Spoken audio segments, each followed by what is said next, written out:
Reborn in 2005, Chen Yuan finds himself exiled by his family to the chaotic Mexico-US border, where he takes over a nearly bankrupt veterinary pharmaceutical factory. Fortunately, he awakens to the biological Ascension System. From that moment forth, the world transforms dramatically. On the surface, he is hailed as the greatest pharmaceutical deity in America. He refines veterinary medicine into a joyous elixir, prompting Wall Street elites to beg for just one bottle. He develops nano-repair worms, monopolizing the lifespans of global tycoons. He engages in romance with starlets and negotiates business with presidents. Yet in the shadows, he becomes the war king. Instilling fear in the hearts of the American forces, local gangs demand protection money. Chen Yuan retorts, release the T-001 tyrant for a stroll. American aircraft carriers apply pressure. Chen Yuan responds, activate the underwater Godzilla to stir the waters. Until one year, his family sends his sister to persuade him to return home and surrender. Under the live broadcast, a spacecraft slowly ascends, and 300,000 biochemical warriors chant in unison, boss. His sister is left dumbfounded. Brother, aren't we a veterinary medicine family? Chen Yuan shrugs. To ensure the safety of our supply channels, having a bit of firepower seems quite reasonable. Chapter 1. Starting with a debt of 3 million, fortunately. My secretary is a bioengineered being. In the afternoon sun of Sandwald, the heat is so intense it seems capable of melting the asphalt road. The air is saturated with the acrid scent of cheap tequila, gunpowder, and a peculiar mix of mildew, a signature aroma of the borderlands. Awake? A gruff voice penetrates his ears, laced with mockery and unabashed malice. Chen Yuan struggles to open his eyes. His vision gradually sharpens, revealing a grotesquely scarred face dominating his view, its bald head glistening under the dim light akin to an overcooked egg. A piercing headache ensues. Memories surge into his mind like a tidal wave, swiftly coalescing. It is 2005, in the border town of Sandwald, Mexico. He is the illegitimate son of the Chen family, regarded as a disgrace, cast aside by his kin to fend for himself across the ocean. Chen Yuan. The situation before him is evidently dire. His wrists are tightly bound with coarse rope, tethered to a creaking wooden chair. On the desk before him lies an IOU and a rusty cigar cutter, stained with dark crimson, dried blood. Young Master Chen, shall we settle our accounts? Jack. The bald man grins, revealing gold-capped incisors. He casually picks up the cigar cutter, snapping it in the air, the sound sharp enough to induce discomfort. $3 million. He leans in closer, the pungent odor of tobacco invading Chen Yuan's nostrils, including principal and interest. This is the rule of the Black Gold Gang. Taking a deep breath, Chen Yuan attempts to quell his chaotic thoughts. The previous owner of this body, a failure, had received a meager severance from the family, only to squander it gambling in Las Vegas. Losing everything and accruing usury debts. Now cornered in this office, he faces a grim choice. Pay up or part with some body parts. Jack, grant me 3 days. Chen Yuan's voice is hoarse, yet he strives to maintain composure, his eyes revealing no trace of the terror Jack anticipated. You know I am a member of the Chen family. 3 million is not a concern, merely a matter of time for the transfer. Slap. A resounding blow lands on his face, the sting igniting a metallic taste of blood in his mouth. Don't speak to me of the Chen family. Jack straightens, spitting in contempt. If you were favored, would you be thrown to this godforsaken place to sell veterinary medicine? I have credible information. The Chen family has long severed your support.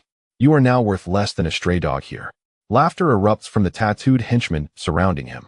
One, with green-dyed hair, waves a baseball bat and whistles. Boss, I've heard that Oriental fingers fetch quite a price.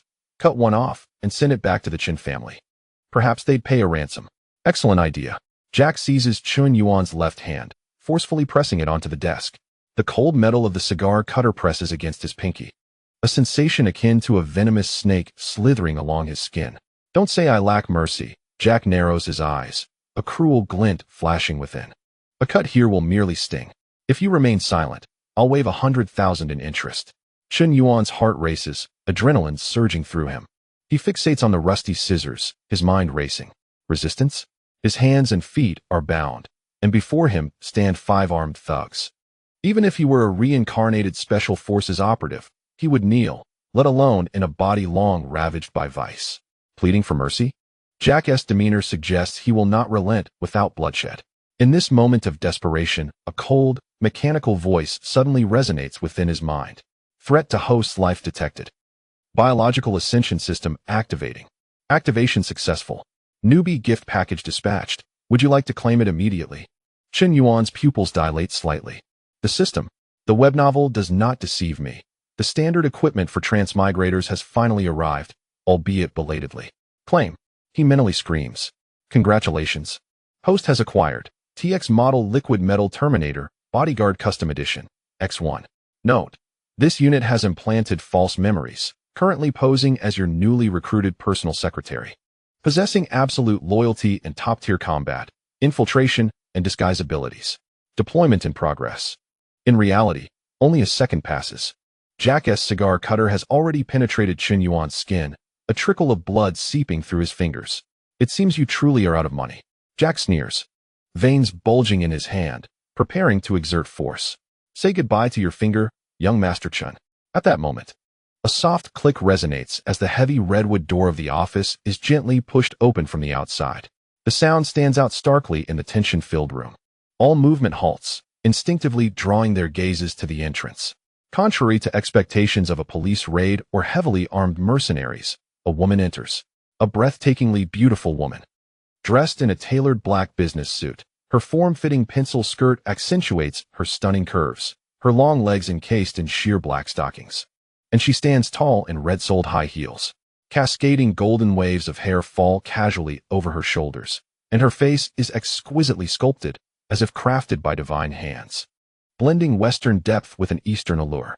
Most strikingly, she carries not a gun or a knife, but a steaming cup of coffee. She strides unperturbed, her heels clicking rhythmically against the aged wooden floor, transforming the atmosphere from one of violence to that of a luxurious office on Wall Street. Several henchmen are left slack-jawed, while the green-haired thug forgets to chew his gum.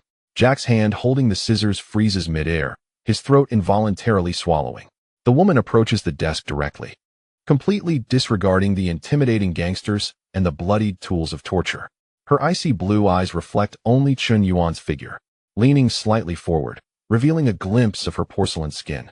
She gently places the coffee cup in the unblemished corner in front of Chen Yuan, her voice cold yet elegant, laced with just the right amount of respect. Boss. Your coffee. As per your preference, no sugar added. The room falls into a profound silence. Only the wall clock ticks steadily. Chen Yuan gazes at this unexpected enchantress. Alice. Is this the TX Terminator the system has provided? This is no mere automaton. It is, in fact, the ultimate fantasy of a man. Were it not for the glaring inscription of bioweapon upon the control panel, one might easily mistake this for a top Hollywood star who has wandered onto the wrong set. Who is this woman? Green-haired one was the first to recover, his lascivious gaze shamelessly roving over Alice. Young Master Chen, you are certainly fortunate to possess such a gem in your midst. Jack also regained his composure. He released his grip on Chen Yuan, straightened his posture, and his triangular eyes gleamed with unabashed depravity. Goodness, Jack exclaimed, gesturing towards Alice with his cigar cutter, his tongue moistening his cracked lips. I never anticipated encountering such a specimen in this decrepit pharmaceutical factory. Young Master Chen, it seems you are not as impoverished as I presumed. He strode around the desk. Approaching Alice, a wave of pungent sweat assaulted him, yet Alice remained unfazed, standing quietly beside Chen Yuan, as if she were indeed a dutiful secretary. My dear, what prospects await you in following this waste of space? Jack extended his large, hairy hand toward Alice's chin. Why not accompany me instead? If you ensure my comfort, I could very well waive that $3 million in interest. Laughter erupted from his cohorts behind him. Boss, we want a taste of that too. Indeed. Those legs could keep me entertained for a year. The room was rife with lewd remarks. Chen Yuan remained bound to the chair, yet his demeanor was astonishingly calm, even tinged with amusement. He observed Jack's hand reaching for Alice, an appendage of death. However, this time, death had no intention of claiming him. Jack, Chen Yuan suddenly spoke. His voice soft yet laced with an inscrutable mockery. Jack's hand halted just an inch from Alice's cheek as he turned, irritation etched across his face. What now? Feeling sympathetic? Ready to beg for mercy? No. Chen Yuan shook his head, a cold smile gracing his lips, his gaze reminiscent of one observing a lifeless corpse. I merely wish to offer you a word of caution. Jack paused, perplexed. A A word of caution about what? Chen Yuan glanced at the somewhat worn, yet relatively clean Persian rug beneath Alice's feet, a lavish purchase made by his predecessor to embellish the facade. He sighed softly, a hint of resignation in his tone. Be swift and nimble, do not sully my carpet. Chapter 2 Boss, should I clean up the entrails on the floor? Jack's fingers lingered a mere half-inch from Alice's chin. His mind still conjured fantasies of how to exploit this golden-haired enchantress. Just as his lecherous grin began to unfurl, a flash of silvery cold light suddenly caught his attention. It was the unmistakable sheen of metal, cold, sharp, and devoid of life. A faint sound pierced the air, reminiscent of a hot knife slicing through butter. Jack's smile froze. Dazed, he lowered his gaze to his right hand, or what once was his right hand. That hairy appendage, adorned with a golden ring, now lay forlornly on the carpet, the incision so clean it defied belief, even devoid of blood at that moment. Alice, meanwhile, retained her pose of serving coffee. Her left hand, once delicate and supple, had transformed into a gleaming silver blade, emanating a chilling aura in the dim light. The delayed agony surged through Jack's brain like an electric shock. He clutched his severed wrist, emitting a scream akin to that of a slaughtered pig, the sound piercing enough to shatter the glass of the office. Blood erupted like a fountain, instantly staining the Persian rug crimson. My hand, boss. The green-haired henchman and several others stood paralyzed, their baseball bats and spring knives clutched tightly in their hands, eyes wide in disbelief at the surreal scene unfolding before them. This is just a wasteful young master selling veterinary drugs. How could he possibly have such a monstrous bodyguard? Attack! Dispose of these dogs! Jack cried, retreating and colliding with a file cabinet, scattering documents across the floor. His subordinates finally snapped out of their stupor. The green-haired one bellowed, rallying himself as he raised his baseball bat, aiming a strike at Alice's skull. Die, you filthy whore! Be careful! Chen Yuan, still seated, made no attempt to struggle, merely offering a calm warning. Alice did not turn. Her body twisted at an impossible angle, embodying the fluidity of liquid metal. Before the green-haired one's bat could descend, a silver tendril suddenly extended, coiling around his neck. Crack! The sound of breaking bones echoed sharply. The green-haired man's head drooped lifelessly to one side, like a rag doll tossed carelessly into a corner by Alice. The remaining 3 henchmen were utterly shattered. Hey, monster! Open fire! Quickly! One drew a makeshift pistol from his coat, unleashing a barrage of shots at Alice. Bang! Bang! Bang! Flames erupted, bullets whistled through the air. Yet, the next moment, despair washed over them. The bullets struck Alice's form as if they were pebbles tossed into water, creating ripples of silver that slowly oozed out, clattering harmlessly to the floor. Alice's expression remained unchanged, her flawless professional smile intact, even as half her face sagged, revealing the flowing silver metal beneath. Cleaning mode activated, she murmured, her voice still sweet, yet chilling as if one had fallen into an ice pit. In the next instant, a silver storm engulfed the room. This was no battle. It was a one-sided massacre, a bloody yet elegant performance of art. Alice's figure blurred into mere afterimages, her arms transforming into blades that carved arcs of death through the air. Each movement was executed with meticulous precision, avoiding arterial sprays while targeting vital points. In less than 10 seconds, apart from Jack, who lay crumpled on the floor, his pants soaked through, no one else remained standing. The subordinate who had aimed to sever Chen Yuan's fingers was pinned to the wall, while the one who had mocked Chen Yuan as being inferior to wild dogs lay legless, twitching helplessly in a pool of blood. The air was thick with the stench of blood, mingled with the odor of Jack's urine, inducing nausea. Alice approached Chen Yuan from behind, her fingers slicing through the thick ropes binding him. Chen Yuan flexed his somewhat numb wrist, standing up and walking towards Jack. At that moment, Jack had entirely abandoned his previous bravado. He clutched his severed wrist, his face as pale as paper, curling into a trembling ball as he gazed at Chen Yuan with the terror reserved for a demon emerging from hell. Young Master Chen. No. Master Chen, I failed to recognize your greatness. Please spare me. Jack pleaded, banging his forehead against the floor, the sound echoing. I don't want the money. I don't want the interest. I can serve you like a dog. Anyone who dares to cross you in this district, I will be the first to eliminate. Chen Yuan regarded him from a lofty height, his gaze cold. Just now, you claimed to waive 100,000 in interest? All waived. All of it. Jack sobbed, tears streaming down his face. I won't even need to repay the 3 million. Consider it my tribute to you. Chen Yuan bent down, retrieving the cigar cutter stained with his own blood from the ground. He toyed with it in his hand, the crisp sound of the cutter snapping shut causing Jack to flinch. Regrettably, I have no inclination to owe favors, nor do I wish to keep disobedient dogs. Chen Yuan crouched, tapping Jack's sweat-slicked face with the cigar cutter. Moreover, I possess a more obedient dog. He cast a glance at Alice behind him. Clean it up. Chen Yuan tossed the cigar cutter onto Jack, turning to stride towards the floor-to-ceiling window. No, you cannot kill me. I am part of the Black Gold Gang. Jack's screams were abruptly silenced.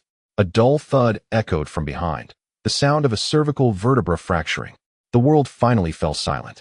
Chen Yuan stood by the window, gazing out at the dilapidated pharmaceutical factory, the rusted reaction kettle, rampant weeds, and the murky boundary river in the distance comprised his entire belongings, a derelict mess accompanied by a collection of corpses.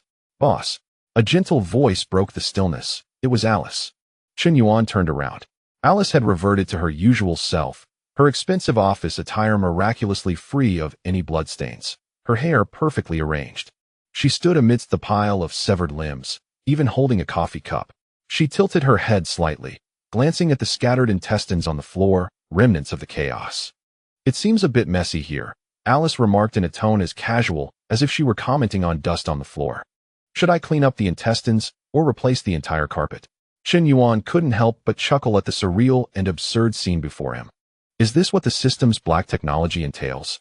Violent and cold-blooded, yet infuriatingly effective. Let's replace it. Chen Yuan took the coffee cup, took a sip, slightly lukewarm. Though he didn't mind, such a thing, tainted with the scent of refuse, could never be truly cleansed. Understood, boss.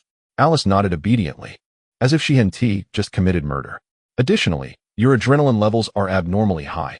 I recommend a 10-minute rest. Rest is not an option. Chen Yuan set down the cup, his gaze sharpening. Eliminating those debt collectors merely secured his life temporarily. The factory's finances were in the red, unable to even cover utilities, let alone face retaliation from the so-called Black Gold Gang. He needed money, and swiftly and ruthlessly. System, open the panel, he silently commanded. A cerulean light screen unfolded before his eyes. Host, Chen Yuan, faction level, LV1, street vendor, current funds, -3,000,000 USD. Current unlock technology, basic biological synthesis technology, beginner. Pending unlock recipe, basic gene enhancement liquid, veterinary version. Chen Yuan's eyes fixated on the gene enhancement liquid. Originally intended to enhance racehorses' explosive power or increase fighting dogs' ferocity, the side effects were glaringly apparent. While it could temporarily amplify physical capabilities several-fold, it would leave the user in extreme weakness and inflict internal damage. But in St. Vander, a place intertwined with chaos and desire, who cared about side effects?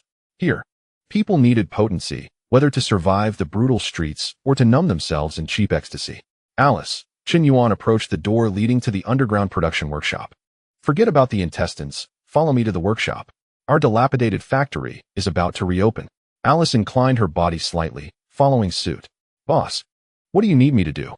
Can you compound the medicine? If you mean precisely controlling chemical reactions and molecular synthesis, that is my fundamental function. Excellent. Chen Yuan pushed open the rusted iron door, observing the dust-covered production line below, a smirk of amusement gracing his lips. Let us add some potent ingredients to this city. Chapter 3. Feeding this to pigs? The Wall Street crowd will go crazy. The air in the underground workshop was infused with the scent of aged machine oil and mildew, a concoction resembling a cheap industrial perfume. Chen Yuan stood before a reaction kettle that had been idle for half a year, staring at the semi-transparent blue panel suspended in front of him. Basic gene enhancement liquid, veterinary version. Ingredients: adrenaline extract, high-purity taurine, trace T-virus byproducts, inactivated, unknown stimulants. Original use: for inferior horses in underground racetracks, capable of forcibly triggering muscle potential in a short time, with a pain sensitivity suppression rate of 90, lasting 4 hours. Side effects: following the drug's efficacy, extreme hunger and mild mania may ensue. System: you call this veterinary medicine? Chen Yuan stroked his chin, a playful smile forming. If this formula were to leak into the Olympic Games, half the gold medals would need to be redistributed. Standing by the control panel, Alice's fingers glimmered even under dim lighting as she adjusted the ratios with dizzying speed.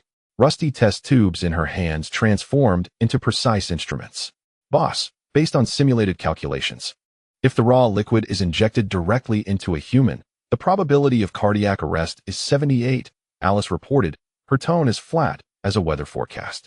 I recommend diluting it 50-fold and adding a significant amount of sugar to neutralize the bitterness. Let's dilute it 100-fold. Chen Yuan snapped his fingers, his gaze revealing a shrewd business acumen. What we're selling is a steady flow of happy water, not a lethal poison that sends someone to their demise with a single injection. Change the color to purple for a mysterious allure, and add some carbonation for an explosive taste. As Alice operated, the reaction kettle emitted a deep, resonant rumble. Half an hour later, the first batch of samples emerged. It was a liquid of an eerie purple hue. Contained in a glass bottle Chen Yuan had unearthed from a corner of the warehouse, continuously bubbling as if it were some magical elixir. Is this really drinkable? Chen Yuan shook the bottle. Although he had faith in the system's output, he didn't wish to be the first test subject. Just then, the large iron door of the workshop was forcefully pushed open. Cough, cough. What is that smell in here? Old John limped inside, clad in oil-stained blue overalls, wielding a hefty wrench. His left leg, broken during the Vietnam War, caused him to waddle like a duck as he walked. As the factory's sole gatekeeper and maintenance worker, Old John had been in this line of work for 30 years, his temper worse than the machines in the workshop. Boss, I just heard gunshots and screams from upstairs. Old John said, eyeing Chen Yuan warily before glancing at the stunningly beautiful Alice. You haven't gone and slaughtered those debt collectors, have you? I'd rather not help the police collect bodies. It was merely a negotiation gone awry. I just needed to stretch my limbs a bit. Chen Yuan casually handed him a bottle of the freshly concocted purple drink. Forget about that. John, try this. It's a new product, invigorating. Old John accepted the bottle with skepticism, bringing it to his nose. A peculiar grape scent mixed with a refreshing minty aroma shot straight to his senses, causing his once clouded eyes to brighten. What is this? Another one of those deceptive health products? Though he grumbled, he tilted his head back and gulped down a large mouthful. 1 second. 2 seconds. Suddenly, Old John jolted as if electrocuted, his wrinkled face turning crimson, the veins in his neck bulging like squirming earthworms. By God!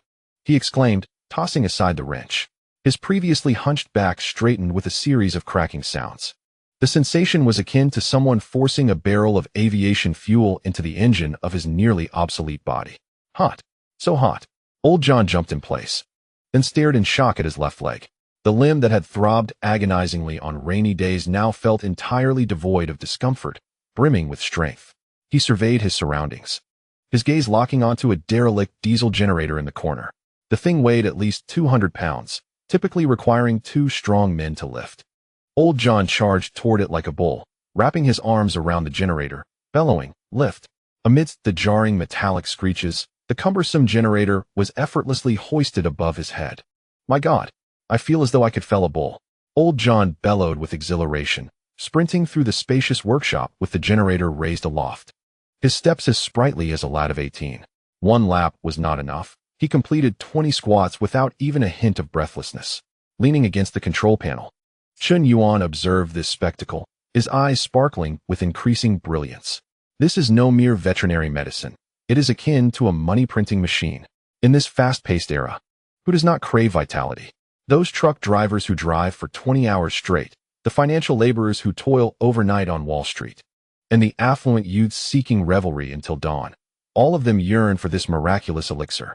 Boss, another bottle, please. I feel as though I could soar. Old John set the generator down, his face flushed, rushing over to snatch the bottle from Chen Yuan's hands. Drink sparingly. This bottle is worth 3 months of your salary.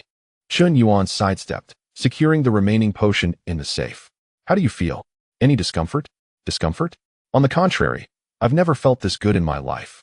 Old John continued to lift his legs, his eyes wide with excitement, though he added, I do feel a bit hungry. I want to eat. A lot of meat. Indeed, the side effect was hunger. Yet, this was a positive sign. Being able to eat and sleep while brimming with energy signifies an accelerated metabolism, a hallmark of health in the eyes of consumers. Alice, take note. Chen Yuan snapped his fingers. The dilution ratio is perfect, and the flavor is adjusted to refreshing grape. Next, We must bestow a resounding name upon this creation. Since it was originally intended for horses, Alice tilted her head. No, we cannot mention horses. Chen Yuan shook his head, his gaze profound. It would be a waste to even feed it to pigs. We shall market it as a high-end product for those self-important elites. Let us name it might. Though somewhat rustic, simplicity and directness reign supreme in such chaotic neighborhoods. As Chen Yuan contemplated how to distribute this batch of might across the American market, a sudden, urgent knocking echoed from above the workshop. Bang, bang, bang.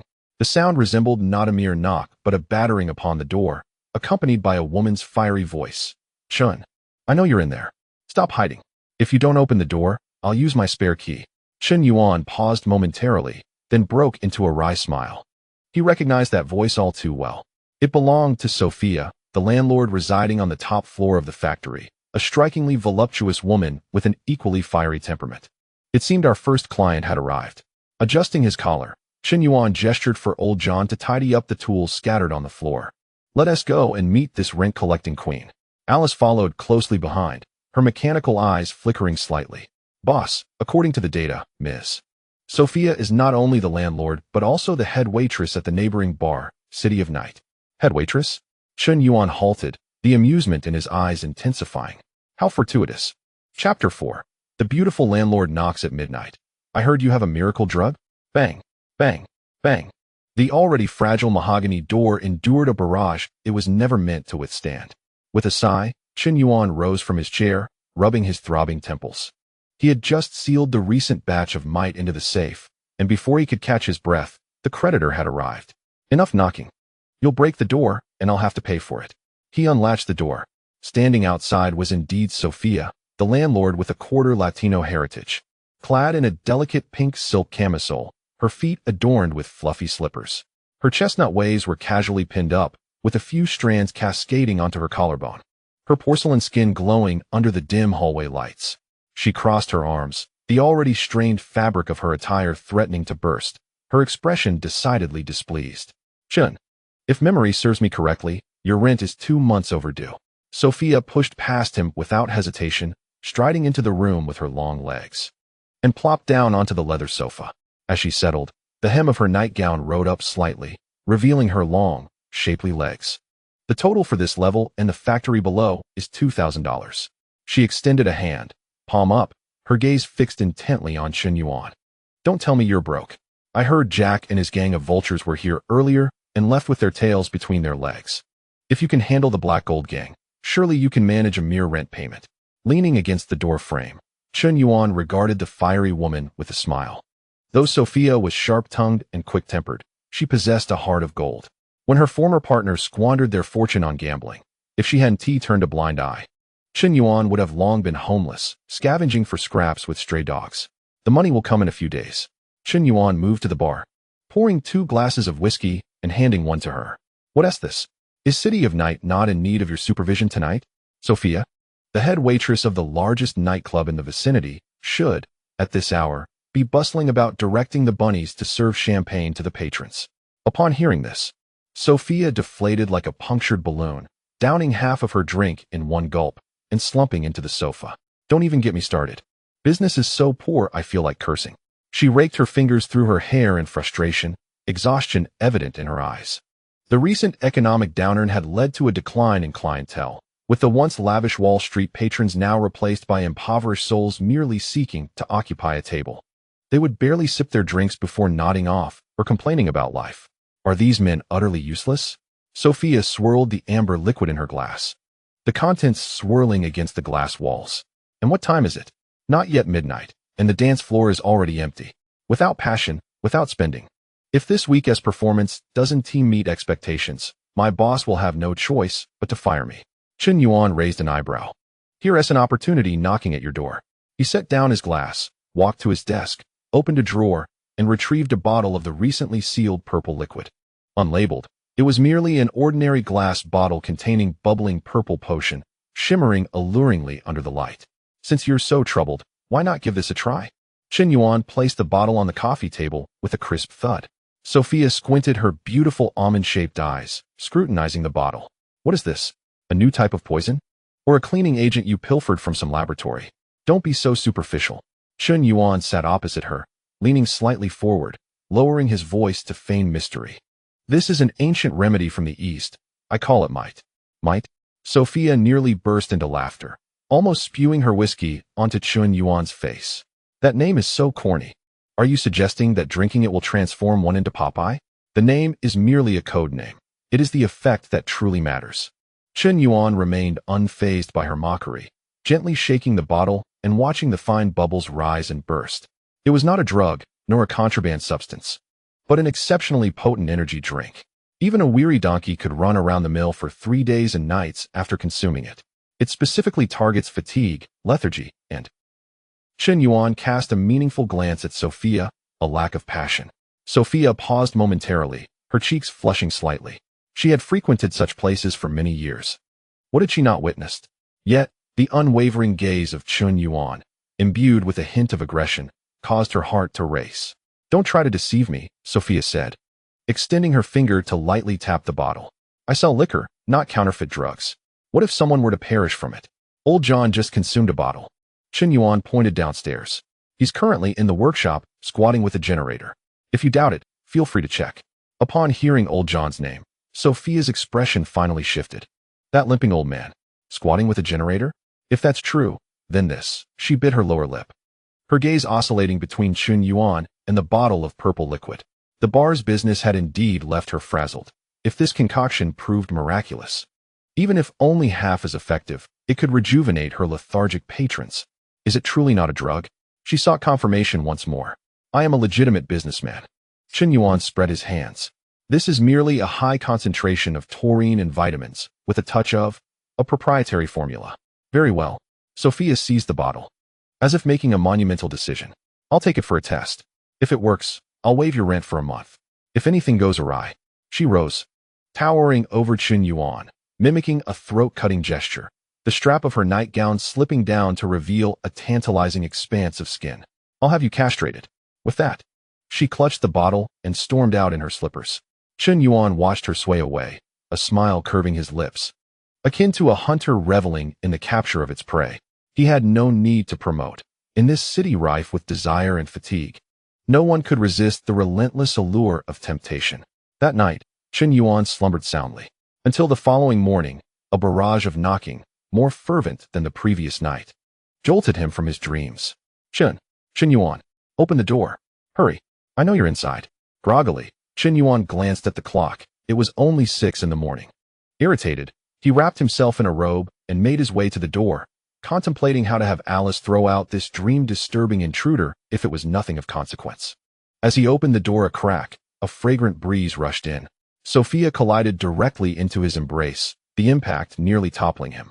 She appeared utterly disheveled, her hair a chaotic mess, dark circles under her eyes indicating a severe lack of sleep, and her nightgown had been replaced with a bar uniform, stained with alcohol and glitter. Yet, her eyes, those eyes burned with an alarming intensity, aflame with a frenzied excitement and greed. Is there more? Sophia clutched Chen Yuan's collar, nearly hanging off him, her voice hoarse with eagerness. That stuff from last night. Is there more? Chen Yuan, slightly gasping for air under her grip, looked down at the seemingly frenzied woman, feigning ignorance. What? Did something go wrong with the drink? Indeed, something went terribly wrong. Sophia tightened her hold, her exquisite face nearly brushing against Chen Yuan's nose. That plump man who drank the concoction danced for a full 4 hours. They had to carry him out in the end because he wanted to lift me and squat too. Do you know how the others reacted? They went wild. They threw cash at me, demanding to know where the divine elixir came from. Breathing heavily, her chest rising and falling violently, she was intoxicated with the scent of money. Chen, spare me the nonsense. She fixed her gaze on him, as though he were a mountain of gold. I want the goods. Whatever you have, I want it all. All of it. Sophia, do you think this is a grocery store? Chen Yuan managed to peel her off him, leisurely adjusting the wrinkled collar of his robe. Sophia, disregarding her appearance, paced excitedly in the living room, her heels tapping rhythmically against the floor. Do you know how much we made last night? $20,000. A full 20,000.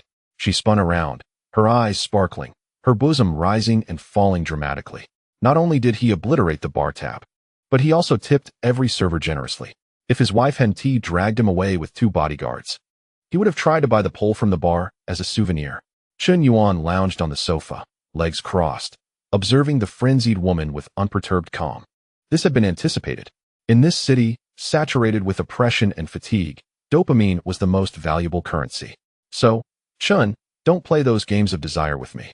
Sophia leaned over the coffee table, her body inclined, her enticing eyes locked onto Chen Yuan. I know you're short on cash.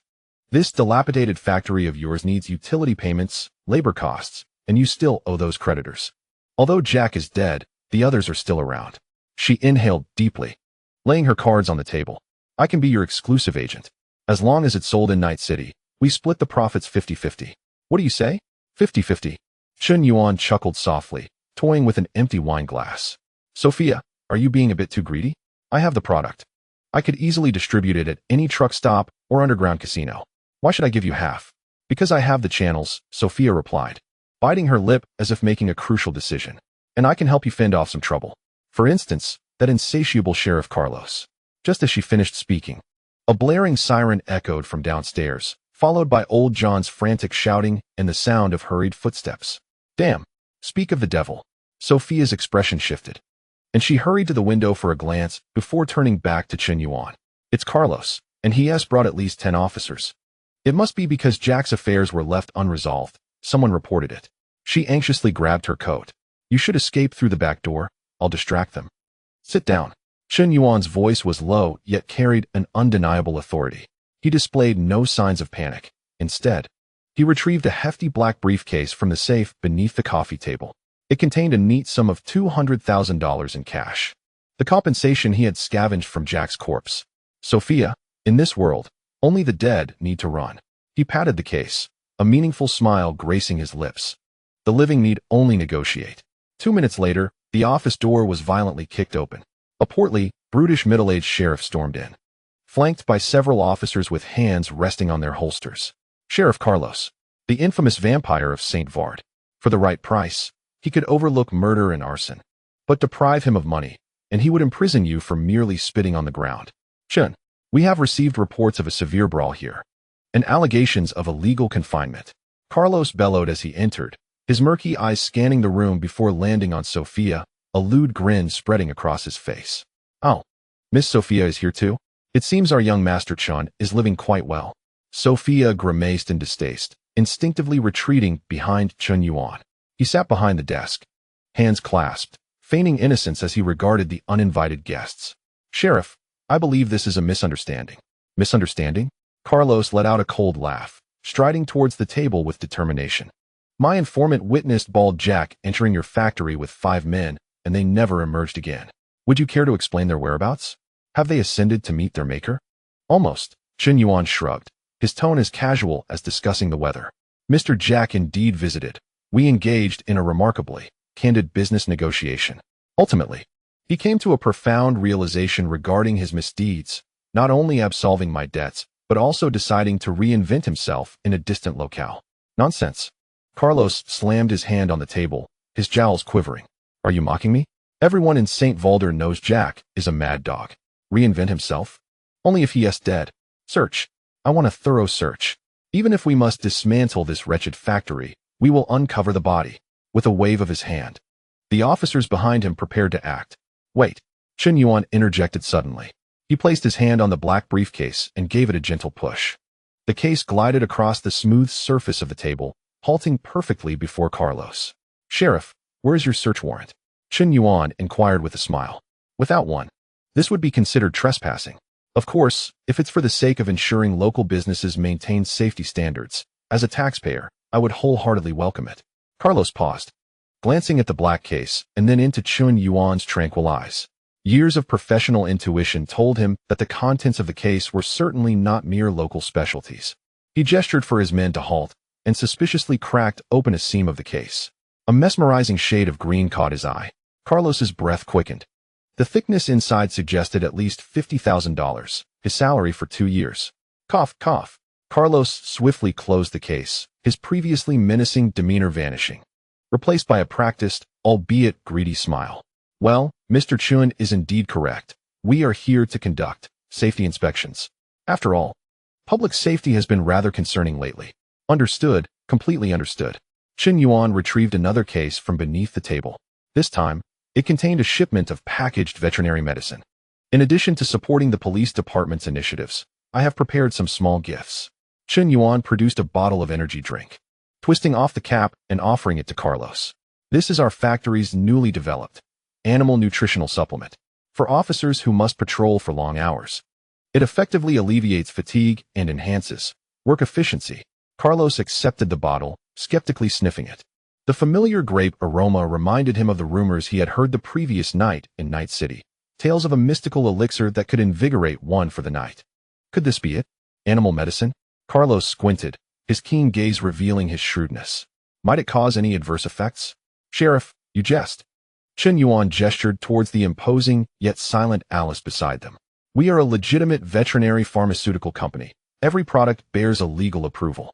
Naturally, it is intended for animal use. As for anyone who accidentally consumes it as a beverage, it merely indicates its delightful taste, does it not? Furthermore, the only side effect is a slight increase in appetite. Carlos scrutinized Chen Yuan, then glanced at the case of money and the box of medicine. After years in St. Valder, he had encountered numerous desperate individuals and fallen aristocrats. Yet, he had never before met someone like Chen Yuan, who could so calmly pave the way with money and interests following acts of violence. This young man had transformed, no longer the mere gambler he once was, but now a wolf revealing its fangs. If it is a misunderstanding, then that is easily rectified.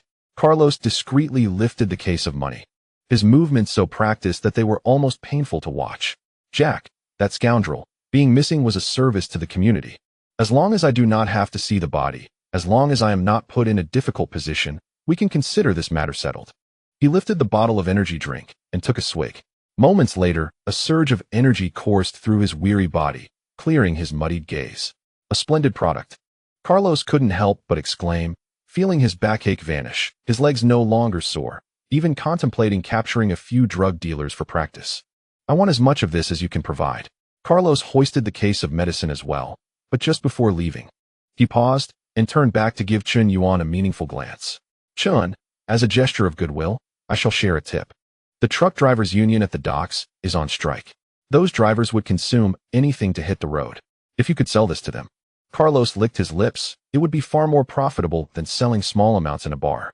With that, he departed, satisfied, accompanied by his officers. The office returned to silence. Sophia stared, dumbfounded, until the sound of the police cars faded away, and she turned to Chen Yuan in disbelief. You just handled him? What other choice do I have? Invite him for breakfast? Chen Yuan resumed his seat, his fingers lightly tapping the desk.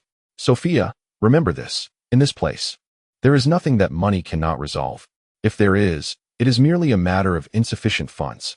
He turned his gaze towards the bustling docks outside the window. Truck drivers. Strikes. This presents a ready, vast, and ravenous market, does it not?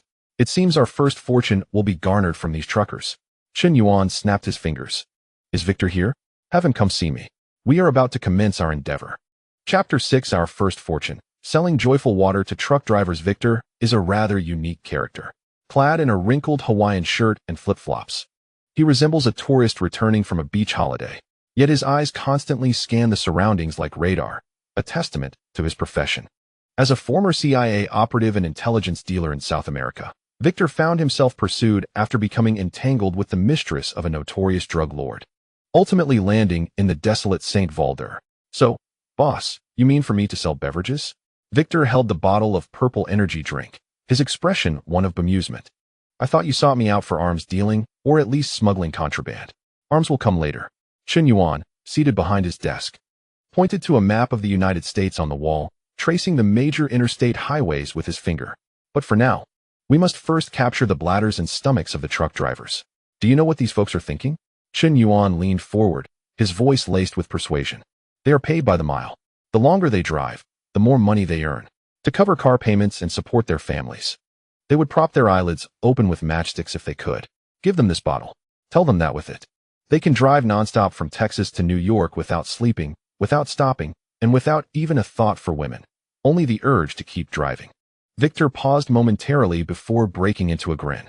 It was the smile of a cunning merchant encountering a kindred spirit. Boss, you truly are a devil. Victor tucked the bottle into his pocket. However, I like it. Give me 2,000 sample bottles. I'll head to the dirtiest, messiest rest stops filled with shady cabs. A week later, St. Valder, Chen's veterinary pharmaceutical factory. The office safe stood wide open, cash piled within like trash. The verdant bills exuded an alluring scent of fresh ink. It exploded. It has completely exploded. Victor's face flushed with excitement as he waved a hefty stack of orders in his hand. Boss, you are truly the savior of these drivers.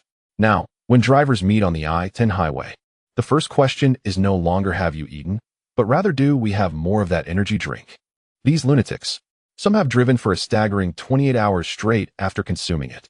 Not only did they avoid accidents, but they even assisted the police in apprehending a joyrider. Chen Yuan calmly sipped the coffee brewed by Alice, observing the fluctuating numbers before him. In just 7 days, the energy drink had swept through the transportation lines along the Mexico-U.S. border like a virus. Drivers, who previously relied on caffeine and low-grade amphetamines, discovered that this purple elixir, priced at merely $10 a bottle, was a divine blessing. Side effects? Hunger was a trivial concern. Just a couple of extra hamburgers would suffice. As long as they could earn money, they would endure any discomfort, even if it meant grazing on grass. What is the current daily sales figure? Chen Yuan inquired. 5,000 bottles. This is still due to our limited production capacity. Victor replied, wiping his brow. The black market price had surged to $50 a bottle, with gangs beginning to hoard supplies in an attempt to monopolize. This is precisely the outcome we desired, Chen Yuan remarked, setting down his cup with keen eyes. Let them speculate. As long as we control the source. The higher they drive the price, the greater our profit. He rose and approached the pile of cash, $170,000. After deducting costs and Victor's commission, this week's net profit had not only cleared previous debts, but also left a surplus. Victor, contact a new production line. I want to increase our capacity tenfold. Chen Yuan tossed a bundle of cash to Victor. This is your bonus. Remember, ensure that no one uncovers the source of our formula. Rest assured, boss. I understand the rules, Victor said, clutching the money and slipping away like a cat that had successfully snatched a treat. The office fell silent once more. Chen Yuan took a deep breath, silently murmuring, "System, recharge."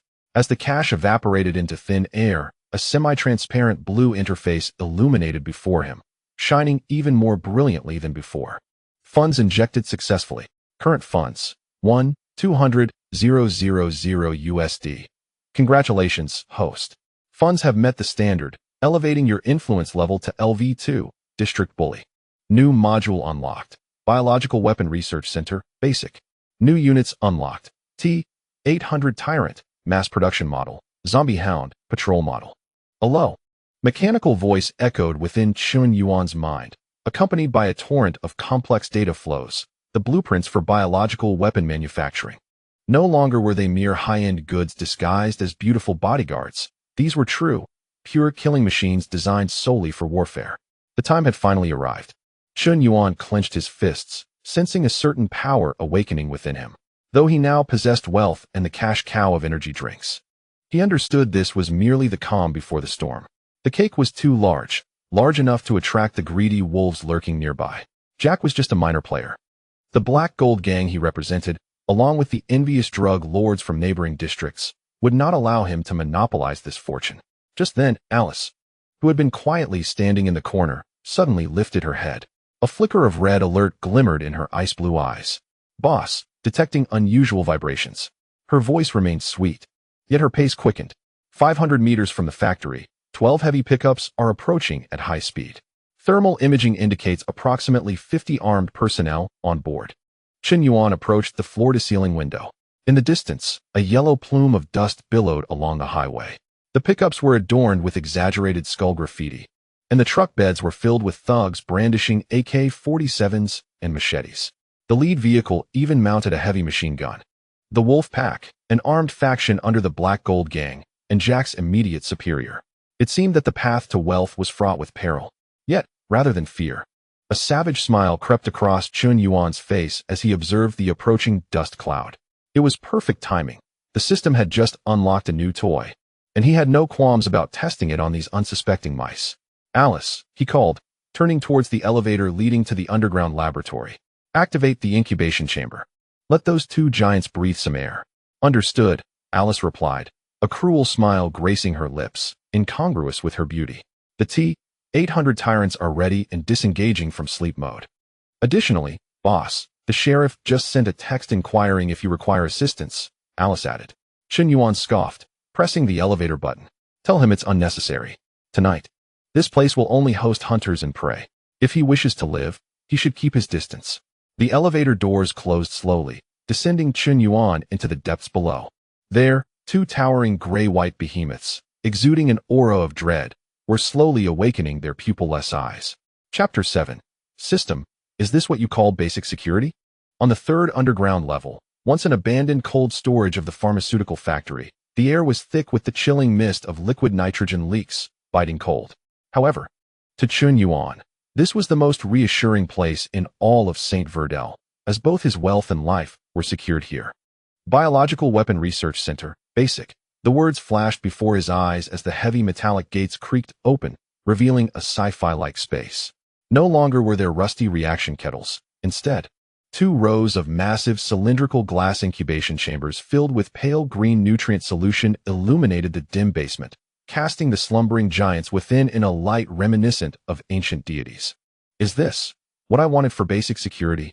Chen Yuan stood before the incubation chamber, craning his neck to see the full form of the monster inside. Standing at 2.5 meters tall, its skin bore a deathly gray hue, as unyielding as granite.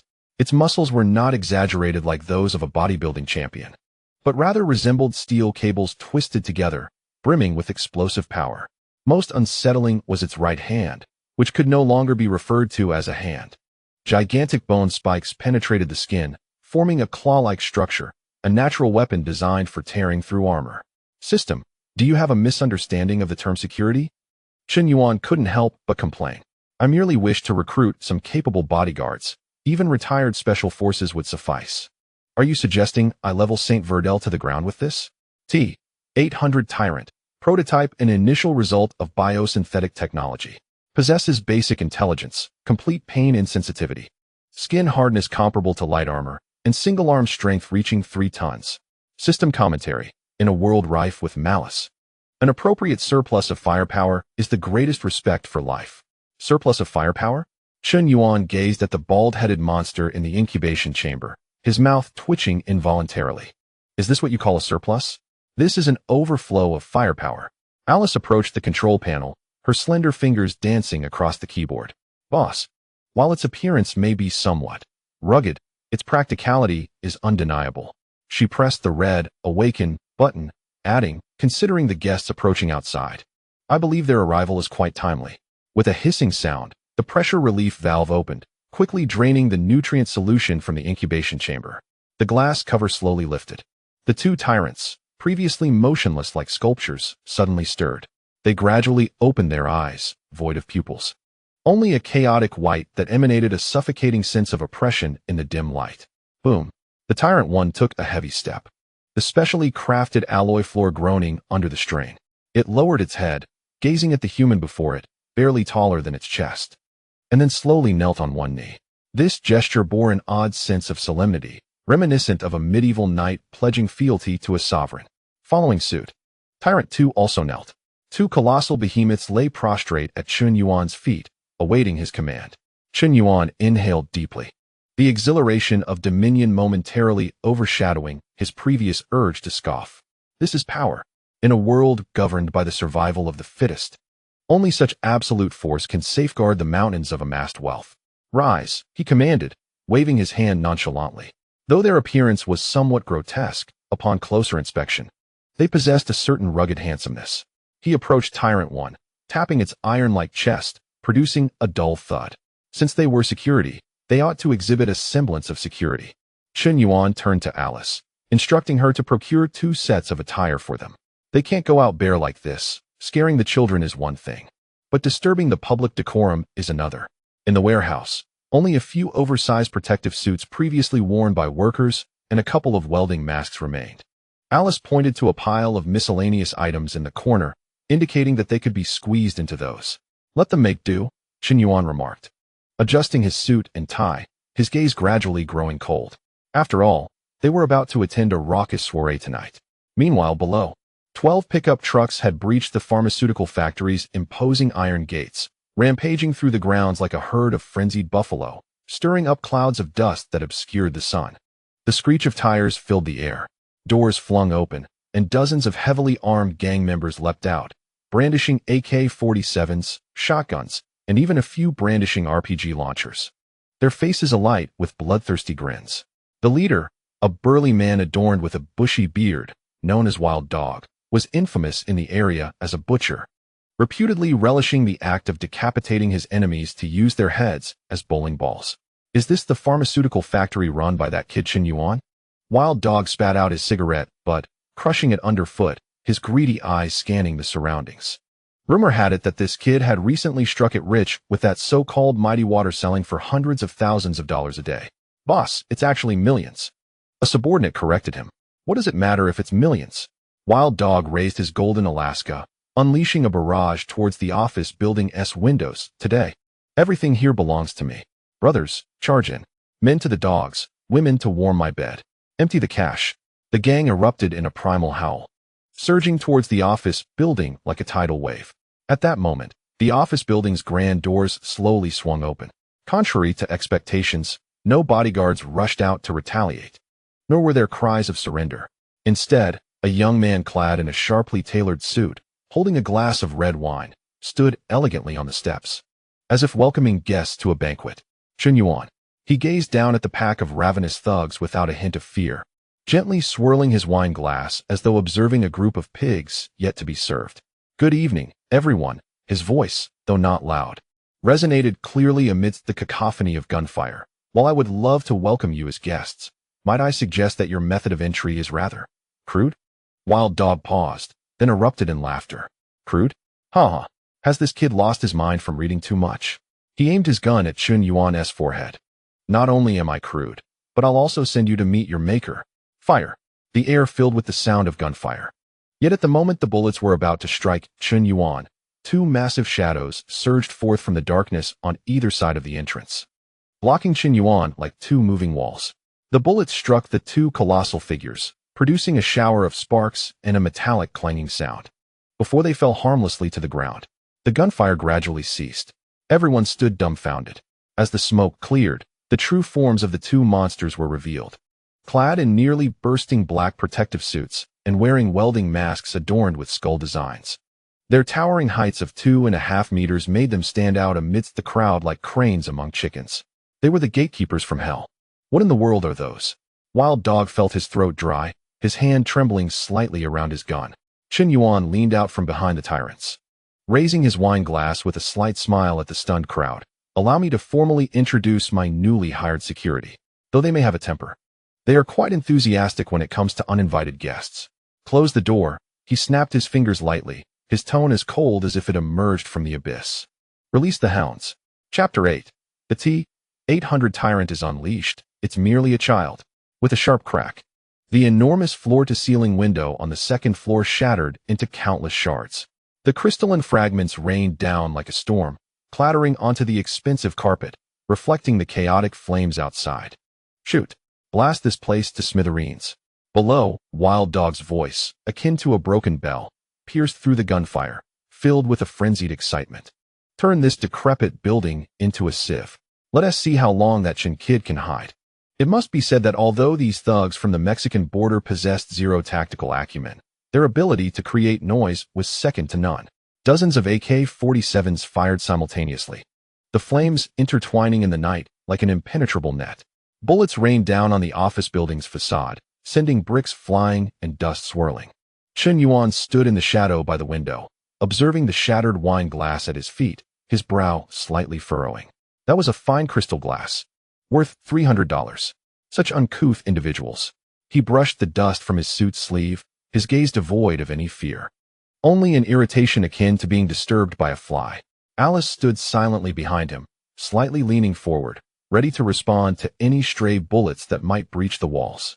Boss, damage assessment is underway. She spoke rapidly. The glass in the lobby is completely shattered, the outer wall is severely damaged, and the front lawn has been ruined by tire tracks. Estimated repair cost is $50,000. Charge it to their account. Chen Yuan replied coldly. We'll deduct it from their compensation. Oh wait, dead men don't require compensation, so let us take it from the Black Gold Gang's treasury.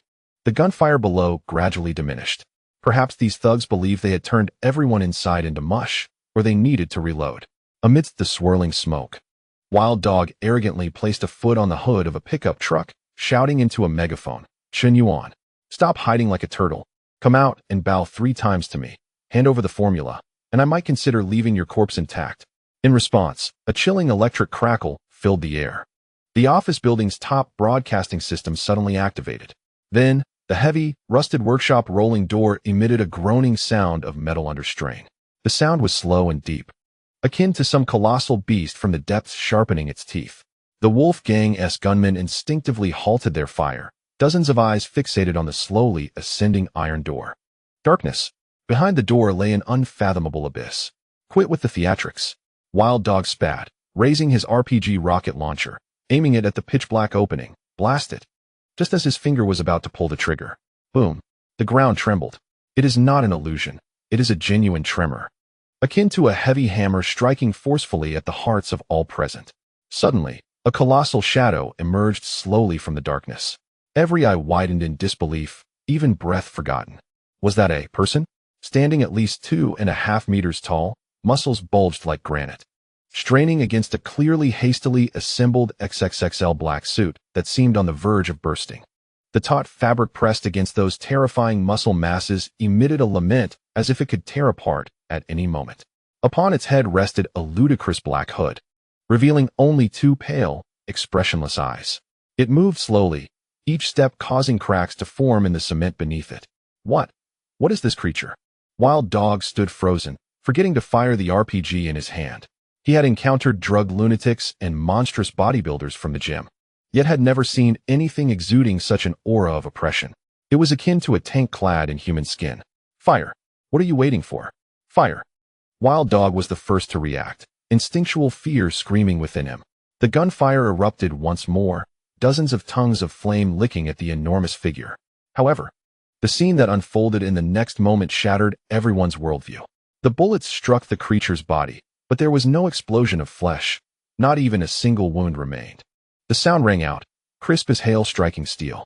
The projectiles ricocheted off its ashen skin, sending dazzling sparks flying. The pitiful suit was shredded into tatters, revealing skin glinting with a metallic sheen beneath. Tyrant number 1 glanced down at its chest, where a bullet had lodged within the fibers of its muscle. It extended a massive, spiked hand and flicked it away. The bullet clattered to the ground. It lifted its head, those pale eyes locking onto Wild Dog not far away. A roar erupted from its throat, inhuman and thunderous, reverberating so fiercely that the nearby thugs clutched their ears in pain, squatting down. From the second floor, a languid voice resonated through the broadcast. It carried an infuriating nonchalance, tinged with a hint of indulgence, as if a pet owner were observing their pet in mischief. "Ladies and gentlemen, could you kindly lower your weapons? You might frighten it." Chen Yuan stood before the shattered floor-to-ceiling window, looking down upon the gangsters whose legs had begun to quiver, a devilish smile curling at the corners of his mouth. "This is my newly adopted child, not even a month old yet. If you scare it into psychological trauma." Chen Yuan's tone suddenly turned frigid, like a Siberian wind sweeping across the scene. "I would be quite heartbroken." Cold sweat instantly drenched Wild Dog's back. "A child? What the hell? Not even a month old. If that creature is a child, then what am I? A fertilized egg? Retreat. Quickly retreat." Wild Dog finally broke down, discarding the RPG and sprinting towards the pickup truck. But it was too late. Tyrant number 1 moved. That massive form erupted with a speed that defied the laws of physics, like a black cannonball, leaving a blur in its wake. Boom. It crashed into the throng of pickup trucks. The frontmost truck, along with the 2 gunmen hiding behind it, was sent airborne, flipping 3 times before crashing down, reduced to a pile of scrap metal. The screams of anguish instantly replaced the gunfire. Tyrant number 1 casually seized a small thug who had failed to escape. Its enormous hand grasped the thug's head as if it were a fragile watermelon. "No. Please." The thug dangled in midair, legs flailing, his pants instantly soaked. The broadcast crackled back to life, Chen Yuan's voice mocking with an ultimatum. "Tyrant, remember, don't kill them all, leave a few alive. Our factory is expanding, and we could use some unpaid laborers." Chapter 9. The gang is back? Close the doors, release the tyrant. The night was stained a bizarre dark red with blood. This was no longer a battle. It was an unidirectional, inevitable massacre. Akin to a group of fully armed kindergartners wielding squirt guns attempting to provoke a charging heavy tank. Bang! A dull thud resounded as Tyrant No. 1 single-handedly seized the door of the pickup's cabin, the solid steel yielding like a flimsy sheet of paper in its grip, accompanied by a sickening sound of metal tearing. The entire door was wrenched off. Without pause, it swung the makeshift shield. 2 thugs attempting to spray bullets were crushed into pulp before they could even pull the trigger. Their screams silenced as if they were tomatoes being squashed, splattering red and white everywhere. Monster! Monster! Wild Dog stumbled into a still-running jeep, trembling hands fumbling for the keys. He had taken many lives and encountered numerous ruthless characters. Yet he had never witnessed a being that treated murder as casually as dismantling toys. Such power was beyond human capability. It was a pure, aesthetic violence born for destruction. Boom! The jeep finally roared to life. Wild Dog pressed the accelerator with all his might, tires screeching and emitting acrid smoke as he charged toward the gate. Trying to run? Chen Yuan, standing before the shattered window on the 2nd floor, shook his head lightly, a cruel smile playing on his lips. Since you've come, it would be rude not to leave behind a memento. He snapped his fingers. Number 2, intercept him. From the shadows beside the gate, another massive figure emerged without warning. Tyrant number 2, previously motionless like a silent sentinel, sprang to life. It did not pursue the speeding jeep, but bent down, grasping a concrete pillar that supported the heavy iron gate. With a deep roar, the muscles of Tyrant number 2 swelled instantly, veins rippling like serpents. The cement pillar, as thick as an adult's thigh and buried deep in the ground, was uprooted effortlessly. Whoosh! The enormous pillar arced through the air with a terrifying trajectory, whistling as it struck the speeding jeep. Boom! A colossal impact shook the earth. The jeep's engine had crumpled inward, transforming the front into scrap metal. The force sent the vehicle tumbling forward, sliding several meters before landing upside down, billowing black smoke.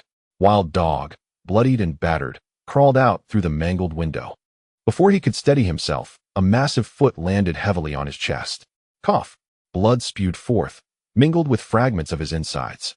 Despair-stricken, Wild Dog raised his head, locking eyes with Tyrant number 2's pale, soulless gaze. Spare me. The other thugs completely unraveled. They discarded their weapons, kneeling on the ground, burying their heads in the dirt, trembling uncontrollably. Don't kill us. Please, don't kill us. We surrender. We're just here for the money. Oh God, have mercy on us.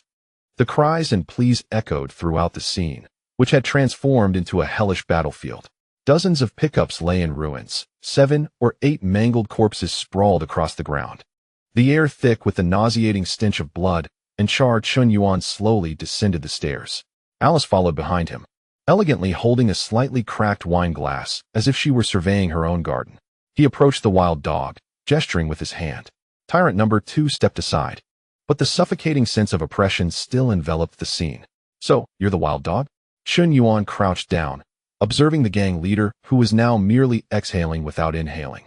His tone as calm as if asking for directions. I hear you want to take my head and use it as a ball? And no, I wouldn't dare. The Wild Dog wished to weep at that moment. He felt as though at least 8 of his ribs were broken, and each breath was like a knife twisting in his lungs. See, Chen, I was blind. Your grace is magnanimous. Shoo! Chen Yuan raised a finger to his lips. Do not speak. Conserve your strength. After all, you still have work to do for me. He stood up and surveyed the kneeling survivors scattered around. There were about 30 individuals, all wounded, yet they were precisely what he needed. Alice, tally the numbers. Chen Yuan adjusted his collar, his voice clear against the tranquil night sky. Distribute a set of work uniforms to each. Starting tomorrow, everyone will head to the basement to move bricks. When the wreckage of these vehicles is cleared and this building is repaired, then they will be fed. As for those who disobey, he pointed at a few stray dogs gnawing on a corpse nearby. Those are the newly introduced zombie hounds. Let them serve as a midnight snack. At that moment, distant sirens pierced the air. A dozen police cars roared in, their red and blue lights slicing through the night. Sheriff Carlos, accompanied by a heavily armed contingent, leaped from the vehicles, holding a riot shield, his expression one of grave intensity. Don't move. Everyone. Carlos's voice faltered, caught in his throat. His eyes widened as he beheld the sight before him, his chubby face drained of color. and the gun in his hand nearly slipped from his grip. It was utterly horrific, resembling a battlefield ravaged by heavy bombardment. Twisted metal debris littered the ground, and pools of blood formed small streams. The burly men trembling on their knees appeared more subdued than any criminals he had ever encountered. At the center of it all stood the young man in a suit, holding a glass of red wine, flanked by two monstrous figures exuding an aura of death. Carlos swallowed hard. He had witnessed Chen Yuan kill, but he had thought it merely luck or an ambush. Yet now this was nothing short of a massacre. "Good evening, Sheriff." Chen Yuan greeted him with a smile that was disarmingly sincere, almost provoking a punch. "You arrived just in time. I was about to call the police." He approached Carlos, patting his rigid shoulder and gesturing at the kneeling thugs. "These gentlemen broke into my factory in the dead of night, intending to rob and set it ablaze, and even shattered my favorite floor-to-ceiling window. As a law-abiding taxpayer, I had to take a bit of defensive action."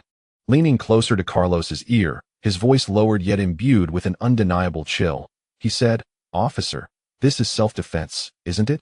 Chapter 10. That night, the scoundrels of the district wet themselves. Carlos felt his facial muscles twitch uncontrollably. Self-defense? He glanced at the wild dog, whose kneecap had been shattered as if it were a golf ball, then at the jeep that looked as though it had been stomped by Godzilla, finally resting his gaze on the two tyrants radiating an aura of death. If this was self-defense, then the Normandy landings could only be classified as a brawl. "Chen, you are truly testing my heart's endurance." Carlos removed his police cap, wiping the fine sheen of sweat from his brow, his voice dry as if parched in a desert. "This is about lives, dozens of them, and so many heavy weapons. If those damned reporters catch wind of this, I might as well prepare to oversee the morgue tomorrow morning." "They won't catch wind of it," Chen Yuan said, producing a pre-prepared check from his pocket and gently tucking it into Carlos's chest pocket, straightening his slightly askew tie in the process. It was a sum substantial enough to secure Carlos's position for another decade. "Here, we have merely a group of thugs attempting to rob a legitimate business and a diligent, courageous sheriff. The cleanup, I trust your men are adept at sorting garbage, yes?" Carlos felt the thin piece of paper against his chest, the series of zeros imparting warmth. His throat bobbed, the fear in his eyes swiftly replaced by greed and an unspoken understanding. Of course. Carlos put his hat back on, his posture instantly straighter, turning to the still-dazed officers and bellowing, "What are you all standing there for? Didn't you hear, Mr. Chen? These thugs resisted arrest and have been subdued by us and concerned citizens.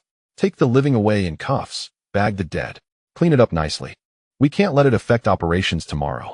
That night, the street cleaning vehicles of the St. Vander Police Department worked tirelessly until dawn. Yet, even busier than the cleaning vehicles was the city's underground intelligence network. News spread like a plague with wings, sweeping through every darkened corner within just 2 hours.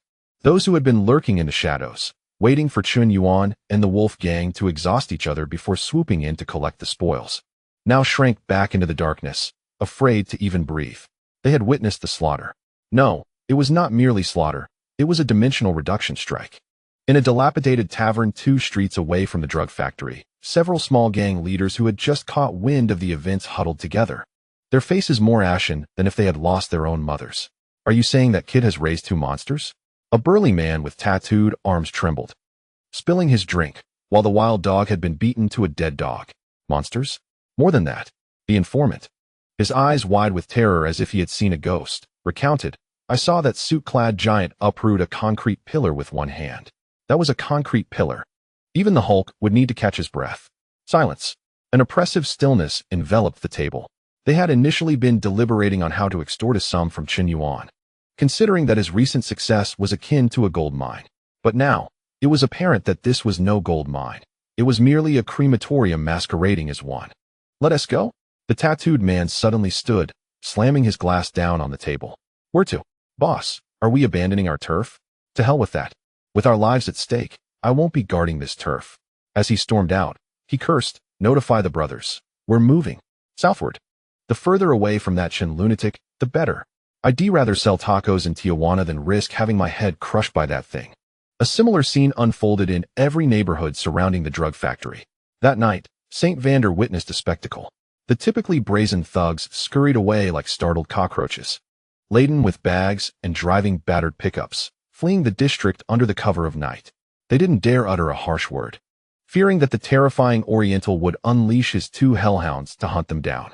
And the architect of all this chaos stood in the core laboratory on the third underground level. The air purification system was operating at full capacity, isolating the stench of blood from the outside. Chen Yuan held a freshly lit cigar, not smoking it, but gazing at the curling blue smoke in a daze.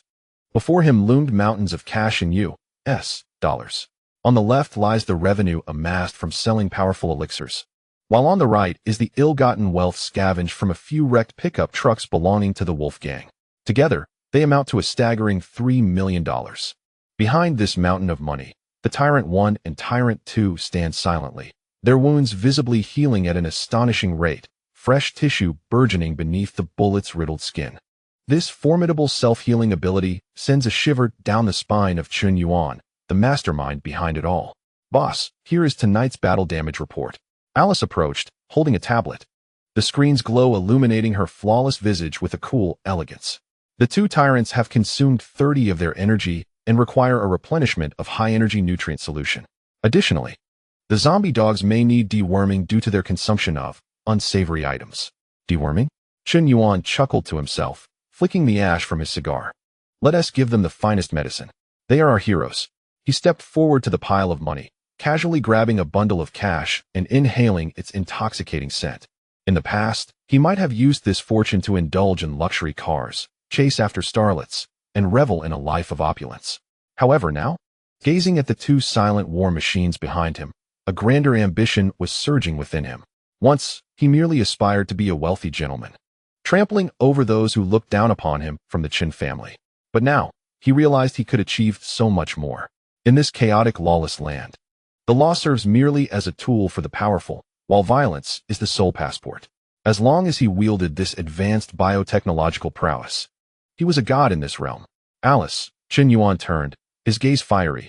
"What is the progress on the nanomedical worm's development?" "It requires more funding and computational power," Alice replied. "And we need higher-tier test subjects. Funding will be available, computational power will be secured. As for test subjects," Chen Yuan scoffed, "there's no shortage of those outside." Just then, his personal phone on the desk vibrated unexpectedly. This number was known only to a select few. Chen Yuan glanced at the caller ID, his brow slightly arching. Mary Anderson, the enchanting wife of Sheriff Carlos, who navigated the social circles of St. Vandal with grace. A late-night call from her clearly indicated matters beyond mere pleasantries. He extinguished his cigar, answered the call, and instantly shifted into a suave gentleman persona. "Good evening, Mrs. Anderson. Still awake this late? Are you worried about your husband?" On the other end, a languid and sultry voice emerged, underscored by faint jazz music. "Oh, Chun, I wouldn't worry if that fool Carlos died outside. My concern lies with you. I heard it was quite lively at your place tonight. I imagine those brutish fellows must have frightened you." "Not at all." Chen Yuan chuckled lightly, merely tidied up a bit. "That's good to hear." Mary's tone turned suggestive. "To calm your nerves, I'm hosting a private dinner at my home tomorrow night. Attendees will include some respectable figures in the city, and a few ladies particularly interested in your special medicine. Mr. Chun, I believe we should find a quiet place to discuss further." Chapter 11, Sheriff's Wife. "Mr. Chun, can we have a private chat tonight?" The affluent district of St. Vandal is nestled on the hillside, a stark contrast to the crime-ridden and impoverished area at its foot, as if two parallel worlds existed. Here, there is no acrid scent of gunpowder, only the fragrance of meticulously manicured lawns mingling with the faint aroma of expensive perfumes. A black Lincoln limousine gracefully halts at the Anderson Estate's entrance. As the door opened, Chen Yuan stepped out, adorned in a meticulously tailored bespoke suit of deep navy fabric that exuded understated luxury under the lights. His hair was impeccably styled, and a detached yet polite smile graced his lips, embodying the essence of an elite freshly graduated from an Ivy League institution. Alice linked her arm with his, clad in a wine-red backless evening gown that resembled a flickering flame. Her perfect S-curve and breathtakingly long legs captured the attention of every man present, leaving the women envious in her wake. "Who is that? I don't recognize him. Is he a newcomer from Hollywood? That man looks somewhat familiar. Goodness. Isn't that the Chinese lad selling animal medicine?" Whispers rippled through the crowd, the guests, holding champagne flutes and priding themselves on their social status, cast Chen Yuan glances filled with a complex mix of curiosity, jealousy, and disdain. To them, Chen Yuan was merely a nouveau riche, reeking of the sordid stench of a filthy pharmaceutical factory. "Chen, you finally arrived." A voice, overly enthusiastic, shattered the awkwardness. Mary Anderson fluttered over like a delicate butterfly.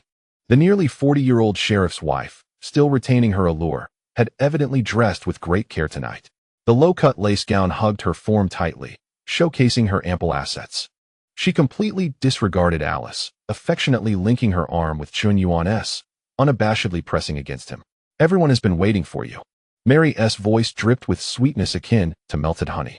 "I heard there was quite a commotion at your place last night." Carlos was terrified when he returned, saying, "You are quite the formidable character." "Just dealing with some unnecessary trash," Chen Yuan replied nonchalantly, extracting his arm to grasp 2 glasses of champagne, handing one to her. "I didn't realize Mrs. Anderson was so well informed. In this circle, there are no secrets." Mary took the glass, not drinking, but using the opportunity to draw closer. Lowering her voice, her eyes gleaming with a mix of desire and anxiety. "Chen, forget those odious men. I have serious business to discuss with you." She led him to a semi-open terrace in the corner of the banquet hall. The dim lighting provided a perfect shield from the scrutinizing gazes in the main hall. "I heard from that little minx Sophia. You possess a certain medicine."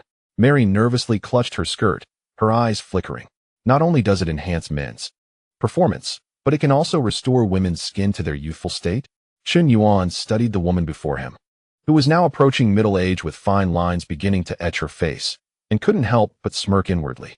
Indeed, the yearning for youth surpasses the pursuit of wealth for women of any class. Sophia exaggerated. Chen Yuan swirled his glass, speaking in a calm tone. "It's merely a cellular activation agent still under development in our laboratory, currently in clinical trials and not yet available for public sale." "Clinical trials?" Mary's eyes lit up, as if clutching a lifeline. "So it does exist? Chen, you know my standing in this circle. If you let me try it, I could introduce you to the mayor's wife, even the governor's daughter." She extended her diamond-adorned hand, lightly resting it on Chen Yuan's, her fingertips moving suggestively. "And as long as you satisfy me. Tonight, Carlos is working overtime at the precinct. I'm the one in charge here." Chen Yuan smiled. This was not merely a transaction, it was an invitation to power. Since it was the lady who initiated the conversation, he could hardly refuse. From his pocket, he retrieved a delicate porcelain vial containing a capsule radiating a soft pink hue.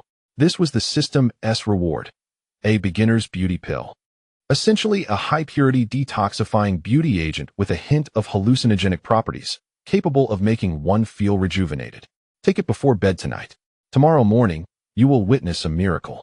Chen Yuan pressed the porcelain vase into Mary's hands, gently clasping her fingertips. "However, this is not for sale, madam. You must keep it a secret." "Absolutely, absolutely," Mary exclaimed, cradling the vase to her chest, gazing at Chen with an adoration akin to that of a devotee beholding a deity. "Chen, you are truly a gentleman. Don't leave just yet. Allow me to introduce you to a few genuine bigwigs." As they returned from the terrace to the hall, a shrill voice pierced the air. "Oh, isn't this our pharmaceutical god?" A rotund man with a glistening face, boasting a beer belly, approached them with a wine glass in hand. He was the owner of the largest local supermarket chain and had previously sought to acquire Chen Yuan's pharmaceutical company. "I heard you sold that stimulant meant for breeding pigs to truck drivers?" The man raised his voice deliberately, prompting laughter from those around. "What? Are you here to peddle your pig feed again? The people here are respectable. We do not need such lowly products for entertainment." The atmosphere instantly grew tense. Just as Mary opened her mouth to defend Chen, he stopped her. Chen regarded the rotund man with a smile that not only remained but blossomed further. "Sir, I believe you are mistaken." Stepping forward, a palpable sense of intimidation emanated from him, causing the man to instinctively take a step back. "My product indeed invigorates, but it is far from being low-grade. On the contrary, it embodies humanity's pursuit of limits." He surveyed the crowd, his voice calm, yet impactful. "In this fast-paced world, everyone is exhausting their lives for money. I am merely selling time. This bottle of Dolly could grant you 2 extra hours of clarity at the negotiation table, enable you to perform miracles before project deadlines, and even restore dignity in family life." Chen cast a dismissive glance at the man's belt, which struggled to contain his girth. Of course, for some who have completely lost their masculinity, it may indeed be of no use. After all, a decayed wood cannot be carved. A snicker escaped from the crowd, and the man's face turned a shade akin to liver. His hand trembled as he pointed at Chen. You yellow-skinned monkey. I will sue you for defamation. Be my guest, Chen shrugged. My legal team awaits your summons. However, I suggest you first consult a urologist. What began as a farce under Chen's sharp tongue devolved into a one-sided humiliation. Just as he turned to exit this tedious gathering, he felt a piercing gaze. This gaze was unlike the frivolous or curious glances of others. It was primal, dangerous, and imbued with the greed of a predator eyeing its prey. He turned his head. In the darkest corner of the banquet hall sat a woman clad in a black leather bodysuit. Her thick, black curls framed a face with deep brown skin exuding a wild beauty. She toyed with a butterfly knife, the blade dancing at her fingertips with a speed that dazzled the eye. Rosa, the Queen of Scorpions, the most notorious drug lord in San Verdu, who commanded the entire underground smuggling network along the Mexico-U.S. border. She lifted her wine glass in Chan's direction, her aggressive eyes narrowing as her red lips formed a silent greeting. Long time no see. Chen's pupils constricted slightly, in the memories of his former self. This woman was a complete lunatic. She had taken more lives than Chen had encountered, and it was rumored she had a peculiar obsession with turning favored men into trophies. Boss, Alice whispered close to Chen's ear, her voice barely audible, a highly dangerous target detected. That woman is armed, and she has been fixated on your carotid artery. Stay calm. Chen licked his lips, excitement igniting in his gaze. This was his true objective for the evening. The sheriff's wife was merely a stepping stone, while this Queen of Scorpions held the key to expanding Dolly into the entire underground realm. He adjusted his tie, disregarding Mary's entreaties, and strode directly toward that corner. Since Her Majesty had extended an invitation, Chen murmured to himself while studying Rosa's perilous eyes. I shall see just how sharp her venomous sting truly is.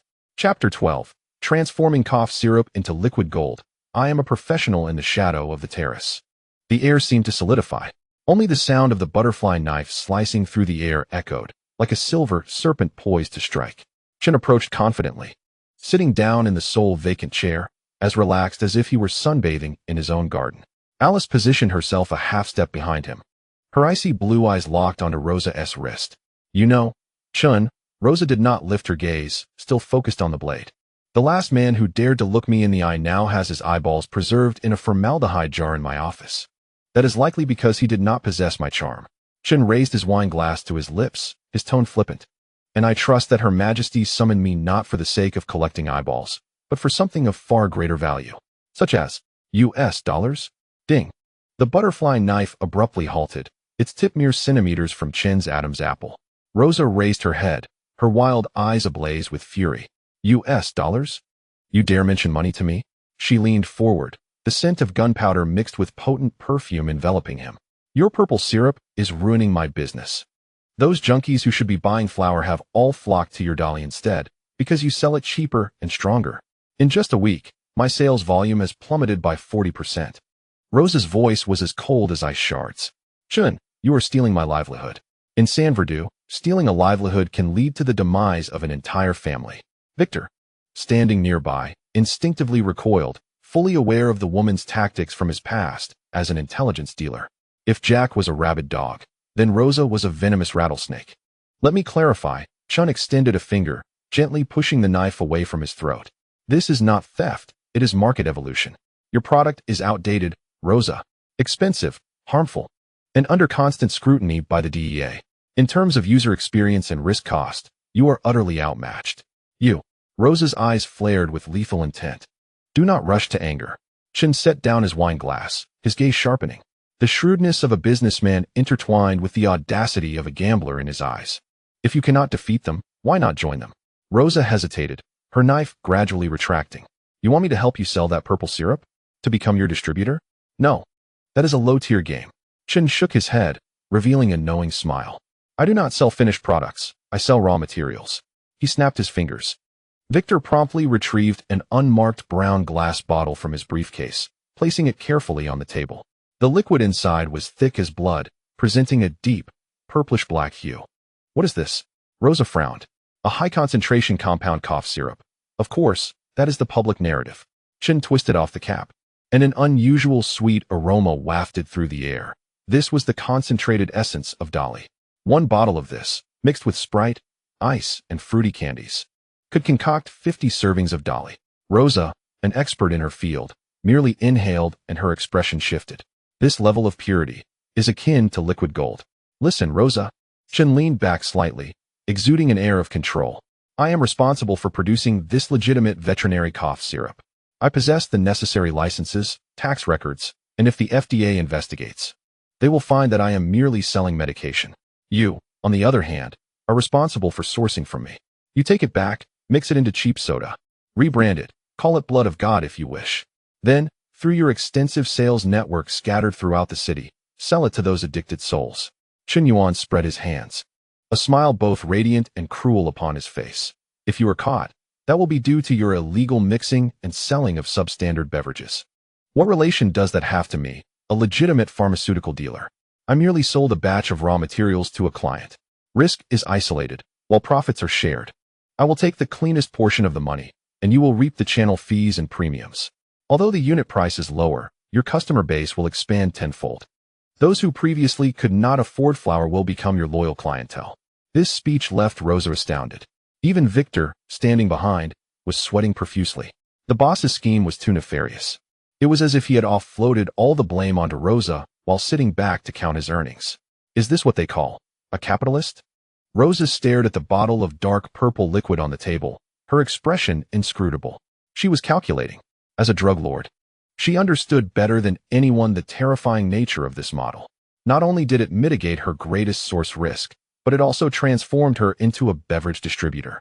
If she declined, Chen Yuan would continue to seize the market with low prices, ultimately squeezing her out. If she accepted, she would become Chen Yuan's employee, yet she could earn more. How much do you want? Rosa lifted her head, her voice hoarse. The factory price is $100 per bottle.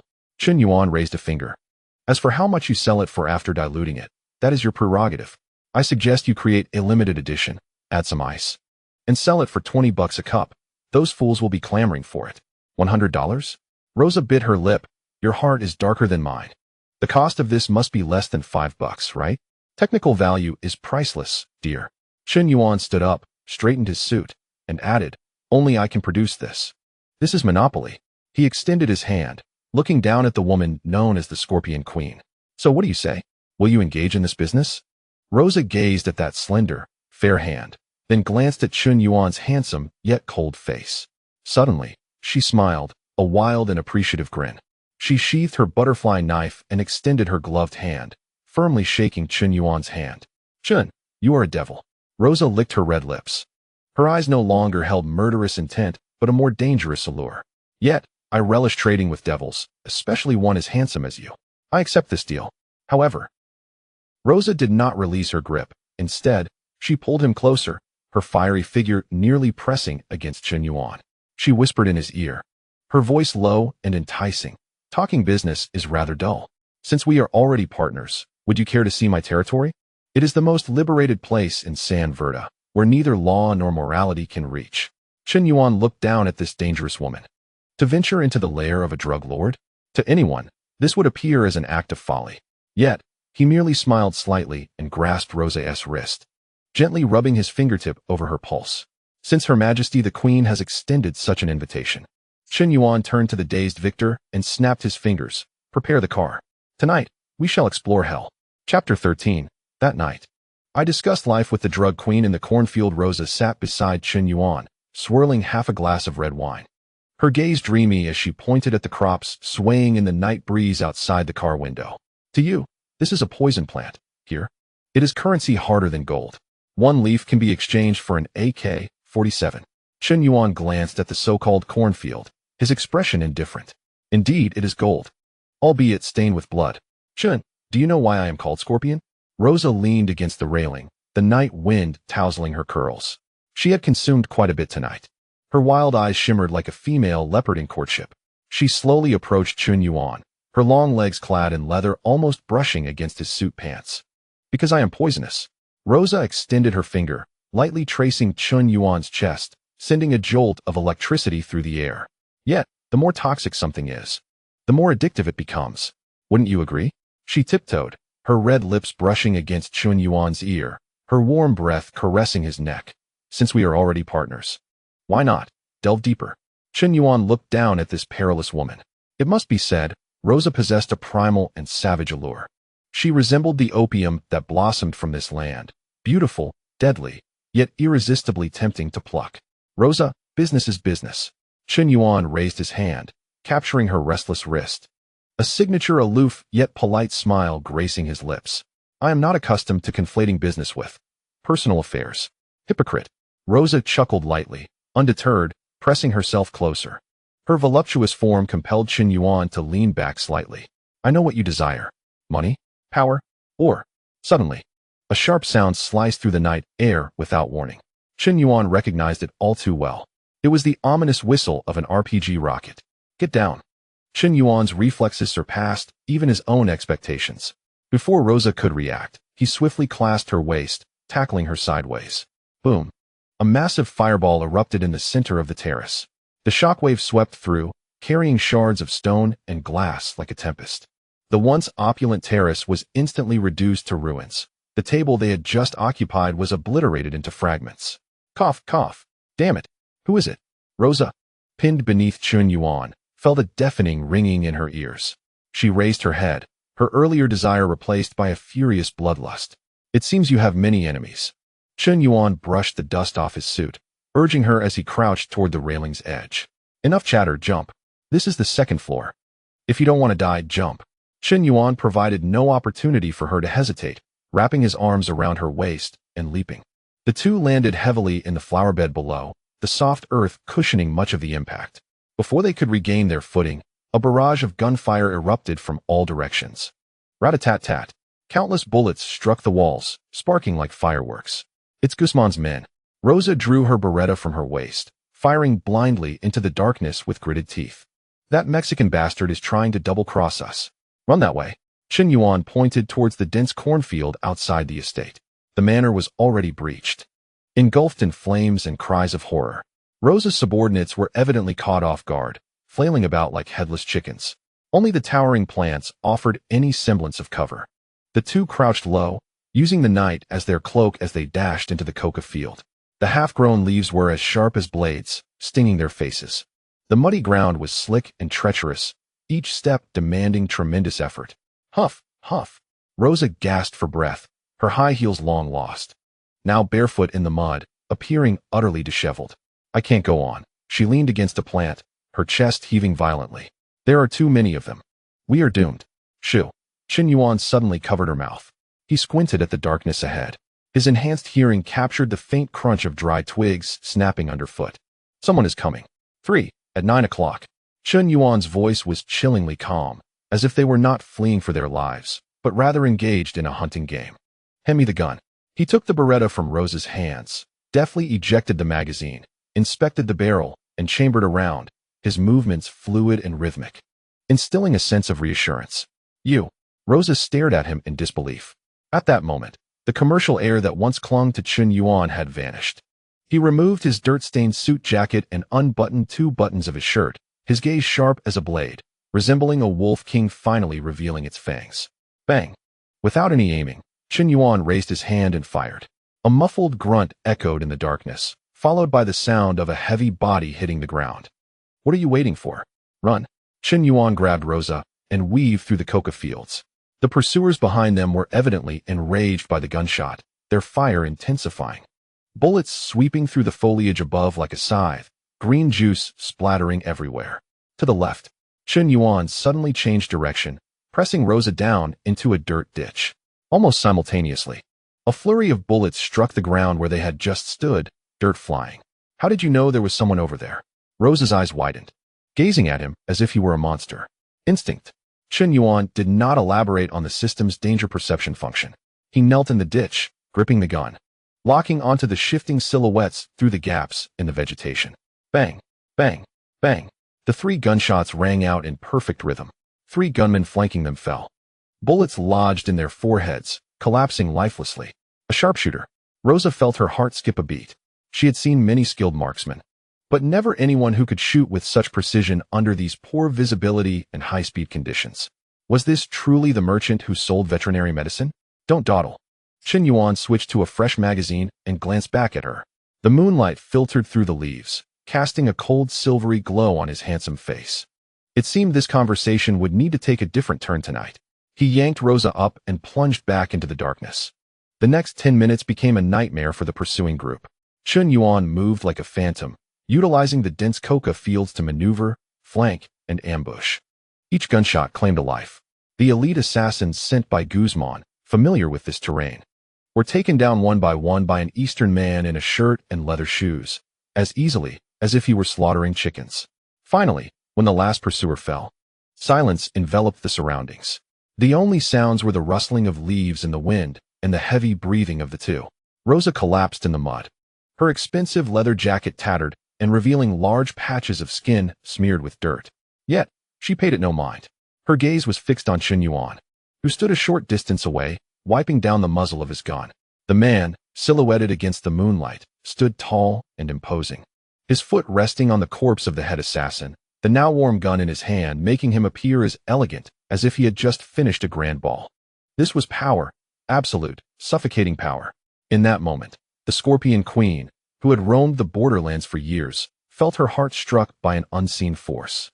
Not merely a sense of relief at surviving, but an unprecedented impulse to submit. Chen. Rosa pushed herself up, her voice trembling. Who exactly are you? I am merely a merchant. Chen Yuan turned, tossing the handgun back to her, his face returning to its usual nonchalant smile. And I also moonlight as a security guard. Rosa caught the gun, but did not stow it away. She approached Chen Yuan, disregarding the mud beneath her feet and her own disheveled appearance. Adhering to the code of the underworld, you saved my life. I owe you my life in return, no need for that. Chen Yuan stepped back, interrupting her. No. Rosa halted before him, her gaze intense. I want to marry you. Chen Yuan. Is this woman's reasoning somewhat flawed? I am serious. Rosa took a deep breath, as if making a decision that defied her ancestors. As long as you marry me, my territory, my armed forces, and even the money hidden in Swiss banks, all can be yours as a dowry. We will reign over the entire underground world of San Vandal. This was an opportunity too good to be true. For an ordinary person, such temptation would have them on their knees, calling her queen. An endless fortune, paired with an unwaveringly devoted beauty. Yet, Chen Yuan merely smiled. He reached out and gently brushed a dry leaf from her hair. His touch tender, yet laced with an impenetrable coldness. Rosa, you underestimate me. Withdrawing his hand, he slipped it into his pocket, his gaze drifting past her to the distant, settling chaos of battle. What I desire is not your wealth, nor your person. Then what do you want? Rosa bit her lip, her eyes filled with reluctance. Chen Yuan turned to face her, his eyes glinting with the shrewdness of a businessman. I only want your distribution network. If you can spread my dolly throughout South America, that would be the greatest repayment you could offer me. With that, he turned and walked towards the estate's exit, leaving behind a striking silhouette. By the way, tonight's appearance fee is rather steep. Remember to transfer it to my account. Chapter 14. What? The CIA suspects I am manufacturing biological weapons? Boss. 3 black Chevrolet Suburbans are parked outside, with no license plates. Alice stood behind the blinds, her icy blue eyes narrowing slightly as data streams flashed in her vision. 12 individuals exited the vehicles, all clad in gray suits, wearing earpieces, with bulges under their arms. Facial recognition revealed. No results found. No results found. In Alice's global database, there was no information on them, which could only mean one thing. These individuals were ghosts, specialists in dirty work. Alice's fingers danced in the air, instantly switching the factory's operational mode. The doors opened. Entering was not a balding taxman, but a middle-aged Caucasian with graying hair and hawkish eyes. He wore a tailored trench coat and carried a thin file, the oppressive aura developed from years of high office permeating the entire office. Mr. Chen Yuan? The man did not extend a hand, but instead tossed the file onto the table. I am James from the Special Investigations Division of the IRS. We suspect your company of serious tax evasion and money laundering. The IRS? He pointed at the small black box on James's waist, which was still blinking red. James paused briefly before smiling. The pretense of politeness vanished, replaced by a raw scrutiny and threat. He pulled up a chair, leaned forward, his gray eyes fixed intently on Chen Yuan. Since you are a smart man, I won't beat around the bush. James produced a transparent evidence bag containing a bottle of purple dolly. Is this your creation? It is one of my functional beverages. Chen Yuan spread his hands. James slammed his hand on the table, the sound vibrating the teacups. Mr. Chen, you call this a beverage? This is a biological stimulant. A military-grade prohibited substance. I have reason to suspect you are using this pharmaceutical factory to secretly manufacture biological weapons. The accusation was a heavy burden, and if not handled properly, it could crush Chen Yuan in Guantanamo Bay. Agent James, one can eat a disordered meal, but one must not speak carelessly. Chen Yuan's smile faded, replaced by a simmering anger born of indignation. He rose to his feet, placing both hands firmly on the table, defiantly locking eyes with James. You claim this is a biological weapon? Where is your evidence? Just because it is effective? I am a legitimate businessman, devoted to the research of human life sciences. The remarkable efficacy of my products stems from my mastery of core technologies, not from any engagement in terrorism. James narrowed his eyes. I have brought the search warrant. I am entitled to inspect every corner of this factory, including your basement. Should I find even the slightest trace, Chen, you will find yourself imprisoned for a long time. With that, he waved his hand.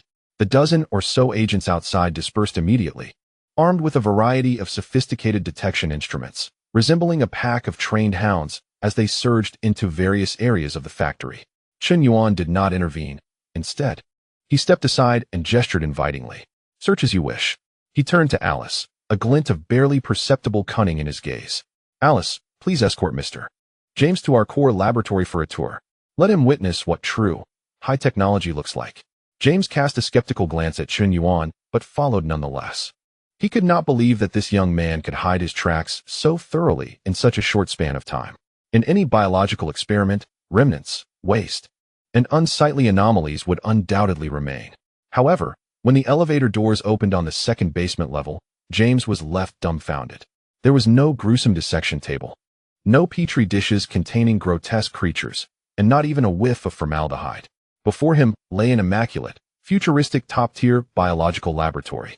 Researchers clad in sterile suits, actually simulation robots controlled by Alice, busied themselves with precise instruments, while complex double-helix diagrams scrolled across giant screens. And a faint scent of disinfectant permeated the air. This is where we develop mighty, Chen Yuan declared, hands clasped behind his back like a proud dean. We extract active enzymes from deep-sea organisms, integrating traditional Chinese herbal extraction techniques. Every step adheres strictly to FDA standards. If you doubt it, feel free to examine our experimental data. At that moment, Alice conveniently handed over a tablet. On the screen appeared an astonishingly detailed research log and clinical trial report. From molecular formulas to metabolic cycles, each datum was impeccably flawless, even including several recently published papers in The Lancet, of course, freshly generated. James felt increasingly alarmed. This was no black market operation. It was akin to the core laboratory of Pfizer or Johnson & Johnson. Could it truly be a mistake? No, that was impossible. James clenched his teeth. He refused to believe his instincts could be wrong. The effects of that purple liquid were far too potent, surely not achievable through ordinary technology. Investigate. I want all data on this Chen Yuan. He pulled out a satellite phone, connecting directly to CIA headquarters at Langley. I want every scrap of information on him. Even his bedwetting record from when he was 7. Chen Yuan stood calmly to the side, adjusting his cuffs, even taking the time to request a cup of coffee from Alice.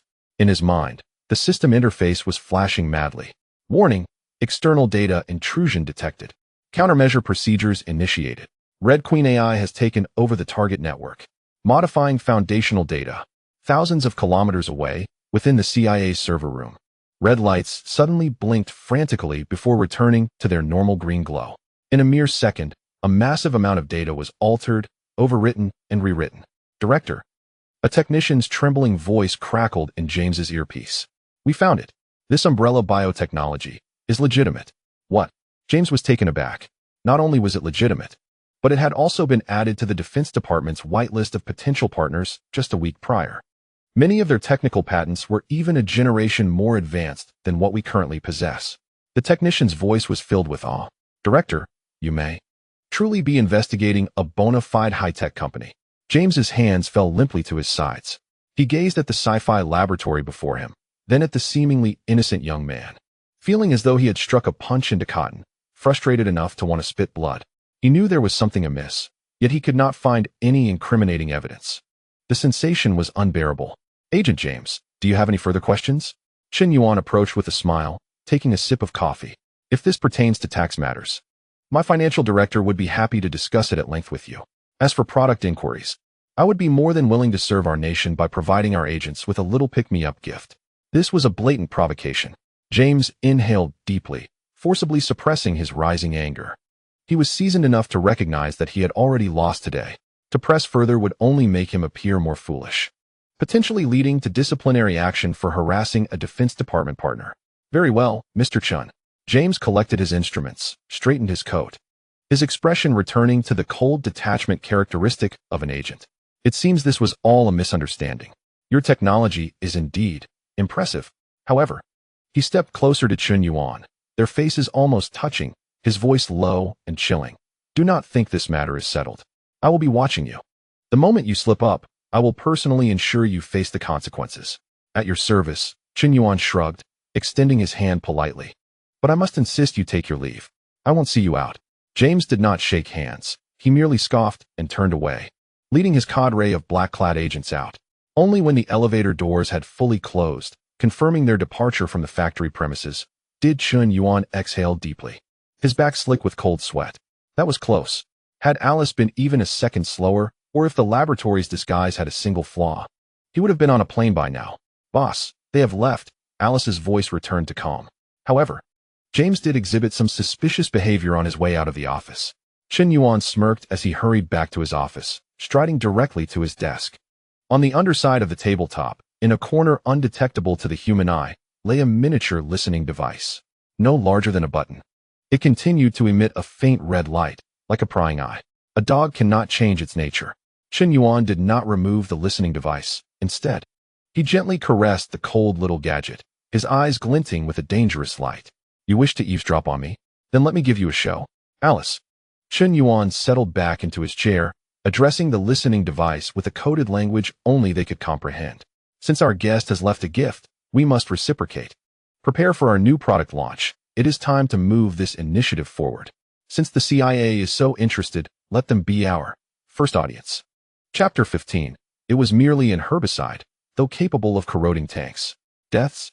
Chen Yuan chuckled softly, the sound resonating eerily through the electrical current. How could one fear death when undertaking grand endeavors? As long as we can resolve those stubborn troubles, such costs are worthwhile. Remember, it is called green peace. Sounds more environmentally friendly. Inside the command vehicle, James's complexion turned ashen. Green peace? A barren wasteland? This is undoubtedly a code name for some high-concentration nerve gas or Agent Orange. Quickly, notify headquarters. James abruptly tore off his headphones and shouted into the microphone. Target confirmed. They plan to unveil a large-scale, devastating biochemical weapon at tomorrow's press conference. Requesting support. Requesting SWAT tactical teams on standby. This situation even necessitates the intervention of chemical defense units. The entire CIA St. Vard division remained awake throughout the night. Countless agents scurried about like startled cockroaches, satellites locking onto the pharmaceutical plant, snipers taking positions in the distance, and the chemical defense teams donning heavy yellow protective suits establishing a quarantine zone several kilometers away. They braced themselves for what could potentially be a catastrophic biochemical crisis. However, the following morning, Chen Yuan, dressed in plain work attire and holding a microphone, beamed with a smile as bright as that of a newly appointed model worker in a village, welcoming everyone to the product launch. Today, I am proud to introduce our company's latest product, the Green Peace Powerful Herbicide. James, hidden in the crowd, nearly coughed up blood. Herbicide? I have taken off my pants. No. I have donned a hazmat suit, and you tell me this isn't herbicide? Do not underestimate herbicides, Chen Yuan continued, ignoring the bizarre atmosphere below. He approached a display case protected by bulletproof glass, inside of which lay an exceptionally resilient cactus and a piece of scrap tank armor retrieved from a junkyard. In the borderlands between America and Mexico, weeds are as bothersome as those pesky flies that refuse to leave. Casting a knowing glance in James's direction, he donned a pair of heavy corrosion-resistant gloves and picked up a bottle of a transparent liquid. Our herbicide extracts the acidic essence from a rare plant. It is environmentally friendly, non-toxic, yet possesses a devastating capability against plant fibers. As he spoke, he twisted off the bottle cap and poured the liquid into a spray gun. The moment of revelation arrived. Chen Yuan pulled the trigger. A fine mist of transparent liquid sprayed onto the cactus. Mere seconds later, the previously lush green cactus began to wither at an alarming rate, turning yellow and then, as if melted by an invisible force, transforming into a pool of black sludge that streamed down the glass. The audience fell into stunned silence. Those farmers gaped in disbelief. This was no mere herbicide. It was akin to a body-disintegrating liquid. Quite effective, wouldn't you agree? Chen Yuan nodded with satisfaction, preparing to set down the spray gun. Just then, his hand slipped. Whether by accident or design was anyone's guess. The nozzle tilted slightly, sending a residue of liquid arcing onto the scrap tank armor behind him. Sizzling. A horrendous sound erupted, akin to pouring water into boiling oil. A cloud of white smoke billowed upwards, under the horrified gaze of the audience. The 50-millimeter thick homogeneous steel armor began to bubble, soften, and dissolve as though it had been doused with hot water. Within 5 seconds, a hole the size of a fist appeared, revealing the podium's support structure behind it. The remaining liquid dripped onto the concrete floor, continuing to hiss as it corroded, creating a small pit. Silence. An absolute silence. Even the sound of the wind rustling the colorful flags felt jarring. James stood with his mouth agape, his sunglasses sliding down his nose, oblivious to all around him. He stared, transfixed, at the still smoking hole, feeling as though his worldview was collapsing. Is this truly called an herbicide? This is the saliva of an alien, whose weeds are tougher than a tank. Are you planning to weed out the Transformers? Chen Yuan, seemingly startled, exaggeratedly covered his mouth and sheepishly scratched his head, offering an apologetic smile into the microphone. Oh dear, my hand slipped. Please, do not misunderstand. This is indeed an herbicide. He pointed to the still fuming hole, absurdly continuing. Our formula has been slightly modified. After all, some weeds have quite robust root systems.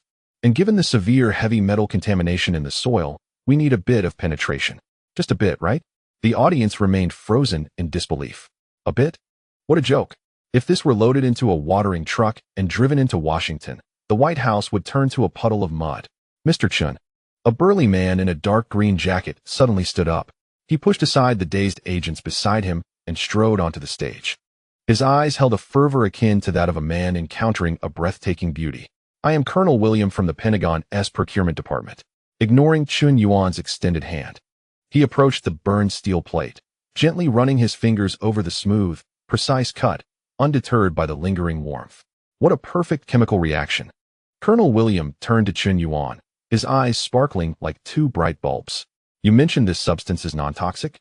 Absolutely environmentally friendly, Chen Yuan replied with a smile. Aside from a slight allergic reaction to metals and plant fibers, it naturally degrades into fertilizer within 24 hours in the soil. Fertilizer? Colonel William's lips twitched before he erupted into hearty laughter, his mirth almost unsettling. What a remarkable fertilizer. He threw an arm around Chen Yuan's shoulder, the camaraderie suggesting they were long-lost brothers. My dear brother Chen, we want this herbicide. Whatever quantity you have. However, we need to change the packaging. Colonel William lowered his voice to a conspiratorial whisper, audible only to the two of them. Let us not use these plastic bottles. Package it in aerial bombs. Or in missile warheads. Chen Yuan raised an eyebrow, feigning surprise. Colonel, this is an agricultural product. You mean to weeding? Colonel William blinked innocently, his expression earnest. The weeds in the Middle East have been growing too rapidly, and they hide within concrete bunkers and tanks. Ordinary herbicides are ineffective. We require something with penetration. James, witnessing this exchange, closed his eyes in despair. He realized he had lost. Not just lost, but lost utterly. Chen Yuan not only cleared his name, but also secured the military as his strongest ally. From that day forth, this pharmaceutical plant would no longer be a hub for smugglers, but rather a strategic partner of the United States. To threaten him would be to threaten the Pentagon's interests. Deal. Chen Yuan shook Colonel William's hand, his smile radiant. For the sake of world peace, I am duty-bound. As the two conversed animatedly, old John limped over, still clutching the half-used spray gun, a pained expression on his face. Boss, this stuff is expensive. That last spray cost several $100s. Shouldn't we raise our prices? Raise prices. Chen Yuan shot him a glare and then turned to William, declaring with righteous fervor, in support of national defense, how can we talk about money? The military price must be discounted. How much of a discount? William's eyes glistened with gratitude. 98%. Chen Yuan held up 2 fingers. That's all I can offer. Any more, and I'll go bankrupt. William, feeling a sense of something awry, nevertheless nodded as he gazed at the burned steel plate. It's worth it. Even at full price, this is far cheaper than the millions spent on a single bunker buster. Pleasure doing business. Chen Yuan watched as William signed the procurement intent form, his mind racing with calculations. This bottle of herbicide is, in fact, a concoction of highly concentrated strong acids blended with a special catalyst, costing less than $50. Selling it to the military. 50,000 per ton seems quite reasonable, doesn't it? This is no mere herbicide. It is unequivocally liquid gold. By the way, Mr. Chen, William, having tucked away the contract, suddenly appeared to recall something. Given your profound expertise in chemistry, what about in the realm of bioenhancement? He glanced at the blonde secretary, Alice, who stood silently behind Chen Yuan, exuding an aura of danger. As a career soldier, William sensed that this woman was far from being a mere ornament. I wonder if you might be interested in participating in our super soldier program? Chen Yuan's pupils slightly contracted. The fish had taken the bait, and it was a great white shark at that. Super soldier? He feigned bewilderment, claiming it was something from the movies. We are merely a small factory that sells veterinary drugs and herbicides. How could we possibly know about that? Modesty suits you. William chuckled knowingly. I've heard about it. That night, your 2 security guards dismantled an entire armed convoy. We could certainly use such security in the military. Chen Yuan fell silent for a moment. Then, he slowly raised his head, a glint of madness and ambition flashing in his eyes. Colonel, since you are so earnest, how about taking a look in my basement? There are some genuine big shots down there. You might find them intriguing. Chapter 16, Recruitment Fair. Why are all the wanted criminals here? With the Pentagon's order finalized, that 2-page procurement letter became Chen Yuan's most formidable talisman. However, while this talisman could shield against visible missiles, it could not guard against the hidden daggers. Expanding the underground base required manpower, transporting heavy loads necessitated escorts. And even the surface factory, designed to throw off suspicion, needed a cadre of intimidating figures to stand guard. After all, while 2 tyrants could fight, one could hardly expect them to wear security uniforms to greet clients. Could one? That image was too beautiful. It might give clients a heart attack. Thus, a rather unconventional recruitment fair commenced in the vacant lot at the factory's entrance. However, the scene felt decidedly off. Under the blazing sun, the air was thick with the stench of cheap tobacco and sweat. There were no sharply dressed university students, nor any applicants clutching resumes. The 100 or so individuals crowding at the entrance were a motley crew, each more unsightly than the last, with faces full of excess. Some were bare-chested, displaying a physique marred by scars rather than aesthetic appeal. Others lurked in the shadows, their eyes darting around like venomous snakes, and a few even had bulging waistbands, clearly harboring contraband. Boss, here is today's interview list. Victor approached, holding a crumpled stack of papers, his expression somewhat indescribable. Honestly, I have never seen such a complete collection of wanted posters in my life. If the police were called, this crowd could be sentenced to 800 years. Chen Yuan sat beneath the sunshade, leisurely sipping iced lemonade while casually flipping through the list. Good heavens. Ironhead, 3-time champion of street fights on St. Valder Street. Fled after killing a referee. Bomb Jerry, former mining demolition expert, blew up his ex-wife's house to avoid alimony. One-eyed, retired Mexican mercenary, proficient in sniping, but hunted for embezzling military funds. This is no recruitment fair. It's clearly a Valley of Villains team-building event. Chen Yuan chuckled, thoroughly pleased. However, this was precisely the scum he desired. Who among the decent would dare work at a factory with a death toll in the dozens? Who could pull the trigger without flinching when faced with gang warfare? Next, Victor bellowed. A heavily tattooed giant, with even a skull tattoo on his face, stepped forward. He appeared unfazed, even spitting a thick loogie at Chen Yuan's feet, his gaze defiant. You must be that wealthy Oriental fellow they talk about? The giant crossed his arms, muscles straining against his nearly transparent tank top. The name S. Mad Dog Johnny. I hear you're offering high wages? Front me 5,000, or I'll smash this place to bits. Laughter erupted from the crowd. Most of these people were fugitives, drawn here for 2 reasons, to make money or to find refuge. As for who the boss was, to them, he was merely an ATM. Chen Yuan didn't even bat an eye. Alice, the blonde secretary standing behind Chen Yuan, didn't even lift her gaze. She simply raised her high-heeled foot, and then, bang! With a dull thud, the previously imposing mad dog Johnny flew backward like a rag doll, crashing into the crowd, unconscious without a sound. Silence engulfed the area. The raucous thugs fell mute, staring in terror at the woman clad in an office uniform, whose alluring figure concealed formidable strength. I do not appreciate impolite individuals. Chen Yuan set down his cup, his gaze sweeping across the crowd. His voice, though not loud, carried an ominous weight that instilled dread. I do not care if you were murderers, rapists, or terrorists in your past lives. Once you pass through this door, you shall bear but one identity, my dogs. Obedient ones shall feast and earn money. Even if you are wanted by Interpol, I can ensure your survival. But for those who disobey, Chen Yuan pointed at the still twitching Johnny. That will be your fate. Such words, if spoken elsewhere, would be deemed madness.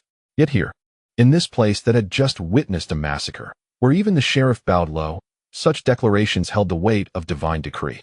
Now, for those seeking money, line up. Chen Yuan snapped his fingers, and each person received a dose of the entry vaccine. Once injected, we shall become one family. That was a specially designed loyalty control agent. Publicly, it was touted as a vaccine against tropical infectious diseases. In reality, it was a swarm of microscopic nanobots, typically dormant and harmless in the bloodstream. But at Chen Yuan's whim, these nanobots could solidify the blood instantaneously, causing excruciating death. Using drugs to control subordinates was a lowly tactic. Chen Yuan placed his faith in technology. Observing the vials of pale blue liquid, some hesitated, while others expressed doubt. What is this? A tall, thin gunman stared at the needle, visibly apprehensive. Don't want to take it? You can leave. Chen Yuan casually retrieved a bundle of cash, tossing it onto the table like a brick. Once injected, this $5,000 will be your settlement. There's also a monthly base salary of $2,000, plus task commissions. The vibrant green money glimmered enticingly in the sunlight. For this band of desperate fugitives, they would dare to drink poison if it meant survival. Let alone a vaccine. I'll take it. Me too. Boss, I have thick veins. Aim well. Get out of the way. Let me go first. The previously fearsome thugs now eagerly rolled up their sleeves, fearing that any delay might cost them their chance at the money. Within an hour, all 50 meticulously selected employees had been vaccinated. Chen Yuan glanced at the system panel, where rows of loyalty, forced lock illuminated, nodding in satisfaction. From today onward, you shall be the inaugural members of the Umbrella Guard.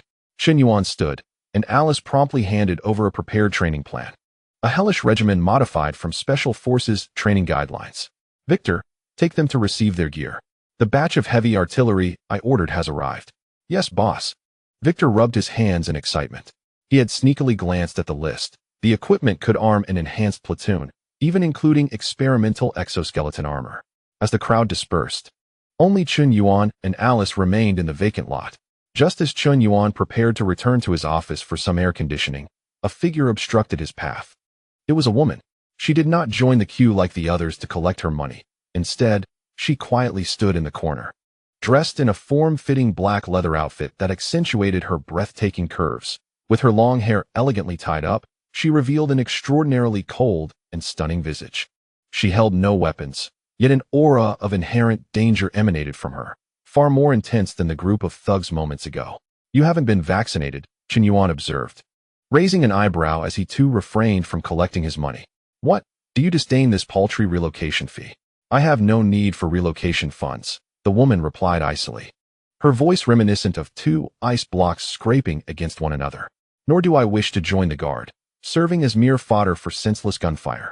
She stepped toward Chen Yuan, each stride steady and poised, akin to an elegant black cat. What is it you desire? Chen Yuan inquired with keen interest. I have heard that you are in need of a personal secretary, the woman stated, halting 3 meters away from Chen Yuan. Her gaze crossed over him to Alice, who stood behind, a hint of provocation in her eyes. I believe she may struggle to manage on her own. The air instantly chilled. Alice's previously calm electronic eyes narrowed sharply, a fierce aura of impending danger locking onto this audacious challenger. The boss only requires one secretary. Alice stepped forward, positioning herself protectively in front of Chen Yuan.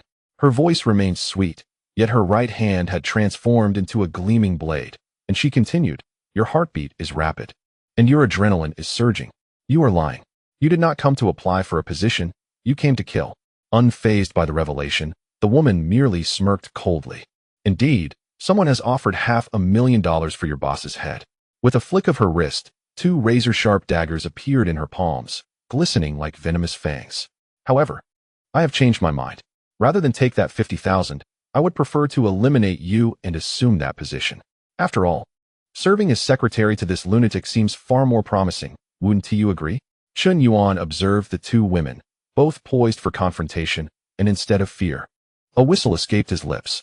How did the script suddenly transform into a battlefield? Intriguing. He stepped back, leaning against a pillar with an expression of amusement. Since this is an interview, it must include a test. He pointed at the woman who claimed to be a killer and then gestured toward Alice. If you defeat her, I may consider granting you an internship. Chapter 17. Is Alice jealous? Boss, is your back all right? The interview commenced. As Chen Yuan's words hung in the air, the woman who called herself Viper moved. There was no elaborate display. She was as still as a maiden, yet as swift as thunder. Her military boots struck the ground with force, propelling her forward like an arrow released from a bow. The 2 daggers in her hands sliced through the air, aiming directly for Alice's throat and heart. Swift. So swift that an ordinary person's retina could only capture a fleeting shadow. If one disregarded the identity of the opponent, this would undoubtedly be a textbook example of assassination artistry. Yet, before TX, it was merely a slow-motion replay. Too slow. Alice did not move her feet. She merely shifted her body slightly. The daggers, capable of slicing through steel, grazed her nose. The wind generated ruffling a strand of her golden hair. In the next instant, her seemingly delicate hand unexpectedly grasped Viper's wrist. Crack. Ugh. Viper emitted a muffled grunt, her face paling instantly. It felt as though her wrist were caught in a hydraulic clamp, her bones protesting under the unbearable strain. Before she could even contemplate a counterattack, Alice's other hand seized her throat. Boom. With no hint of mercy, Alice lifted Viper as one would a chick, striding purposefully into the office and then forcefully slamming her onto a large mahogany desk. Papers and pens scattered chaotically across the floor. Viper's back struck the hard surface with a thud, the pain nearly causing her to lose consciousness. Just as she attempted to struggle, Alice's knee pressed against her abdomen, her transformed blade hovering dangerously close to Viper's eye. Victory or defeat hung in the balance of a moment. Chen Yuan leisurely entered the office, closing the door behind him, cutting off the curious gazes from the new employees outside. He observed Viper pinned helplessly to the desk and the assertive, cold-eyed Alice, unable to suppress a whistle. Alice, I intended for you to conduct an interview, not to dismantle her. Chen Yuan approached the desk, intrigued by the scene before him. While the display was visually appealing, the desk itself was rather expensive. Boss, she is lying. Alice maintained her grip, tightening her hold. Her usually unflappable electronic eyes now flickered with a near furious emotion. Her heart rate increased by 30% as she approached you. Her pupils dilated, muscles tensed. She desires your demise. Alice turned her gaze to Chen Yuan, her tone imbued with an unprecedented firmness and possessiveness. This source of danger must be eradicated. Your safety is solely my responsibility. Chen Yuan was momentarily taken aback, recognizing the implication of her words. Was this jealousy? A being driven by logical code had developed feelings of possessiveness? It seemed the biological ascension of the system extended beyond mere physicality. Even the emotional modules of AI were evolving. Clearing his throat, Chen Yuan chuckled softly. All right. I understand your loyalty. Please retract your blade. She is quite a talent, and it would be a pity to ruin her. Reluctantly, Alice complied, her blade transforming back into her fair skin, yet she maintained a firm grasp on Viper, her demeanor still rife with warning. Chen Yuan lowered his gaze to the defiant woman, even in restraint. Now, can we converse properly, Miss Viper? Or do you prefer this desk-bound method of discussion? Viper gritted her teeth, glaring at Chen Yuan. Humiliation. As a renowned figure in the mercenary world, the Black Widow had never faced such utter defeat, nor in such a humiliating manner. Before this golden-haired monster, her once proud combat skills felt infantile. You have won. Viper inhaled deeply, her chest heaving with intensity.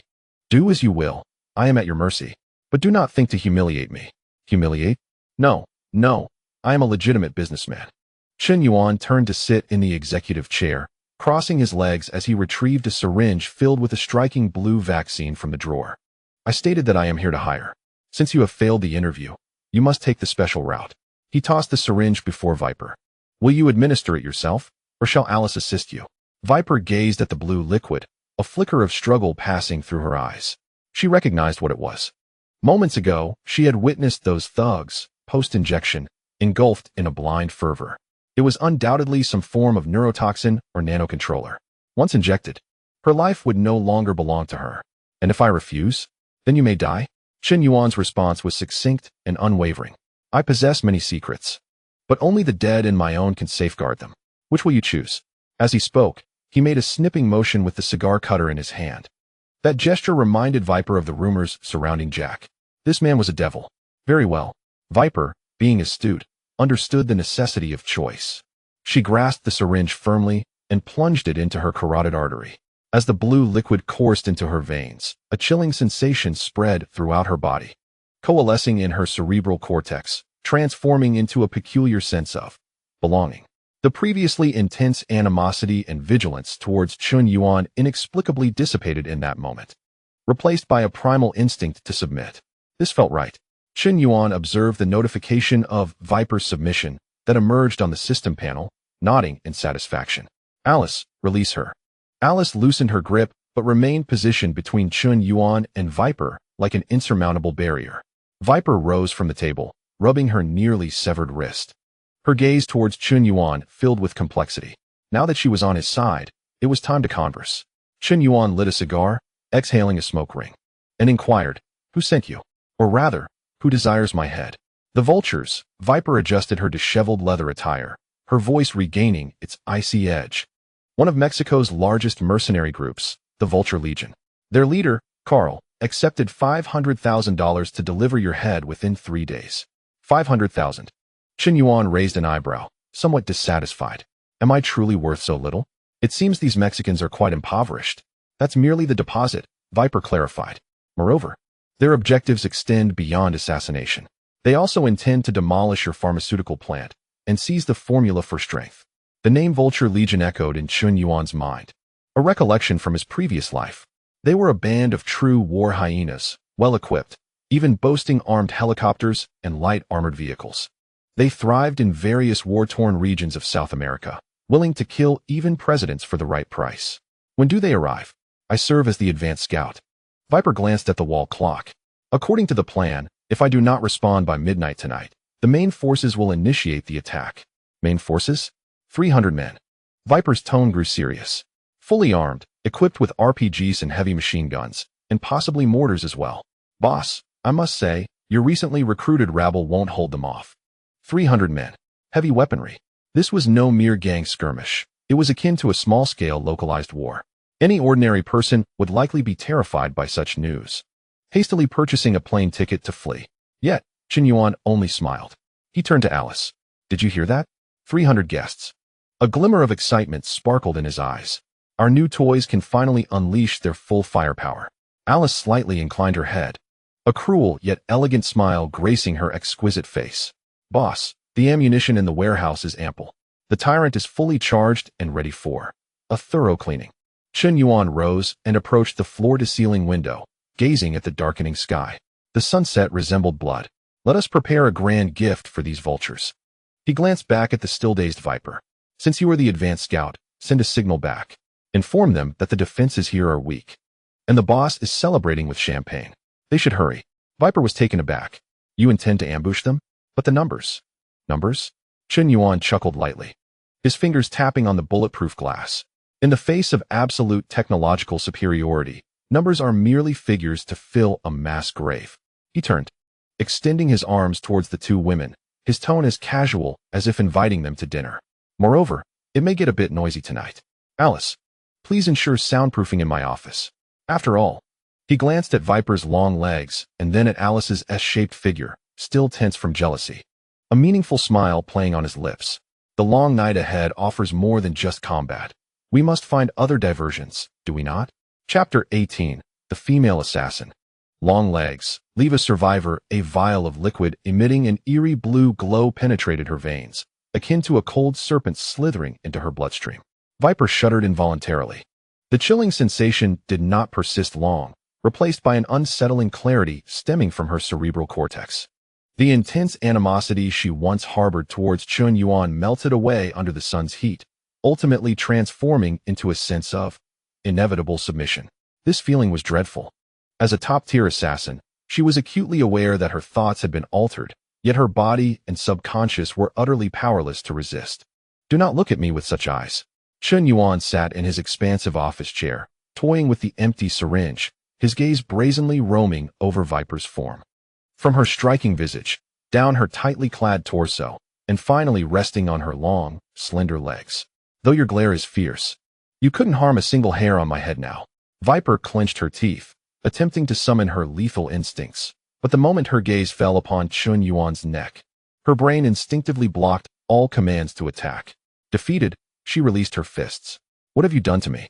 A trivial precaution, Chen Yuan shrugged, casually tossing the syringe into the trash. Nano-neuroblocking agent. It will take control of your subconscious. Should you ever entertain thoughts of betrayal or harm towards me, it will sever your neural connections like countless miniature scalpels. Chen Yuan stood, approached Viper, and gently lifted her chin with a finger. This time, Viper did not flinch. Nor could she.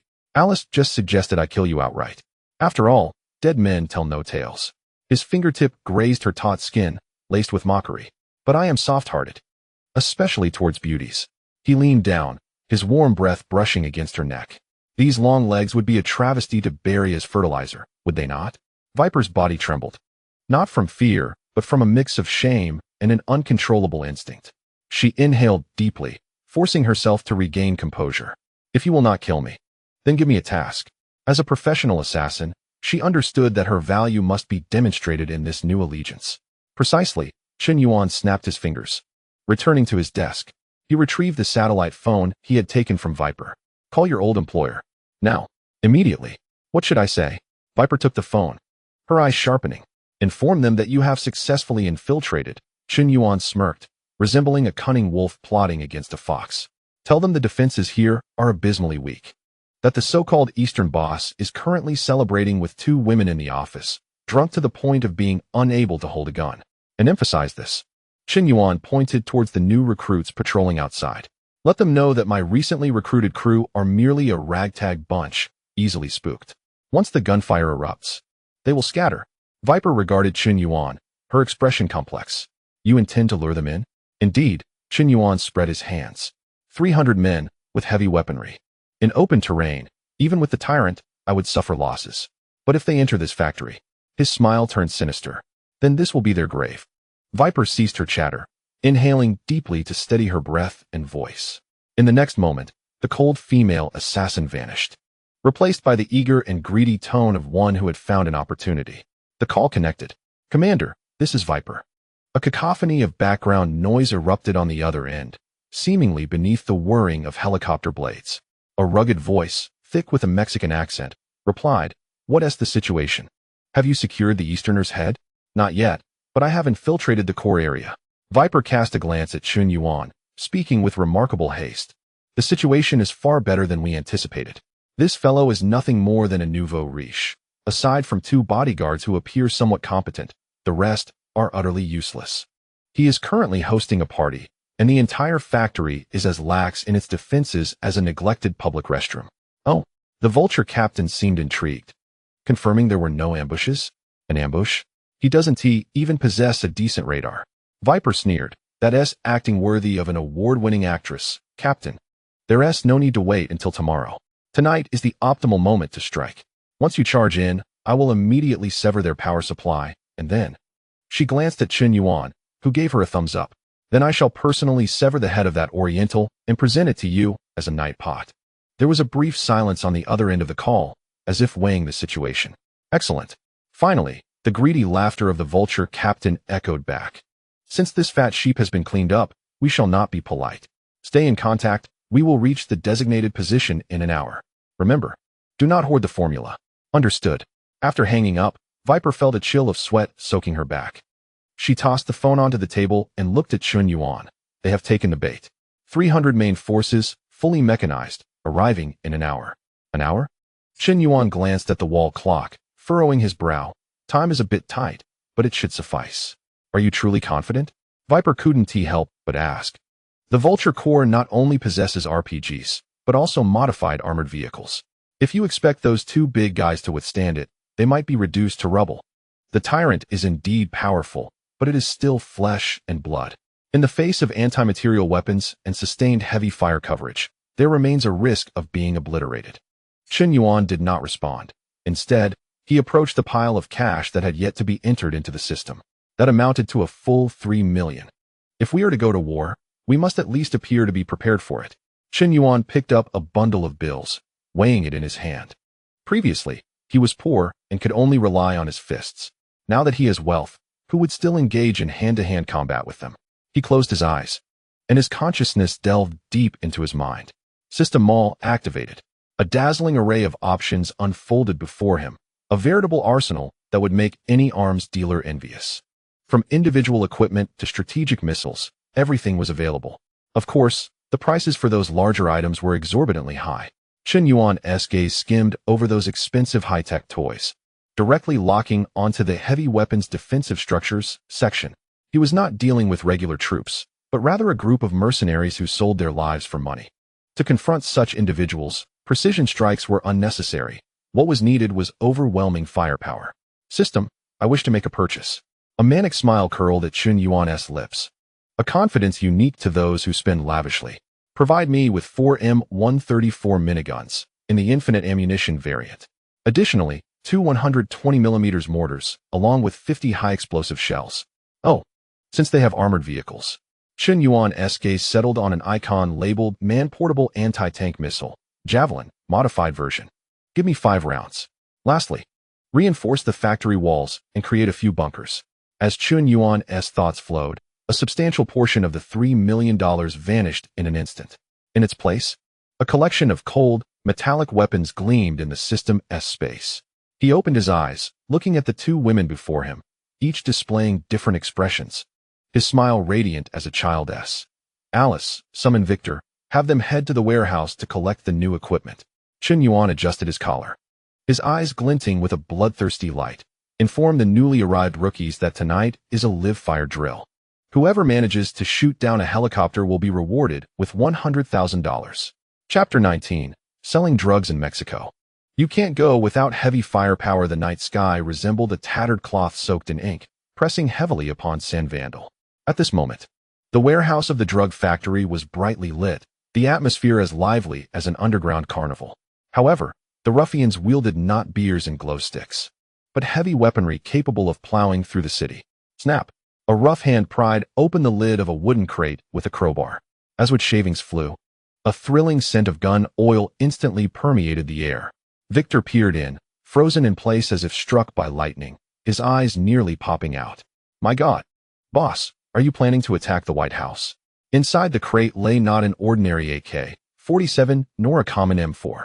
Instead, 4 M134 miniguns, gleaming with cold metallic luster. Rested together, their 6 robust barrels bound like a slumbering multi-headed serpent. Nearby, a mountain of golden ammunition chains piled high, each bullet glimmering with the light of death. Don't be so surprised. Chen Yuan sat casually atop an ammunition box, a cigar pinched between his fingers. His tone is flat, as if discussing a mere purchase of cabbage. We are legitimate businessmen, with so many valuable raw materials stored in the drug factory. How could we not install proper security measures? Security measures? Victor gazed at the guns capable of firing 6,000 rounds per minute, his lips twitching madly. This thing is not just for security. It could defend against dinosaurs. This is equipment designed for armed helicopters. How can a single soldier utilize it? Without firing a shot, the recoil could pulverize a person's arm. Of course, a single soldier cannot use it. Chen Yuan exhaled a puff of smoke, gesturing toward the 2 massive figures standing in the shadows. But what if it were them? Tyrant 1 and 2 approached. They stretched out their hands, which seemed far from human, effortlessly lifting the hefty M134 as if it were a water gun. The heavy ammunition boxes were strapped to their backs, and the massive supply chains coiled around their arms. The visual impact, filled with violent aesthetics, left everyone present breathless. This is the handgun tailored for them. Chen Yuan chuckled. As for you, he patted the adjacent long boxes. Open them up and see. This is what I've prepared as employee benefits for you. The fighter known as Iron Head carefully lifted the lid, only to emit a high-pitched scream. Inside the box lay dozens of exoskeleton suits neatly arranged. Though merely a rudimentary hydraulic assist frame coupled with ballistic steel plates, appearing somewhat crude and heavily industrial punk in style. To these individuals who had only ever seen bulletproof vests, it was akin to Iron Man's armor. This is exoskeleton? Ironhead trembled, boss. Isn't this still in the experimental labs of the US military? This is the civilian version, originally designed for heavy lifting. Chen Yuan spoke earnestly. But I made slight modifications, adding ballistic plates and a fire control assistance system.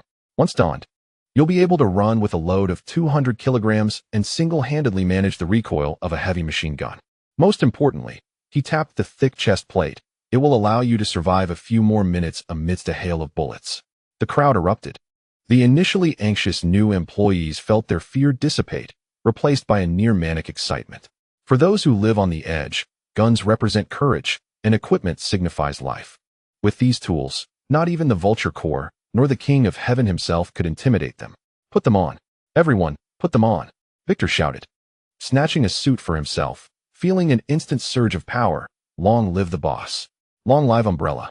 Half an hour later, the once dilapidated drug factory had undergone a complete transformation. Behind the walls, a mortar position had been established, and within several concealed strongholds, fully armed exoskeleton warriors lay prone. Their dark gun barrels aimed at the road.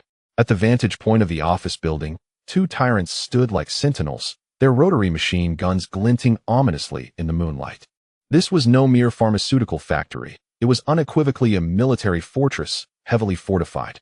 Chen Yuan stood atop the highest watchtower, the night wind billowing his garments. Viper stood beside him, gazing down at the foreboding defenses with an expression of profound complexity. You are mad, she whispered. If the Vulture's men witnessed this scene, they would surely regret taking on this contract. Regret? Chen Yuan chuckled softly, downing his glass of red wine. In the business world, there is no remedy for regret. Only damage control. Unfortunately, they have already passed the optimal moment for that. He raised his wrist, glancing at his Patek Philippe. The timing is perfect. Suddenly, two blinding headlights pierced the darkness of the distant road, followed by 4, then 8. A multitude of beams shattered the night, accompanied by the roar of engines. Like a serpentine fire dragon racing toward the factory, the ground began to tremble slightly. They have arrived. Chen Yuan squinted as the system interface unfolded on his retina. A myriad of red enemy markers densely appearing on the radar. 300 men, 30 modified pickups, and even 3 light armored personnel carriers. The Vulture Legion had indeed invested heavily. Boss, they have entered a kilometer range. Alice's voice crackled through the earpiece. Shall we initiate a remote strike? Not yet.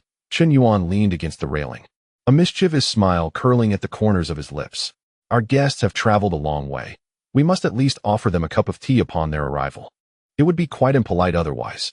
We shall strike when they are close. I want them to see hope, only to plunge into despair. On the road, Vulture Commander Carl sat in the lead armored vehicle, a radio in hand, a sinister grin etched on his face. Viper's words rang true. This place was as quiet as a grave.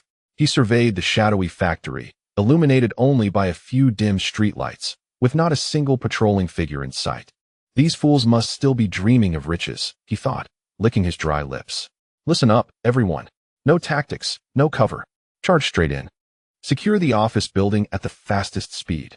A reward of $20,000 for the first man through the door. Go. Annihilate these yellow-skinned monkeys.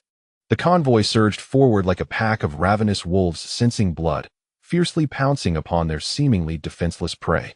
Little did they know, in the depths of that silent darkness, countless eyes were locked onto them through infrared scopes, while behind the dark gun barrels lurked a group of demons, recently injected with loyalty serum and equipped with futuristic technology, thirsting for blood even more than they were. 500 meters, 300 meters, 100 meters. Carl could even make out the rust on the factory's gates. Crash through it, he shouted with excitement. The armored vehicle roared as it smashed into the heavy iron door. Boom. The gate crumbled. Ha! An effortless task. Carl cackled as he charged inside, but the next moment, his laughter was abruptly silenced. For in the beams of their headlights, he did not see panicked guards or fleeing workers, but a young man in a suit, hands in pockets, a smile gracing his face. Standing in the center of the open space, Behind him loomed two massive black figures, slowly raising their six thick gun barrels. "Welcome," Chen Yuan's voice echoed through the loudspeaker. "Chilling as if from the depths of hell. In your next life, remember not to intrude upon others' doorsteps. Open fire." Chapter 20. As long as the money is right. I can even grant him a second life. The sound was not of electricity, but rather the mournful wail of 4 M134 miniguns operating at full throttle, tearing through the air. With a firing rate of 6,000 rounds per minute, that meant 100 large-caliber bullets unleashed every second. For guns firing in unison equated to 400 rounds per second. This was not mere shooting, it was a metal storm. The night was instantly illuminated by tracer rounds, dazzling as daylight. The whip of death woven from red-hot trajectories rained down mercilessly upon the Vulture Legion's convoy. Boom, boom, boom. The first 3 pickups barely lasted a second before they were rendered into a sieve, their fuel tanks exploding into burning torches by the roadside. The mercenaries aboard had no time to scream before being torn to shreds by the large-caliber bullets. The blood mist that erupted was evaporated by the intense heat. "Counterattack! Quick! Counterattack!" Carl shrieked in hysteria from within the light armored personnel carrier, barking orders into the radio. "RPG, blow those 2 strongholds to smithereens."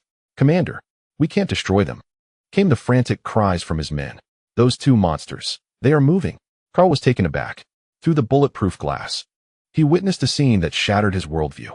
Those 2 towering black giants were not merely stationary machine gunners. They were advancing boldly, carrying massive ammunition boxes amidst the hail of bullets. Rounds striking their heavy armor only sparked harmlessly, while their Gatling guns struck with the precision of death's scythe. What he faced was not infantry. These were humanoid tanks. Was this what Viper referred to as a void in defense? Was this a rabble? Carl felt a surge of rage rising within him. He forcefully pushed open the hatch, intending to man the heavy machine gun atop the vehicle for a counterattack. But as he peered out, a mortar shell descended with a piercing whistle, landing squarely in the midst of the convoy. Boom! The shockwave overturned 2 pickups. Behind the surrounding walls, dozens of security guards clad in exoskeleton armor surged forth, automatic rifles in hand, charging under the cover of the 2 monstrous figures. Although their tactical movements were amateurish, some even tripping and falling, they were well equipped. The strength conferred by their exoskeletons allowed them not only to run swiftly, but also to bear heavy ballistic plates. The pride of the Vulture Legions, a 47 round struck them with little more than a sound, proving useless. It was over. That singular thought consumed Carl's mind. This was not combat. It was a massacre. Retreat. Everyone retreat. He scrambled back into the driver's seat, yanking the steering wheel as the heavily modified armored personnel carrier roared, crashing through the burning wreckage in an attempt to turn and escape. Trying to leave? Chen Yuan, standing on the elevated platform, swirled his empty wine glass, a cold smile playing on his lips. "Did you ask my security for permission?" He raised his hand gently, signaling downward. On the battlefield, Tyrant 1 suddenly discarded its heated machine gun, emitting a deep growl as its legs propelled it forward like a cannonball. The ground trembled beneath its might. Its speed surpassed even that of the armored vehicle. Boom! With a thunderous crash, Tyrant 1 leapt atop the speeding armored vehicle, its terrifying weight causing the roof to cave in, the entire vehicle swaying like a drunken rhinoceros. "Get off! Get off!"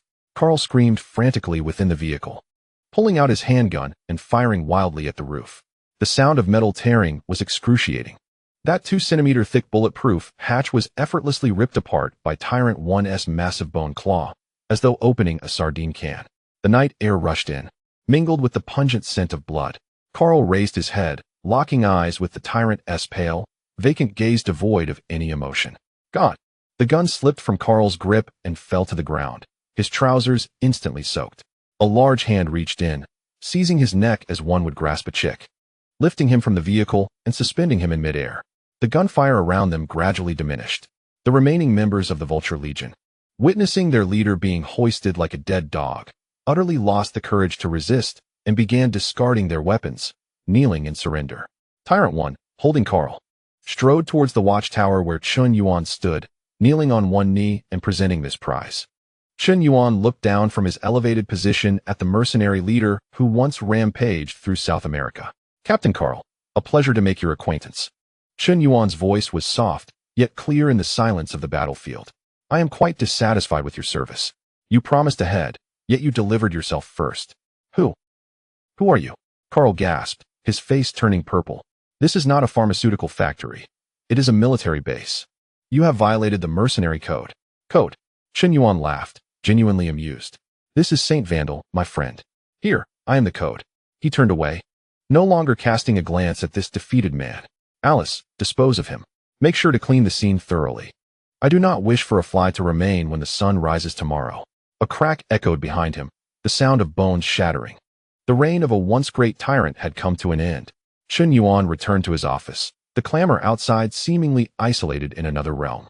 He poured himself a glass of whiskey, just about to take a sip to calm his nerves when the satellite phone on his desk rang. It was an encrypted unknown number, displaying Switzerland as its origin. Chen Yuan raised an eyebrow and answered the call. Good evening, Mr. Chen.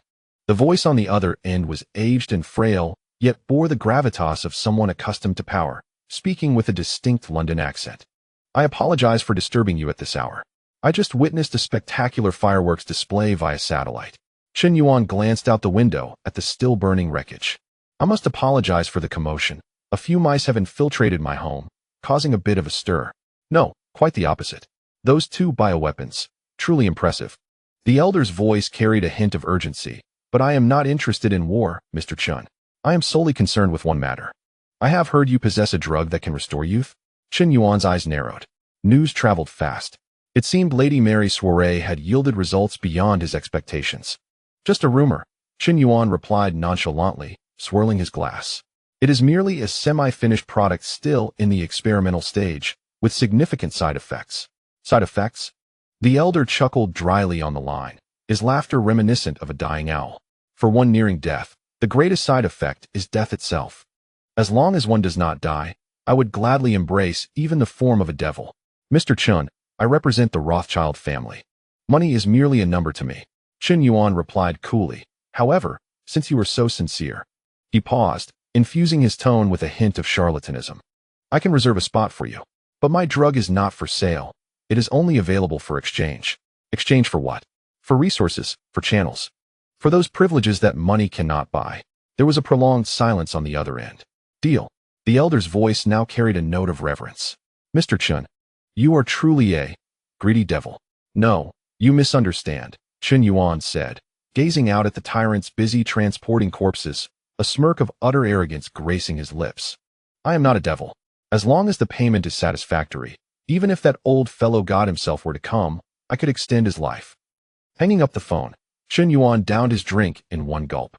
This night was destined to be sleepless. Not just for him, but for the entire underworld of Saint Vandal, which trembled with the news of the Vulture Legion's annihilation, spreading like wildfire to every corner of the border. The once coveted Eastern drug merchant transformed overnight into a ravenous tiger.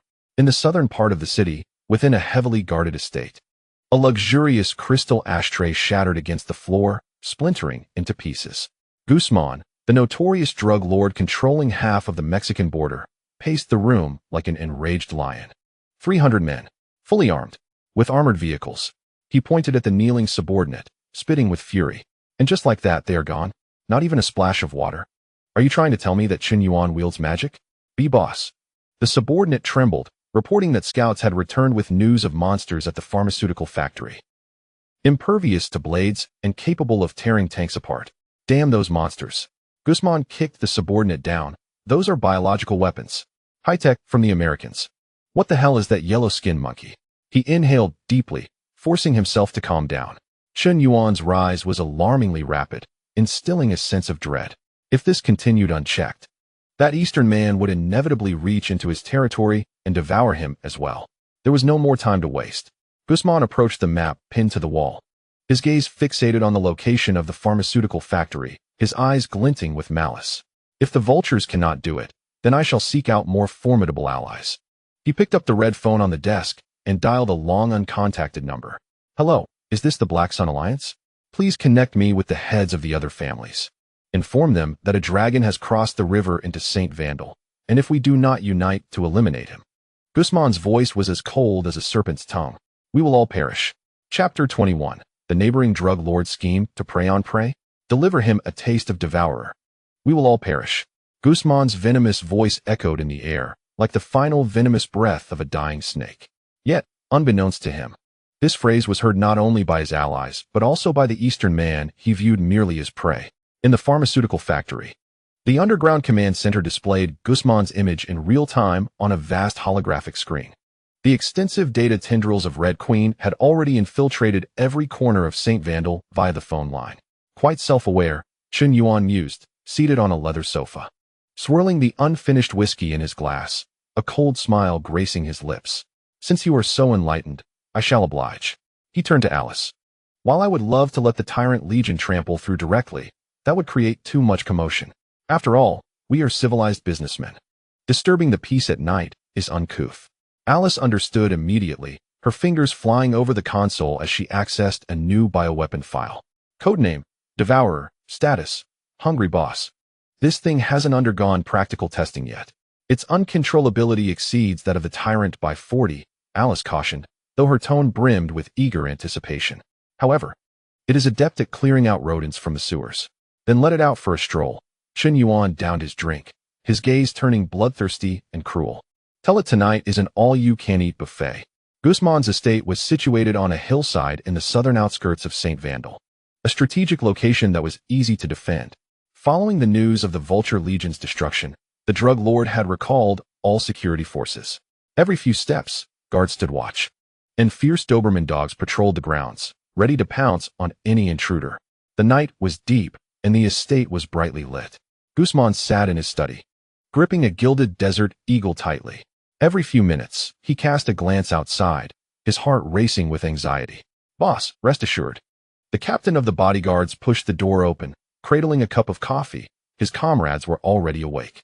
Machine guns were mounted on the outer walls, ready to transform anyone daring to approach, especially Chen Yuan, into a sieve.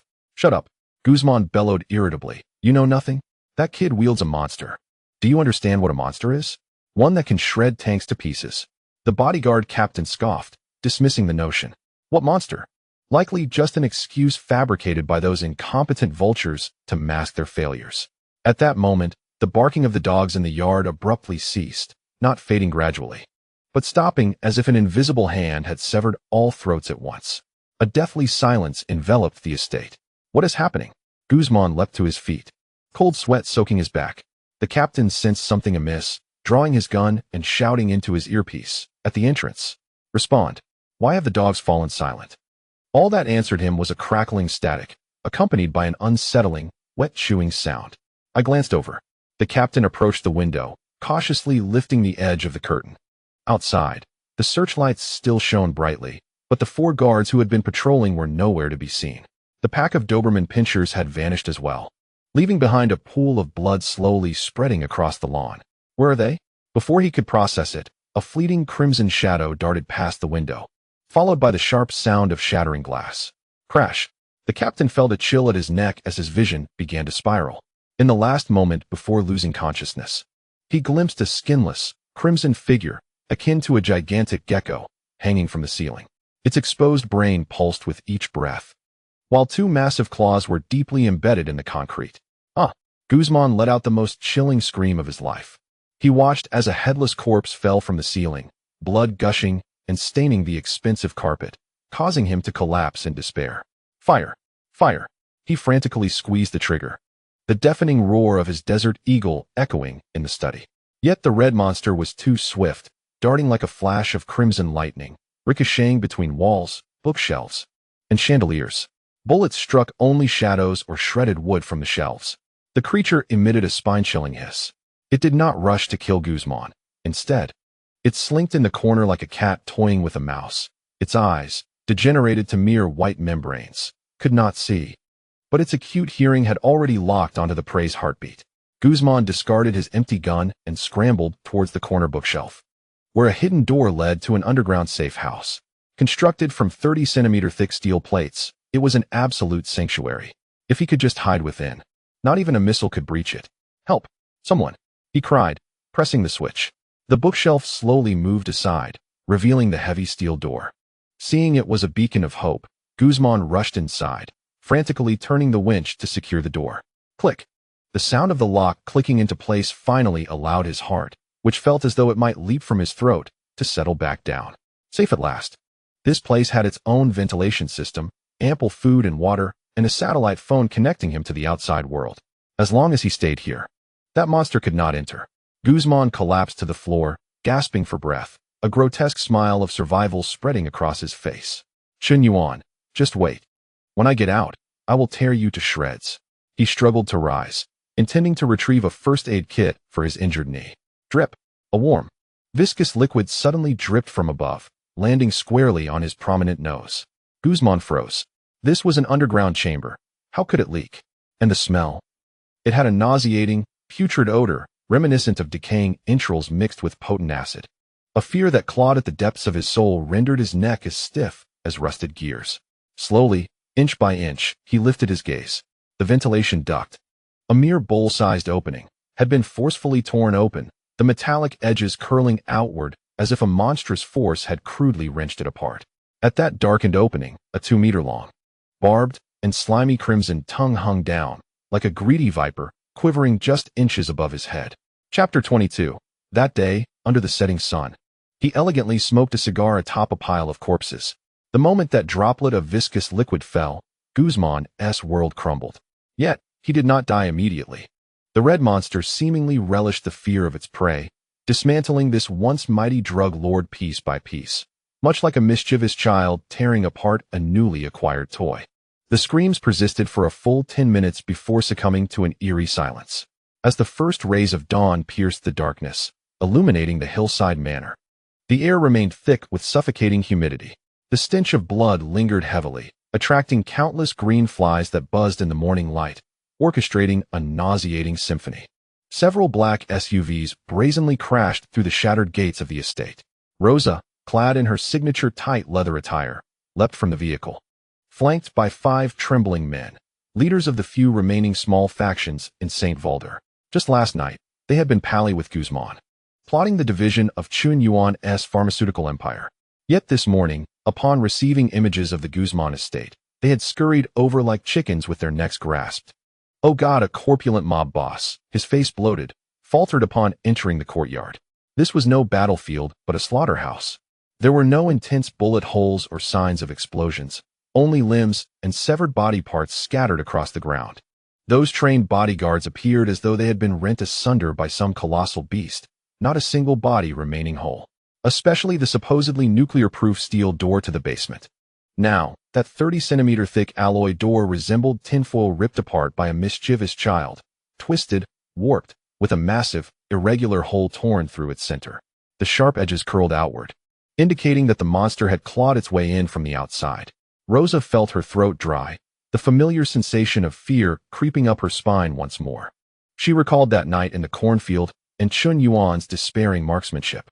Now, it seemed that skill was merely the most trivial of his cards. Let us go? Taking a deep breath, Rosa nudged the almost retching hefty man beside her.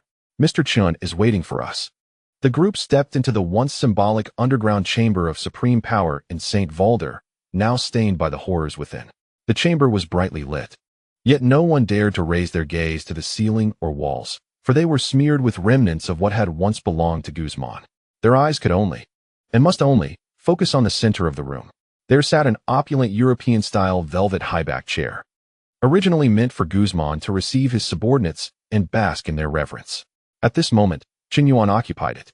The scene held a striking visual impact, imbued with an absurd artistic quality. Surrounded by a hellish scene of carnage, dark red graffiti splattered everywhere. Chen Yuan, however, wore a pristine white tailored suit.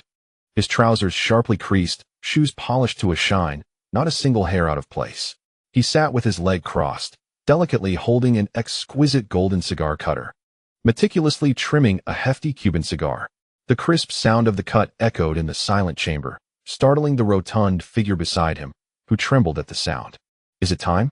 Chen Yuan did not raise his gaze, merely withdrawing a lighter from his pocket. Guzman's cherished pure gold Zippo. With a flick, a flame leapt forth, igniting the cigar. Chen Yuan inhaled deeply, exhaling a plume of pale blue smoke that obscured his handsome, yet cold visage. The air here was not particularly pleasant, carrying a hint of iron. He frowned slightly, as if critiquing a dish at a restaurant. I shall indulge in a smoke to mask the odor. I trust that is acceptable? Acceptable? Who would dare object? The 5 gang leaders had already lowered their heads, nearly wishing to disappear into the floor. They refrained from even breathing, fearful that inhaling a single breath would incorporate a part of Guzman into themselves. Chen, sir, the plump leader was the first to succumb to the suffocating pressure, collapsing to his knees striking the blood-soaked floor, splattering crimson droplets. A misunderstanding. It's all a misunderstanding. That scoundrel Guzman forced our hand. We never intended to oppose you. One leader spoke, and the remaining 4 followed suit, collapsing like a row of dominoes.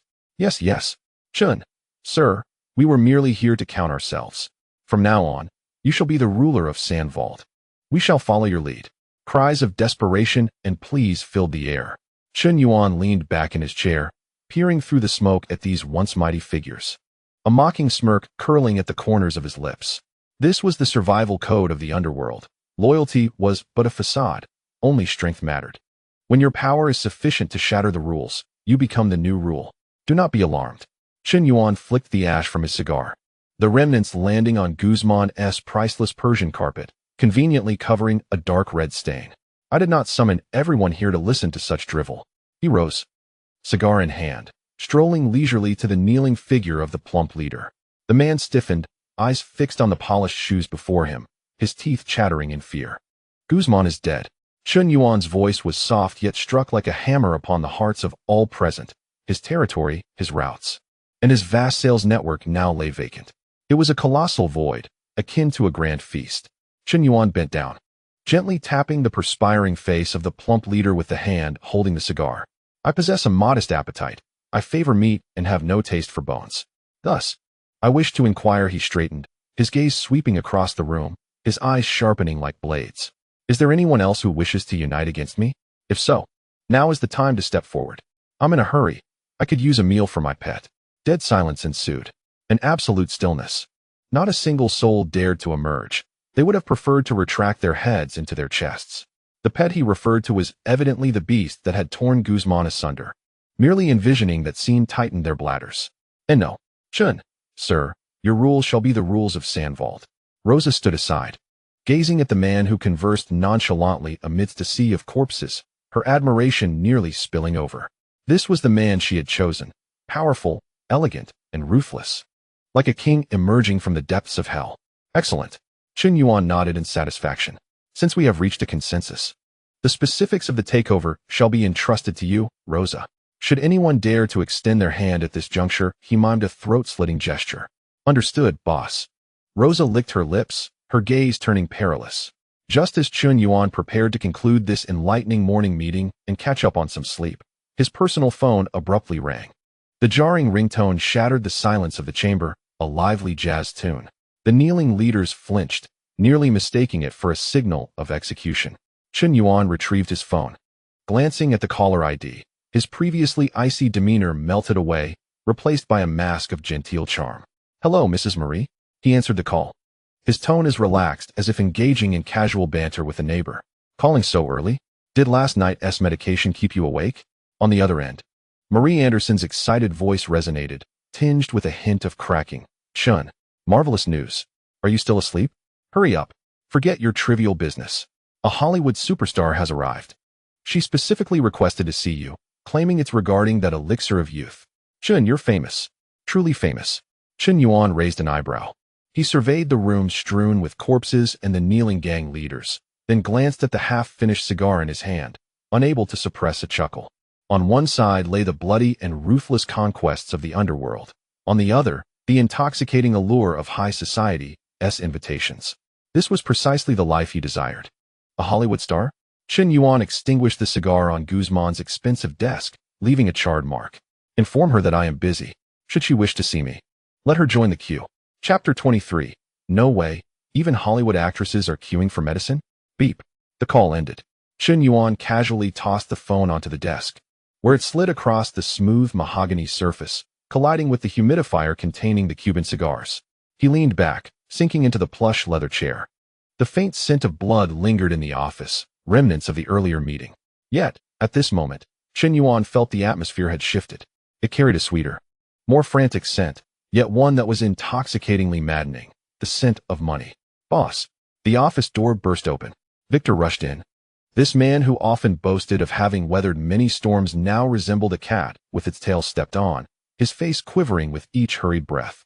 His floral shirt was drenched in sweat, the walkie-talkie in his hand crackling with noise. It's madness. Complete insanity. Victor dashed to the window, flinging open the blinds, pointing outside and exclaiming, "Look, our entrance is nearly blocked." Chen Yuan raised an eyebrow, unhurriedly approaching the window. Through the bulletproof glass, he beheld a comical scene. The entrance, typically reserved for delivery trucks, was now filled with luxury vehicles, stretch limousines, Rolls-Royce Phantoms, and even two ostentatious pink Lamborghinis. These steel beasts, which should only grace the entrances of Beverly Hills or Manhattan's finest hotels, were now awkwardly crammed along the potholed dirt road of San Vaud, scraping their undercarriages. Surrounding these luxury cars were throngs of paparazzi wielding long lenses, akin to vultures drawn to carrion, their flashes illuminating the dreary factory grounds as if it were daylight. What on earth is happening? Chen Yuan mused, a playful smirk curling his lips at this surreal spectacle. It's Mrs. Marie.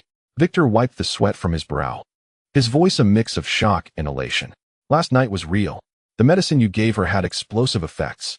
According to my sources in the socialite circle, this morning at a charity brunch, the moment she appeared, all the women went wild. Victor exaggeratedly gestured, remarking that her skin was as taut as a peeled egg. The crow's feet at the corners of her eyes had vanished, and even the sagging cough. In short, she appeared at least 15 years younger. Now, the entire circle of socialites in St. Vandal, nay, the entire West Coast, was abuzz with rumors that you possessed the key to the fountain of youth. Chen Yuan chuckled. The results indeed surpassed expectations. Although the system's basic beauty pill was merely a low-end product, it contained trace amounts of cellular repair technology and potent hallucinogens. For women who had relied on hyaluronic acid and Botox to maintain their youth, this was nothing short of miraculous. Boss, there's a group outside waving their checkbooks, clamoring to see you. Victor swallowed hard. Someone had even offered $500,000 just for the chance to schedule a meeting. Should we meet? 500,000. Chen Yuan scoffed dismissively, turning back to his desk. Too little. Let them bask in the sun outside and cool off. However, Victor hesitated. There is one person we might have to meet. Who? Jessica. Victor lowered his voice, tinged with awe, referring to the Hollywood starlet who had just won the Oscar for Best Actress, the dream of men worldwide. Chen Yuan paused. Jessica, the so-called masterpiece of God. The top star with an angelic face and a devilish figure? She has come in person? She's right downstairs, Victor pointed, indicating the bulletproof SUV that had arrived with 4 bodyguards and a lawyer team ready to sue us at a moment's notice. Chen Yuan stroked his chin. Now this is intriguing. Just as the gang departs, the starlet arrives. This small pharmaceutical company is certainly becoming more lively.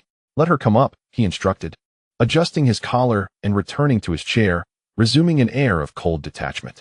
However, inform her bodyguards that if they dare to bring weapons inside, I will have the tyrant dispose of them in the sewers. 5 minutes later, the sound of high heels echoed through the corridor, rhythmic, hurried, powerful, carrying an air of arrogance accustomed to being adored by the masses. The door swung open. 2 bodyguards clad in black sunglasses entered first, scanning the office warily, their gaze lingering for a moment on the bullet-ridden globe in the corner, revealing a hint of disdain. Then the main event arrived. Jessica, donning oversized sunglasses that obscured half her face, a Hermes scarf wrapped around her head, and an expensive-looking trench coat, swept into the room. As she entered, she dramatically raised her hand, fanning the air in front of her nose. My God, what is that smell? Her voice was melodious, laced with her signature magnetism, yet filled with disdain, rust, moldy wood, and the scent of cheap disinfectant. Victor, are you certain this is a pharmaceutical company and not some illegal slaughterhouse? She didn't even spare a glance at Chen Yuan, as if the office's owner were merely an inconsequential janitor. Victor awkwardly forced a smile. Miss Jessica, this is an industrial area. The conditions are quite rudimentary. Enough. Jessica interrupted impatiently. She removed her sunglasses, revealing a face that was undeniably flawless. Fair skin, exquisite features, and her piercing blue eyes radiated arrogance. Though barely in her 20s, her commanding presence was clearly a result of years of indulgence by wealth and fans. Finally, she turned her attention to Chen Yuan, sitting behind the desk, scrutinizing him. So you are the Chen? She approached the desk, but did not take a seat. finding the guest chair too dusty for her liking. You are rather handsome. No wonder that old woman Mary is infatuated with you. She pulled out a golden checkbook from her Hermes bag, her tone nonchalant. Let us skip the pleasantries. I have a very important red carpet event tonight, and I want to be the most dazzling one there. Give me a bottle of the same potion you gave to Mary. Now. Her tone was so presumptuous that it felt as if she were not requesting a remedy, but bestowing Chen Yuan with the opportunity to serve her. Chen Yuan remained silent, quietly observing the imperious starlet as he twirled a pen in his hand. She was indeed beautiful, yet her intellect left much to be desired. Don't you understand English? Jessica frowned, noticing Chen Yuan's lack of response. She tore off a pre-signed check from the checkbook, lightly tapping it on the desk in front of him. The check slid across the surface, coming to rest beside Chen Yuan's hand. The amount was substantial, followed by 6 zeros, $1 million. Jessica lifted her chin, exposing her elegant swan neck, a confident smile gracing her lips. This should be enough to buy your shabby factory, right? Take the money, give me the pills, and then be silent. I do not wish to see any mention of my visit here in the newspapers tomorrow. An abrupt silence enveloped the room. Victor gaped at the check, his eyes nearly popping out of his head. 1 million, just for a single pill? This was outright robbery. He desperately gestured to Chen Yuan. Boss, please agree. This is a Hollywood actress. Partnering with her would launch our product into the stratosphere. However, Chen Yuan merely cast a fleeting glance at the check, then extended a finger to press down on one edge of it. Jessica's smile widened, confident that no man could refuse her, especially not a poor one faced with $1 million. Too little? She chuckled disdainfully. I can add. With a soft sound, Chen Yuan's finger slid, and the $1 million check was deftly pushed to the edge of the table, fluttering down like a piece of refuse into the nearby trash bin. Jessica's smile froze on her face. She stared incredulously at the trash can, then back at Chen Yuan, as if confronting a madman. You've lost your mind? That was $1 million. I am aware, Chen Yuan finally spoke, his voice calm, yet imbued with a haughty indifference that surpassed even Jessica's arrogance. He didn't even glance at her, but picked up a document to peruse. Miss Jessica, it seems your agent has not taught you the most basic etiquette, he said casually, still focused on the file. This is St. Vandal, not Hollywood. Here. Dollars may be hard currency, but some things are worth far more. He lifted his gaze, his dark eyes resembling an unfathomable abyss, instantly extinguishing all of Jessica's bravado. Want to buy my pills? Chen Yuan pointed outside, gesturing to the wealthy patrons standing in the sun, cash in hand, yet merely waiting impatiently at the door. Turn left upon exiting. Form a line. Chapter 24. Miss Jessica, please conduct yourself. I am conducting business. Form a line? The words struck Jessica like a resounding slap across her priceless face. Throughout her life, whether dining at Michelin-starred restaurants or attending White House galas, Jessica Alba had never queued for anything. Jessica's chest heaved with anger, her blue eyes nearly ablaze. Her agent, alarmed, stepped forward to mediate, but was halted by Jessica's cold gesture. Leave.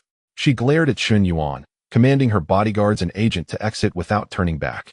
Shut the door. But Jessica, this is... Get out. The Hollywood starlet unleashed the commanding presence she wielded on set. Her agent recoiled, worried yet obediently ushered the bodyguards out of the office. The heavy mahogany door closed behind them. In the spacious office, only 3 individuals remained. Jessica took a deep breath, and her anger vanished in an instant, replaced by a smile that exuded charm to the core. It was an Oscar-worthy display of acting. Mr. Chen, I believe there may have been a misunderstanding between us. She removed her expensive Hermes silk scarf and casually tossed it onto the sofa. Then, she unfastened the buttons of her trench coat, allowing it to slide off her shoulders. Beneath it, she wore a black, form-fitting dress with scant fabric, exposing large swathes of her fair skin to the air.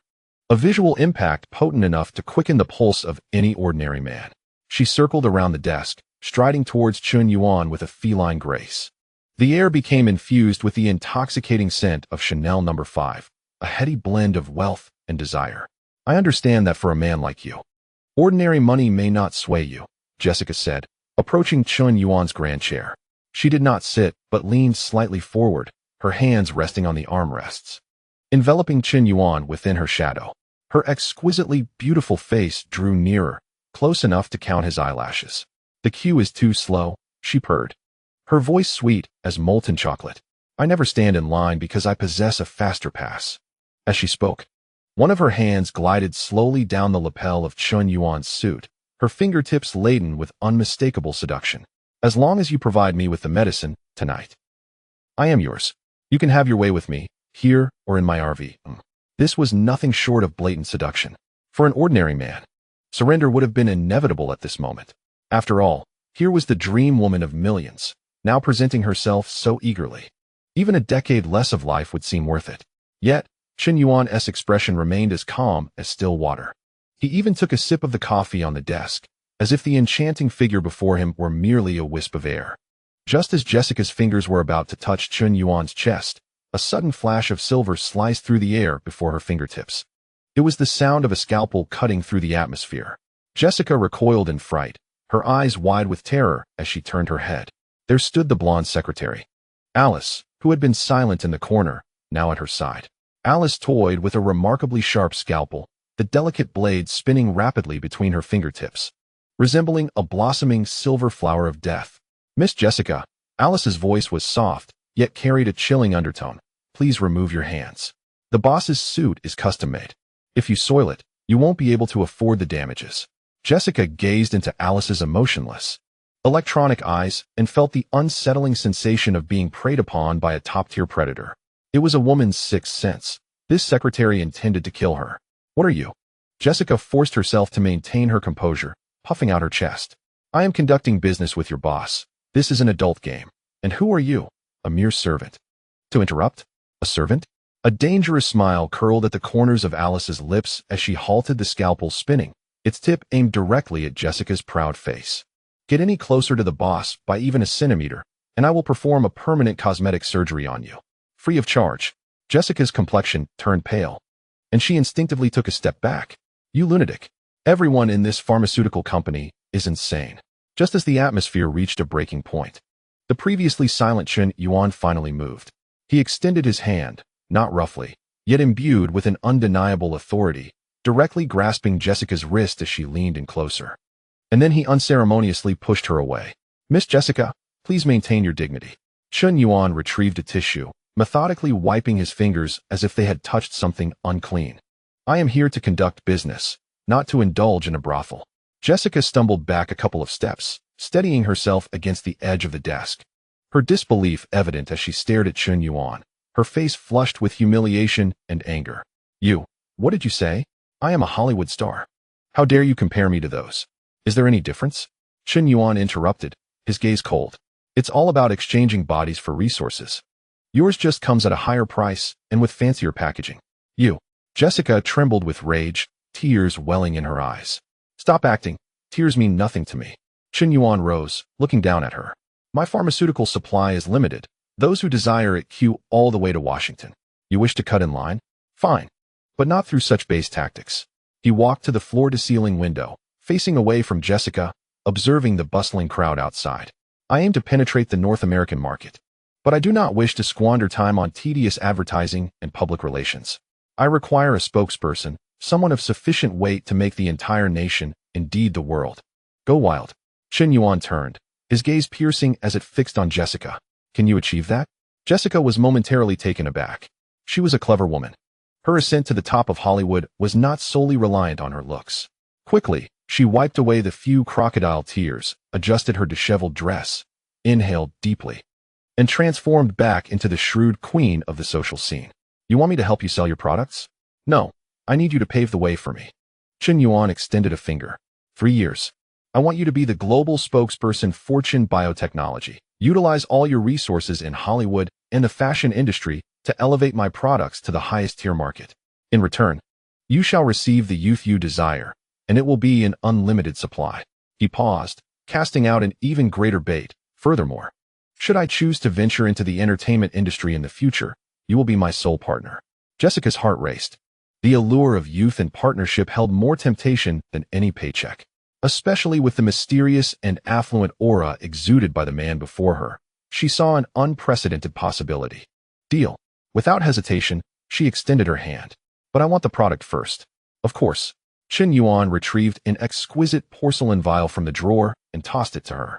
This will last you 3 months. After 3 months, We shall see how you perform for renewal. Jessica caught the vial as if it were a treasure, clutching it tightly.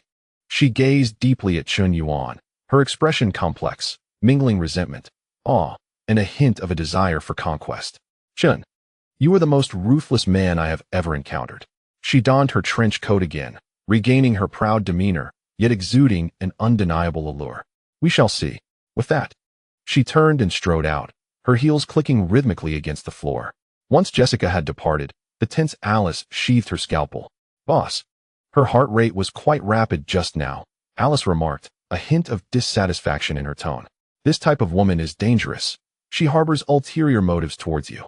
Ulterior motives are preferable, Chen Yuan replied as he resumed his seat, a smile on his lips. Only those who seek something are the best tools.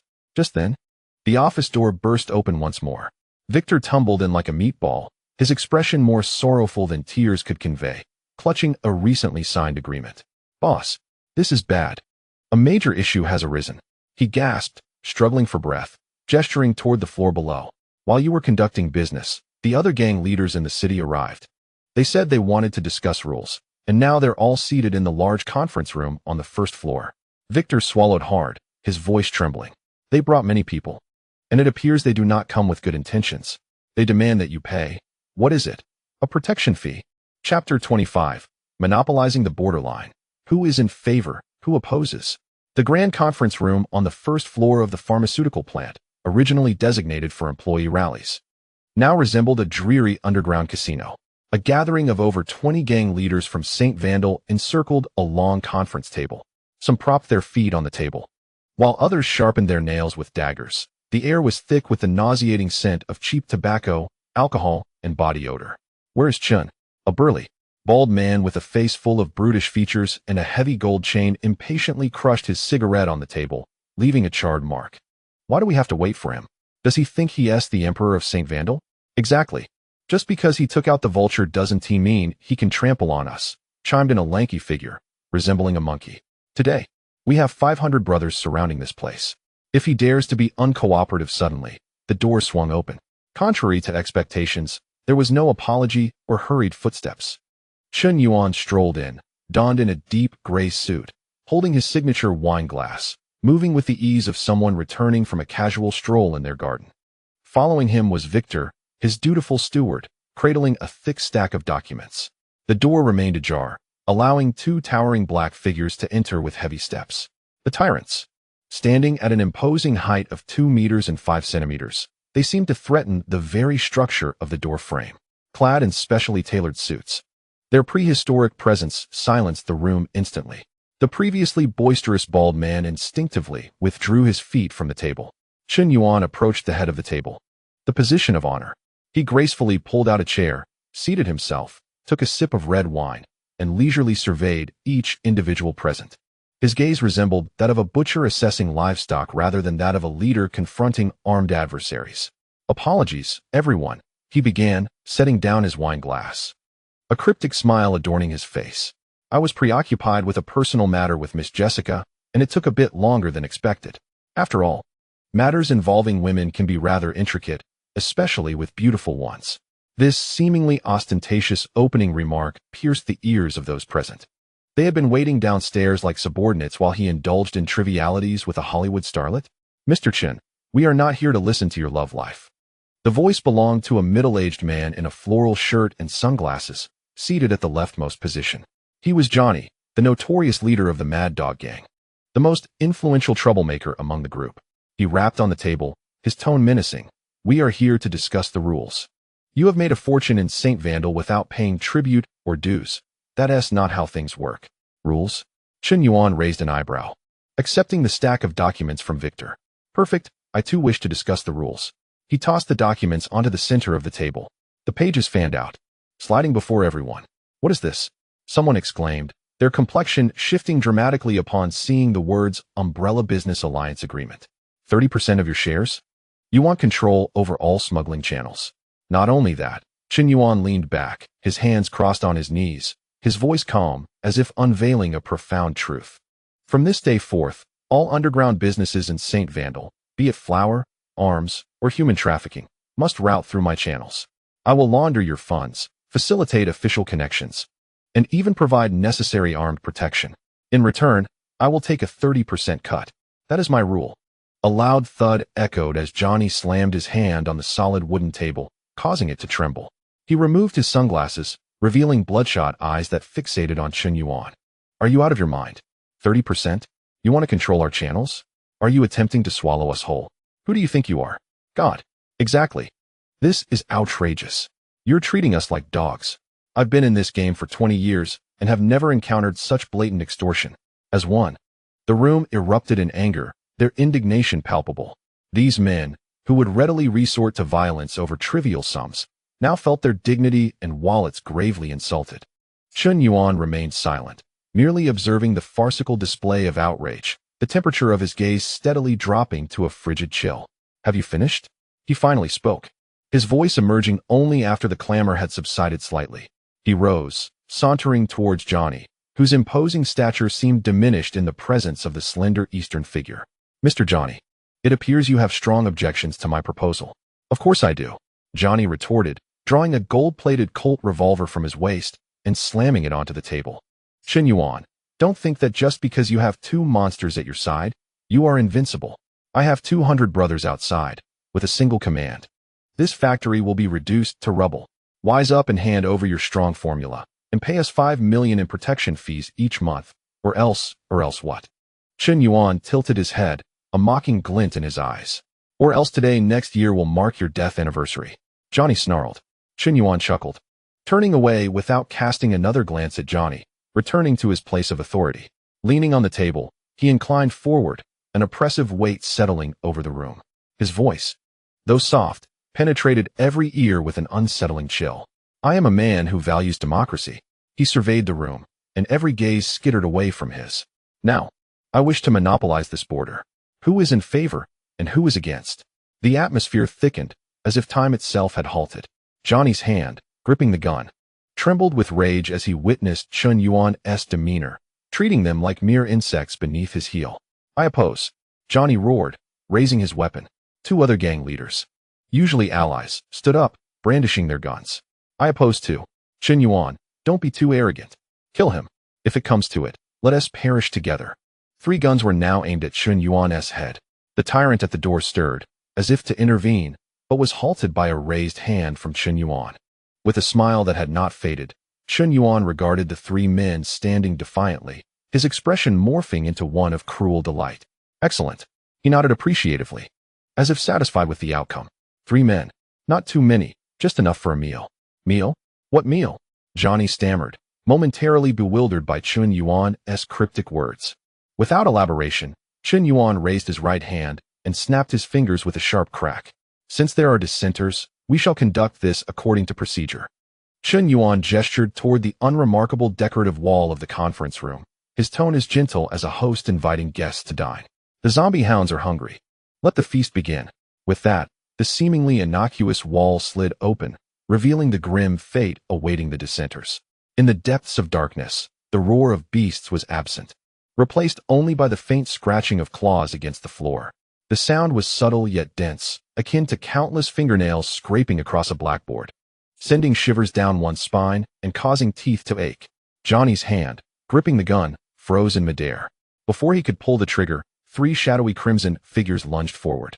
They were not dogs. Surely, God did not create dogs in such a haphazard manner. The flesh was stripped bare, muscles exposed to the air, their dark red texture writhing with each breath.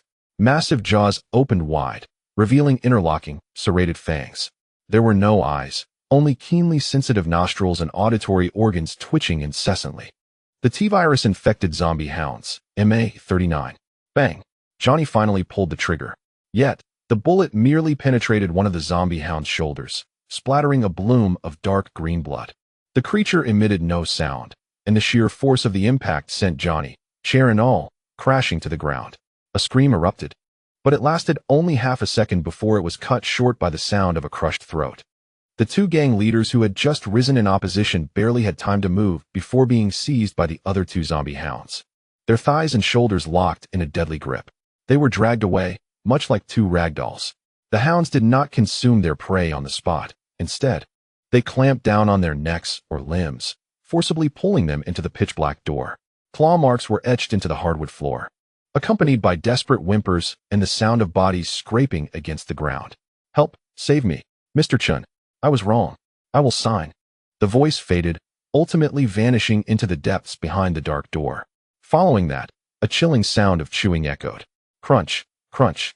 It was the sound of bones being crushed, crisp and clear, as if someone nearby were cracking seeds. Yet at this moment, the sound was 1,000 times more terrifying than any gunfire. The conference room fell into a deathly silence. The remaining 17 gang leaders remained frozen in their previous positions, not daring to move. The burly, bald man with a face full of flesh had dropped his cigar into his lap, scorching a hole in his pants. Yet he seemed entirely oblivious to the pain, staring blankly at the now-closed dark door. Sweat dripped from their foreheads, noses, and chins, pooling into puddles on the expensive mahogany table. It happened too quickly. From the moment Johnny drew his gun to his disappearance, it was no more than 5 seconds. Was this the confidence of Chen Yuan? Standing at the head of the table, Chen Yuan pulled a pristine white handkerchief from his pocket, leisurely wiping the fingers he had just snapped with.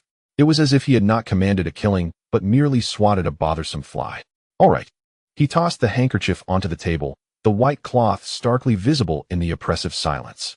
Chen Yuan pointed to the 3 empty seats, the chairs overturned, a few drops of dark red blood still staining the floor. Now, those who opposed had vacated. He leaned slightly forward, resting his hands on the table, his face still adorned with a cultured smile, his gaze gently sweeping over each remaining individual. "The rest of you, I trust, are in favor?" "Absolutely in favor." The bald man was the first to leap up, his sudden motion even toppling the chair behind him. He frantically grabbed the agreement, not even glancing at it, hastily signing his name. "Mr. Chen." "No, Master Chen. It is my honor. Joining the Umbrella Alliance is like smoke rising from our ancestral graves. I will sign too. Anyone who tries to stop me will regret it. This is not an unequal treaty. It is a manual for wealth." With one leading the charge, the atmosphere swiftly transformed into a farcical frenzy. These hardened thugs, who could slice through flesh without blinking an eye, now resembled a group of eager schoolchildren scrambling to submit their homework. Some even complained that their pens were not working smoothly, resorting to biting their fingers to leave bloody fingerprints, fearful that the dark door might open once more if they were a moment too late. No one dared to mention the 30% cut, nor did anyone bring up control over channels. Upon hearing the gnawing sounds from next door, their singular thought was, surviving was paramount above all else. Victor stood aside, watching the stack of agreements being swiftly collected, his hands trembling with excitement. This was the taste of power. No negotiation was necessary, no tugging required. As long as your fist was strong enough, your words became truth. 10 minutes later, the conference room returned to a calm. The gang leaders fled as if escaping a plague, hastily signing and leaving without uttering a single word. Chen Yuan sat back in his chair, casually flipping through the documents adorned with haphazard signatures. "Victor." "Yes, boss." Victor stood tall, his eyes gleaming with fervent admiration. "Send word down to have the floor cleaned." Chen Yuan glanced disdainfully at the bloodstains on the ground, and informed the kitchen to feed the zombie hounds cooked food. "Raw meat is unsanitary and prone to parasites." "Yes." Victor took his leave. Chen Yuan rose, walking to the floor-to-ceiling window. Outside, the sun blazed down upon the dilapidated buildings and filthy streets of St. Vandal. Yet from this day forward, the underworld of this chaotic city would be defined solely by the name of Chen Yuan. At that moment, a crisp notification echoed in the depths of his mind. It was the long-awaited mechanical voice of the system, now sounding like a heavenly chorus. "Congratulations, host. Achieved accomplishment. One hand covers the sky, beginner. You have successfully monopolized the underground forces of St. Vandal and established initial order. Reward settlement in progress. Congratulations, host. You have gained access to unlock special technology trees." Before Chen Yuan, a translucent blue screen unfurled instantly. Within the previously dull technology tree icon, one branch suddenly illuminated with a dazzling golden glow. No longer merely muscle enhancement or crude biological weaponry. This was a realm even more microscopic, deadlier, and more sacred. Nanotechnology tree activated. Unlocking first project. Nanomedical worm. Universal repair type. Host controlled. Chen Yuan gazed at the lines of text, his breath catching. Nanomedical worms. Capable of entering human blood vessels, devouring cancer cells like scavengers, repairing damaged organs, and even, when necessary, severing the host's cerebral blood vessels. If the tyrant was the external armor, then this was the scepter wielding life and death. With it, even the most powerful and wealthy figures in the world would kneel before him, pleading for their lives. Interesting. Chen Yuan extended his hand, grasping at the air as if seizing the very lifeblood of the world. The true game was only just beginning. Chapter 27. System Upgrade. Unlocking nanomedical worm, the indicator lights of the elevator shaft descended one by one, accompanied by a slight sensation of weightlessness. The clamor and stench of blood on the ground were completely cut off. Ding. 5th underground level, core laboratory. This place was far quieter and more authentic than the high-tech showroom disguised for the CIA above. There were no flashy glass walls, only cold silver metal walls and densely packed server units. The air was kept at a constant temperature of 22 degrees, so quiet that only the faint hum of cooling fans could be heard. Chen Yuan stepped out of the elevator, casually loosening his tie and tossing it to Alice behind him. He approached the main control console, where the golden icon representing the nanotechnology tree continued to flicker on his retina, exuding an enticing allure. Open it. Chen Yuan's voice echoed through the spacious laboratory. Let me see what this so-called divine domain truly entails. Alice placed her hands on the control panel, data streams rapidly refreshing in her eyes, analyzing blueprints, constructing models. Holographic projection initiating. A soft hum resonated as a beam of ethereal blue light ascended from the ground, coalescing in midair into a magnified microscopic particle. It resembled a mechanical octopus, no larger than a bacterium, adorned with 8 extraordinarily flexible tentacles, its core pulsating with a faint yet steady crimson glow. Product name: Nanomedical Worm, Type 1, Function 1, Microscopic Repair. Capable of entering the human circulatory system, it precisely identifies and devours malignant cells, blood clots, viruses, and other harmful substances, mending damaged organ tissues, and even rejuvenating aging cells. Function 2, Neural Override. When necessary, the medical worm can congregate at the host's brainstem or heart, instantaneously severing nerve signals or obstructing blood flow, creating the illusion of natural death. Energy consumption, high. Requires regular replenishment of specialized bioelectric fluid. Chen Yuan gazed intently at the small octopus gliding through the interplay of light and shadow, his eyes gradually igniting with fervor. If the previous strength merely rendered one an indefatigable beast, this entity represented a miraculous resurrection. Perfect.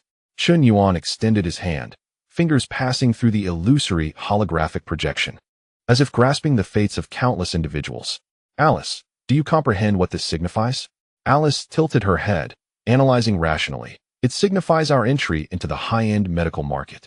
According to health data analysis from the global wealth rankings, at least 60 of the elite billionaires are willing to spend over 30 of their assets on health.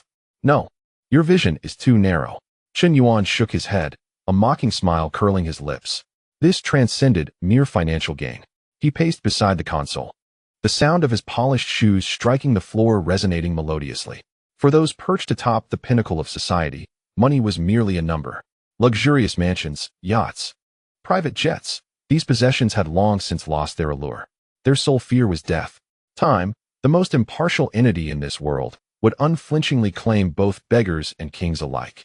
Abruptly halting, he turned, his gaze fiercely fixed upon the blue luminescence. But now, I have shattered that fairness. What I hold is not merely a talisman against death. It is also a death warrant. Should I wish, I could grant a terminally ill elder an additional decade of life, or allow a robust man to perish in his sleep. This is power, more effective than firearms, more formidable than nuclear weapons. With it, those who once looked down upon others from their lofty thrones, be they tycoons, politicians, or royalty, will be compelled to lower their noble heads and grovel before me like dogs, seeking mercy. For Chen Yuan is their only deity. However, Alice interrupted Chen Yuan's reverie, dousing his enthusiasm with cold reality. Boss, manufacturing such nanoworms requires immense energy support. Given the current power load of the pharmaceutical factory, even at full capacity, we can produce only 3 units in a month. Moreover, while the theoretical data appears flawless, we lack substantial human clinical data. 3. Chen Yuan frowned. While scarcity can enhance value, this output was exceedingly low. The energy concern could be addressed later, if necessary. They could resort to electricity theft or even construct a nuclear power plant. He waved dismissively, a glint of ruthless determination flickering in his eyes. As for human data, weren't there ready subjects outside? Those gang leaders who had just signed should not be too far off. Alice instantly grasped her boss's intent. You mean we need to add a nano-injection to their health check? Precisely. Chen Yuan chuckled coldly. Since we've joined the umbrella, we must contribute to science. This is for the greater good of humanity. At that moment, the laboratory's red alarm light flashed twice. It was a signal for external communication. Boss. Victor's urgent voice crackled through the communicator on the wall, sounding as if he had just sprinted an 800-meter dash. You need to come up immediately. What is it? Chen Yuan asked, slightly irritated. If another unwitting gang had come to collect protection money, he would send Tyrant to deal with it and not be disturbed. No, it's not a gang. Victor swallowed hard, his voice tinged with unprecedented awe and tension. It's a call, a satellite encrypted line from Europe. Europe? Chen Yuan's interest peaked. The caller claims to be the steward of the Rothschild family. Victor's voice trembled as he continued. He said, their master is near death. All the doctors in the world have pronounced him terminal. They have heard rumors of Madame Marie's rejuvenation and wish to inquire if you still possess any of that life-extending medicine. A profound silence enveloped the laboratory. Only the nano-medical worm on the holographic projection continued its tireless dance, emanating a gentle blue glow. Chen Yuan regarded the luminous orb, his expression shifting from surprise to intrigue, ultimately erupting into a long, hearty laugh. Ha-ha! His laughter echoed in the vast underground chamber. It seemed that destiny had delivered an opportunity right to his doorstep. Having just unlocked the grim ledger of the underworld, his first significant business venture had arrived unbidden. The Rothschilds, those who claimed to possess half the world's wealth and had manipulated the financial tides for centuries. It appeared his little guinea pigs had found a promising avenue. Chen Yuan adjusted the collar of his shirt, snapping his fingers at Alice. Let us go take that call. Remember to maintain an elevated demeanor. He strode toward the elevator, his posture as upright as a pine tree, his voice exuding an indescribable pride. Tell that steward that this is not a charity. If he desires to live, he must come to me on his knees, with sincerity. Chapter 28. I have the medicine, you have the money, but you must kneel to ask me hello? Chen Yuan's voice was languid, tinged with the remnants of slumber, as if the fearsome figure poised to grasp the hand of the divine was merely a figment of imagination. Silence lingered on the other end of the line for several seconds, seemingly taken aback by the nonchalant demeanor of the number's owner. Is this Mr. Chen Yuan?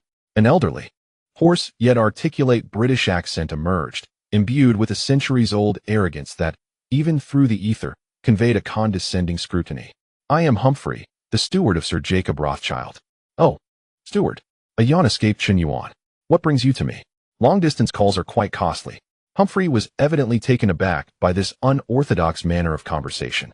In his understanding, merely uttering the Rothschild surname should compel anyone on the other end, be they president or king, to adopt the most respectful demeanor. Mr. Chen, I believe you comprehend the significance of this call. Humphrey's tone chilled, laced with a barely perceptible threat. We are intrigued by your biotechnology, particularly that which can seemingly reverse the passage of time. We are willing to offer $100 million for all your experimental products and formulas. $100 million. This sum could incite envy to madness among all the drug lords of St. Valder. I'm sorry, what did you say? Chen Yuan distanced the phone slightly, shouting into the receiver. The signal is poor. The wind is too strong. I can't hear you. As he spoke, he approached the window, flinging it open. Outside, the air was calm, not even a hair stirred. Humphrey. Had it not been for the fact that the Sir lay on the brink of death nearby, he would have sworn to dispatch an elite team of retired SAS operatives to bind this audacious Eastern boy and feed him to the fishes in the Thames. Mr. Chen, I shall reiterate. Humphrey, suppressing his fury, stated $100 million in cash. Just give me a nod, and within an hour, it can be transferred to any Swiss bank account of your choosing. Ah, 100 million, Chen Yuan mused, realization dawning upon him as he nodded, then replied in a flat tone, that is far too little. With that, he abruptly hung up the phone. In the office, Victor and Alice stood in stunned silence. Boss. Victor felt as though his heart might leap from his throat. After all, it was $100 million. And you just hung up? Calm down, Chen Yuan said as he reclaimed his seat, pouring himself a glass of water. Victor, remember this. In business, especially in exclusive dealings, one must never be intimidated by the other party's offer. Price is not dictated by cost, but by demand. At this moment, they seek me, not I them. As soon as he finished speaking, the satellite phone on the desk began to ring frantically again. Chen Yuan did not answer. He merely watched it ring in silence. The sound reverberated in the quiet office, echoing in the hearts of everyone present. Victor, drenched in sweat, felt a wave of anxiety wash over him. After a full minute of ringing, Chen Yuan leisurely pressed the answer button. This time, he remained silent, patiently awaiting a response. The voice on the other end lingered in silence even longer. Ultimately, it was Humphrey who broke the silence first. Mr. Chen, his tone now devoid of arrogance, tinged instead with suppressed urgency and resignation. What is it that you truly desire? Anything within our means is negotiable. Now, that's more like it, Chen Yuan smiled. A grin reminiscent of a fox that had just stolen a hen. You see, Mr. Butler, we can finally converse as equals in this business endeavor. Leaning back in his chair, he propped his feet on the desk, adopting a tone that brooked no dissent. Firstly, money is merely a number to me. What I lack is not capital, but a passport to expand my business empire globally. I demand half of the shipping routes in Europe. All vessels bearing the insignia of the Umbrella Corporation must pass unhindered, regardless of their cargo. The other end of the line was filled with rapid breaths. This was no longer a mere business transaction. It was akin to carving flesh from the Rothschild family. Their shipping network had been in operation for over a century, respected even by pirates and navies alike. Secondly, Chen Yuan continued, not allowing him a moment to ponder, I require a procurement list. Most items on it are on various countries' embargo lists. For instance, ASML's lithography machines from the Netherlands, Siemens industrial mother machines from Germany, and several other special materials that can illuminate the night.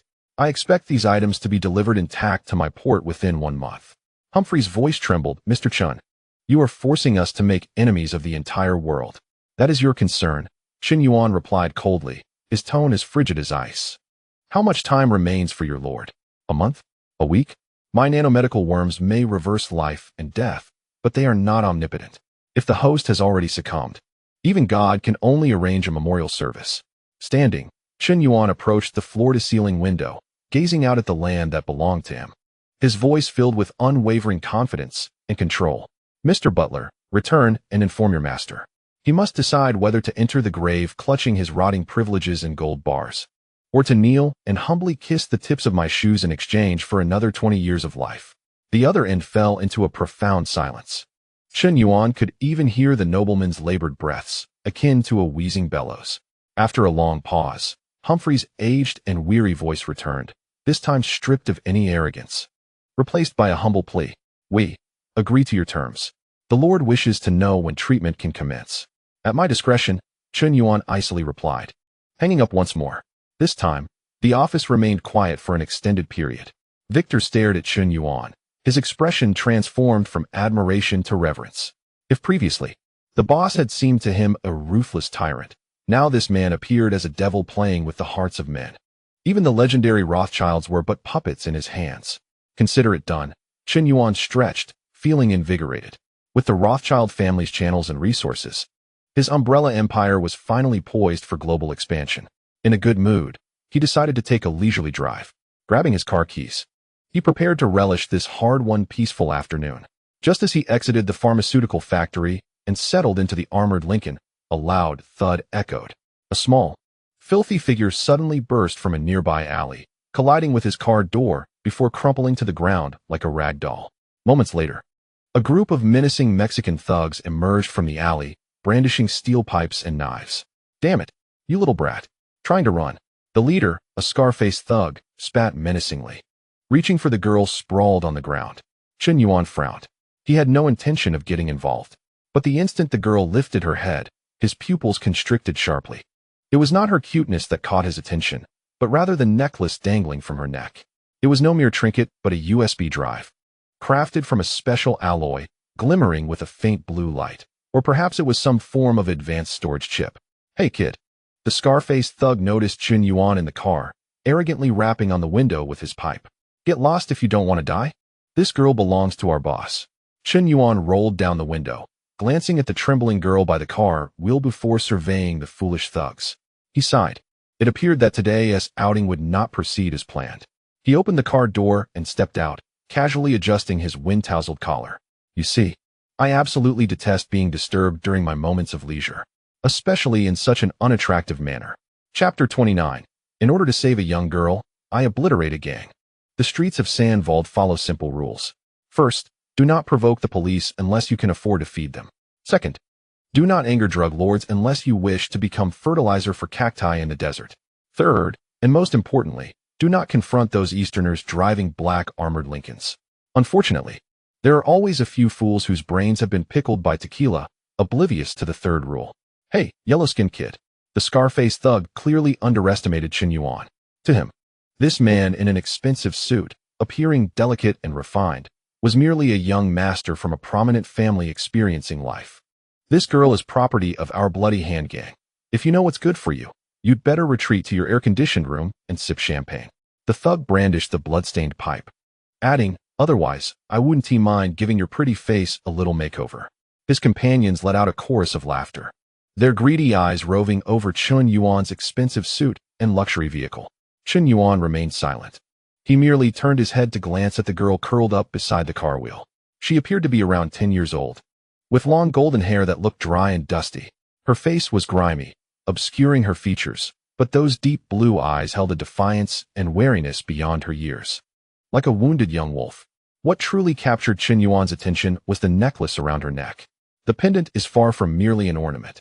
It is a chip, roughly the size of a fingernail, crafted from an unknown alloy, its surface intricately etched with an exceptionally complex microcircuitry, shimmering with a faint blue light under the sun. Unknown high-density data storage unit detected. The system's alert resonated within Chen Yuan's mind. Preliminary scans indicate that this unit contains a substantial amount of encrypted foundational technology code, encompassing fields such as lithography, biochips, artificial intelligence. Chen Yuan's pupils constricted slightly. Lithography? That is indeed a national treasure. A vital lifeline tightly grasped by the Western world. What is the true identity of this girl? Hey, I'm talking to you. Are you deaf? The scarred-faced man, feeling his authority challenged by Chen Yuan's indifference, was consumed by anger. He raised the steel pipe in his hand, pointing it directly at Chen Yuan's head. I despise having someone point at my head. Finally, Chen Yuan spoke. His voice was soft and unremarkable, yet it instantly chilled the surrounding clamor to an icy silence. He slowly lifted his eyelids, and the previous languor and nonchalance vanished, replaced by a chilling indifference akin to that reserved for the deceased. Alice, the blonde secretary, stood quietly by the car, not even glancing back, merely lifting her right foot clad in high heels. 3 seconds. Understood. Before she finished speaking, Alice moved. No one could discern how she acted. To the scarred man's dulled perception, clouded by alcohol and drugs, he only saw a golden afterimage flash by. Then, an irresistible force surged from his chest. Bang! A muffled thud echoed. The scarred man felt as if he had been struck head-on by a speeding heavy truck.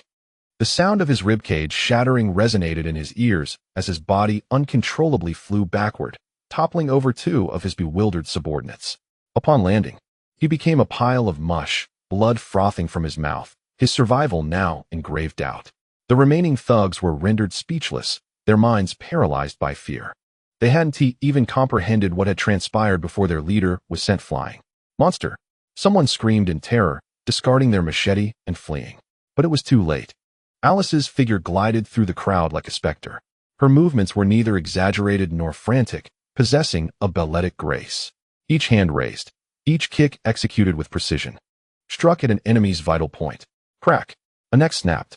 Thud! A rib pierced a lung. No superfluous movements, not a shred of energy wasted. 3 seconds later, Alice returned to the car as if nothing had occurred, her skirt unwrinkled. Behind her, the 6 thugs, once so arrogant, now lay in pools of blood, each meeting their end with a single lethal blow. The street fell into an eerie silence. The onlookers, initially drawn to the spectacle, now scattered in screams as if they had seen a ghost. Chen Yuan disregarded the corpses and approached the little girl. He crouched down, striving to soften his voice. What is your name? It's all right. The girl looked up, her azure eyes still filled with wariness. She did not respond. Clinging tightly to her tattered doll, Chen Yuan sighed. It seemed she had been thoroughly frightened. He removed his suit jacket and gently draped it over her shoulders, then lifted her up in his arms.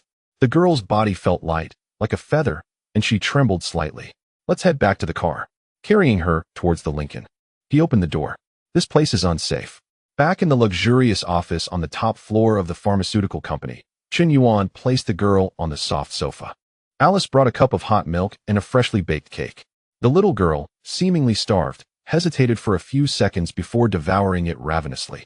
Her face smeared with cream like an adorable little kitten. Chen Yuan took a damp cloth and gently wiped the smudges from her face. As the thick layer of grime was removed, a delicate visage resembling that of a doll emerged. With golden hair and blue eyes, her fair skin, though slightly pale from malnutrition, still hinted at her beauty. This face. Chen Yuan felt an uncanny familiarity. Scan face. Compare with global celebrity database, he silently commanded. Scanning. Match found. A photograph and a personal profile projected onto his retina. The image depicted a similarly golden-haired, blue-eyed man, standing proudly at the NASDAQ bell-ringing podium. Name: Adrian Vanderbilt. Identity: founder and CEO of the European tech giant, Halo Group, with a personal fortune exceeding 300 billion euros. Ranked among the top 3 on the Forbes billionaire list. Chen Yuan looked at the man in the photograph, then glanced down at the girl engrossed in her meal. Between them, there was at least a 7-part resemblance. Boss, her identity has been confirmed, Alice's voice chimed in. Annie Vanderbilt, Adrian's only daughter, albeit an illegitimate one. According to intelligence, Adrian suffered a stroke last month and is currently in the ICU. A vicious fight for succession is underway within Halo Group. This girl is likely kidnapped by one of the heirs, intended as leverage against her father. Chen Yuan's expression grew complex as he regarded the small figure. This was no mere rescue of a young girl. This was akin to retrieving a walking lithography machine. If news of this girl were released, that billionaire lying in his hospital bed would likely offer half his empire for her life. Intriguing. Chen Yuan couldn't suppress a chuckle. It seemed his luck was remarkably good. At that moment, the previously silent girl suddenly looked up, setting down her cake. My name is Annie, she said, gazing at Chen Yuan. Her voice retained a hint of childishness, yet her eyes were resolute. Thank you for saving me. However, I have one request. Annie jumped off the sofa and approached Chen Yuan, tears glistening in her blue eyes. Please, save my mother. She was also taken by those bad people. They said they would sell her to Widow's Village. Chapter 30. Is this young girl the illegitimate daughter of a billionaire? This is a major windfall. The back seat of the Lincoln was as spacious as a small suite, the soundproof glass completely shielding the outside noise, leaving only the gentle hum of the climate control system. Leaning against the leather seat, Chen Yuan's retina displayed a blue holographic screen visible only to him. The data stream from Red was feverishly scrolling, exposing every detail of the man named Adrian Vanderbilt. Halo Group, the unchallenged king of the European tech sector, monopolizing 80% of the global supply of high-end semiconductor equipment. To put it bluntly, they manufacture lithography machines. Those miraculous devices capable of etching a football field onto a single strand of hair, the most dazzling jewel of modern industry, and the most vulnerable soft spot for Eastern powers. And here was this little girl, joyfully indulging in cake, her face smeared with cream. The sole legitimate, albeit illegitimate, heir to that vast commercial empire? Chen Yuan's gaze shifted as he looked at Annie. This was no tragic little girl. She was a walking, breathing EUV lithography machine, complete with blueprints and core codes. If he could secure her, Chen Yuan felt his heart race. Forget the Rothschild connections or arms dealings. In the presence of this little girl, all paled in comparison. To master her is to seize the technological hegemony of the next 2 decades. Is it delectable? Chen Yuan retracted the luminous screen, a benevolent smile reminiscent of the big bad wolf illuminating his face. Annie halted her dining, not displaying the innocent smile typical of a child, but instead swiftly placed her fork down and elegantly dabbed at the corners of her mouth with a napkin. The moment radiated an innate grace and poise, as if it were etched into her very bones, exuding an aura of nobility. Thank you for your hospitality, sir, she spoke, her voice tender yet chillingly composed. The cake is delightful. However, I believe we should discuss the price. The price? Chen Yuan raised an eyebrow. There is no such thing as a free lunch in this world, nor free cake. Annie's striking blue eyes locked onto Chen Yuan's, revealing a heart-wrenching precocity. Those people wish to capture me because my father is nearing death. They aim to use me as leverage to coerce him into altering his will, or worse, To eliminate me entirely, ensuring my complete disappearance. She gestured to the necklace adorning her neck. You saved me because you recognized this, did you not? Chen Yuan was momentarily taken aback before he couldn't suppress a chuckle. Astute. Remarkably astute. No wonder you hail from a lineage of the elite. Such sharp intuition honed through familial strife is indeed the hallmark of a natural leader. Indeed, he conceded, feeling no compulsion to deny it. Engaging with the intelligent, even if they are but a child, demands sincerity as a lethal weapon. I perceive your worth. He retrieved a golden-wrapped item from his pocket, tearing it open to reveal something resembling a lollipop. It was, in fact, a high-energy nutritional concentrate stick, exchanged through the system, capable of replenishing an adult's energy for an entire day while also repairing bodily functions. Consume this. While the cake is delectable, it lacks nutritional value. Chen Yuan handed her the lollipop, his tone shifting to one of gravity. Annie, whether it be the gangsters pursuing you or those distant relatives in Europe wishing for your demise, to them, you are merely a pawn to be manipulated or a nuisance to be eradicated. Annie grasped the lollipop but did not consume it. Instead, she clutched it tightly, her knuckles whitening from the pressure. Yet to me, it is different. Chen Yuan leaned forward, ambition gleaming in his obsidian eyes. I see a future queen. Follow me. I can not only ensure your survival, but also empower you for vengeance. I will assist you in reclaiming what is rightfully yours, trampling those who have wronged you underfoot. I will place you in the chairman's seat of the Radiant Group, compelling those who once scorned you to kneel and address you as Miss. His words were undeniably stirring. For a girl in flight, with her fate hanging by a thread, this was undoubtedly the only lifeline amidst the darkness. Annie regarded Chen Yuan, sensing the perilous aura surrounding him, a darkness far more terrifying and unfathomable than that of the gangsters. Yet, paradoxically, this darkness also signified profound power. What do you require of me? Annie inquired. Quite simple, Chen Yuan smiled. When you obtain the scepter, remember to share half of the light with me. Technological sharing and mutual resource access. This transaction guarantees profit. Annie remained silent for an extended moment, gazing at the lollipop in her hand and then out the window at the rapidly receding streets. It was a chaotic and filthy Saint Vandal she had never witnessed before. Agreed. She lifted her head, her gaze resolute. But I have one condition. Speak, Chen Yuan replied, in high spirits. Now, immediately, Annie suddenly jumped from the leather seat, gripping Chen Yuan's sleeve tightly, urgency and tremor lacing her voice. They not only want to capture me, but have taken my mother, to cover my escape. She diverted those men. She has been taken to the widow's village outside the city. Widow's village? Chen Yuan frowned. In Saint Vandal, this name embodied absolute filth and despair. It was a slum controlled by several major gangs, the largest hub for stolen goods, and a human supermarket. Rumor had it that no woman who entered could emerge unscathed. Please. Tears streamed down Annie's cheeks, the facade of strength crumbling at the thought of her mother's safety. I will give you anything to save her. Even the contents of this necklace. Chen Yuan regarded the weeping girl, her sorrowful visage reminiscent of a wilted flower, then glanced at the setting sun outside, the direction leading out of the city. Alice. He pressed the intercom in the car, his voice chillingly composed. Make a U-turn. Boss. Alice's voice was tinged with confusion. Aren't we going for dinner? Dinner is postponed. Chen Yuan reached out to wipe away Annie's tears, a predatory smirk curling at the corners of his mouth. First, we must deliver some warmth. After all, we have just established the Umbrella Protection Squad. We ought to find a place to test our blades.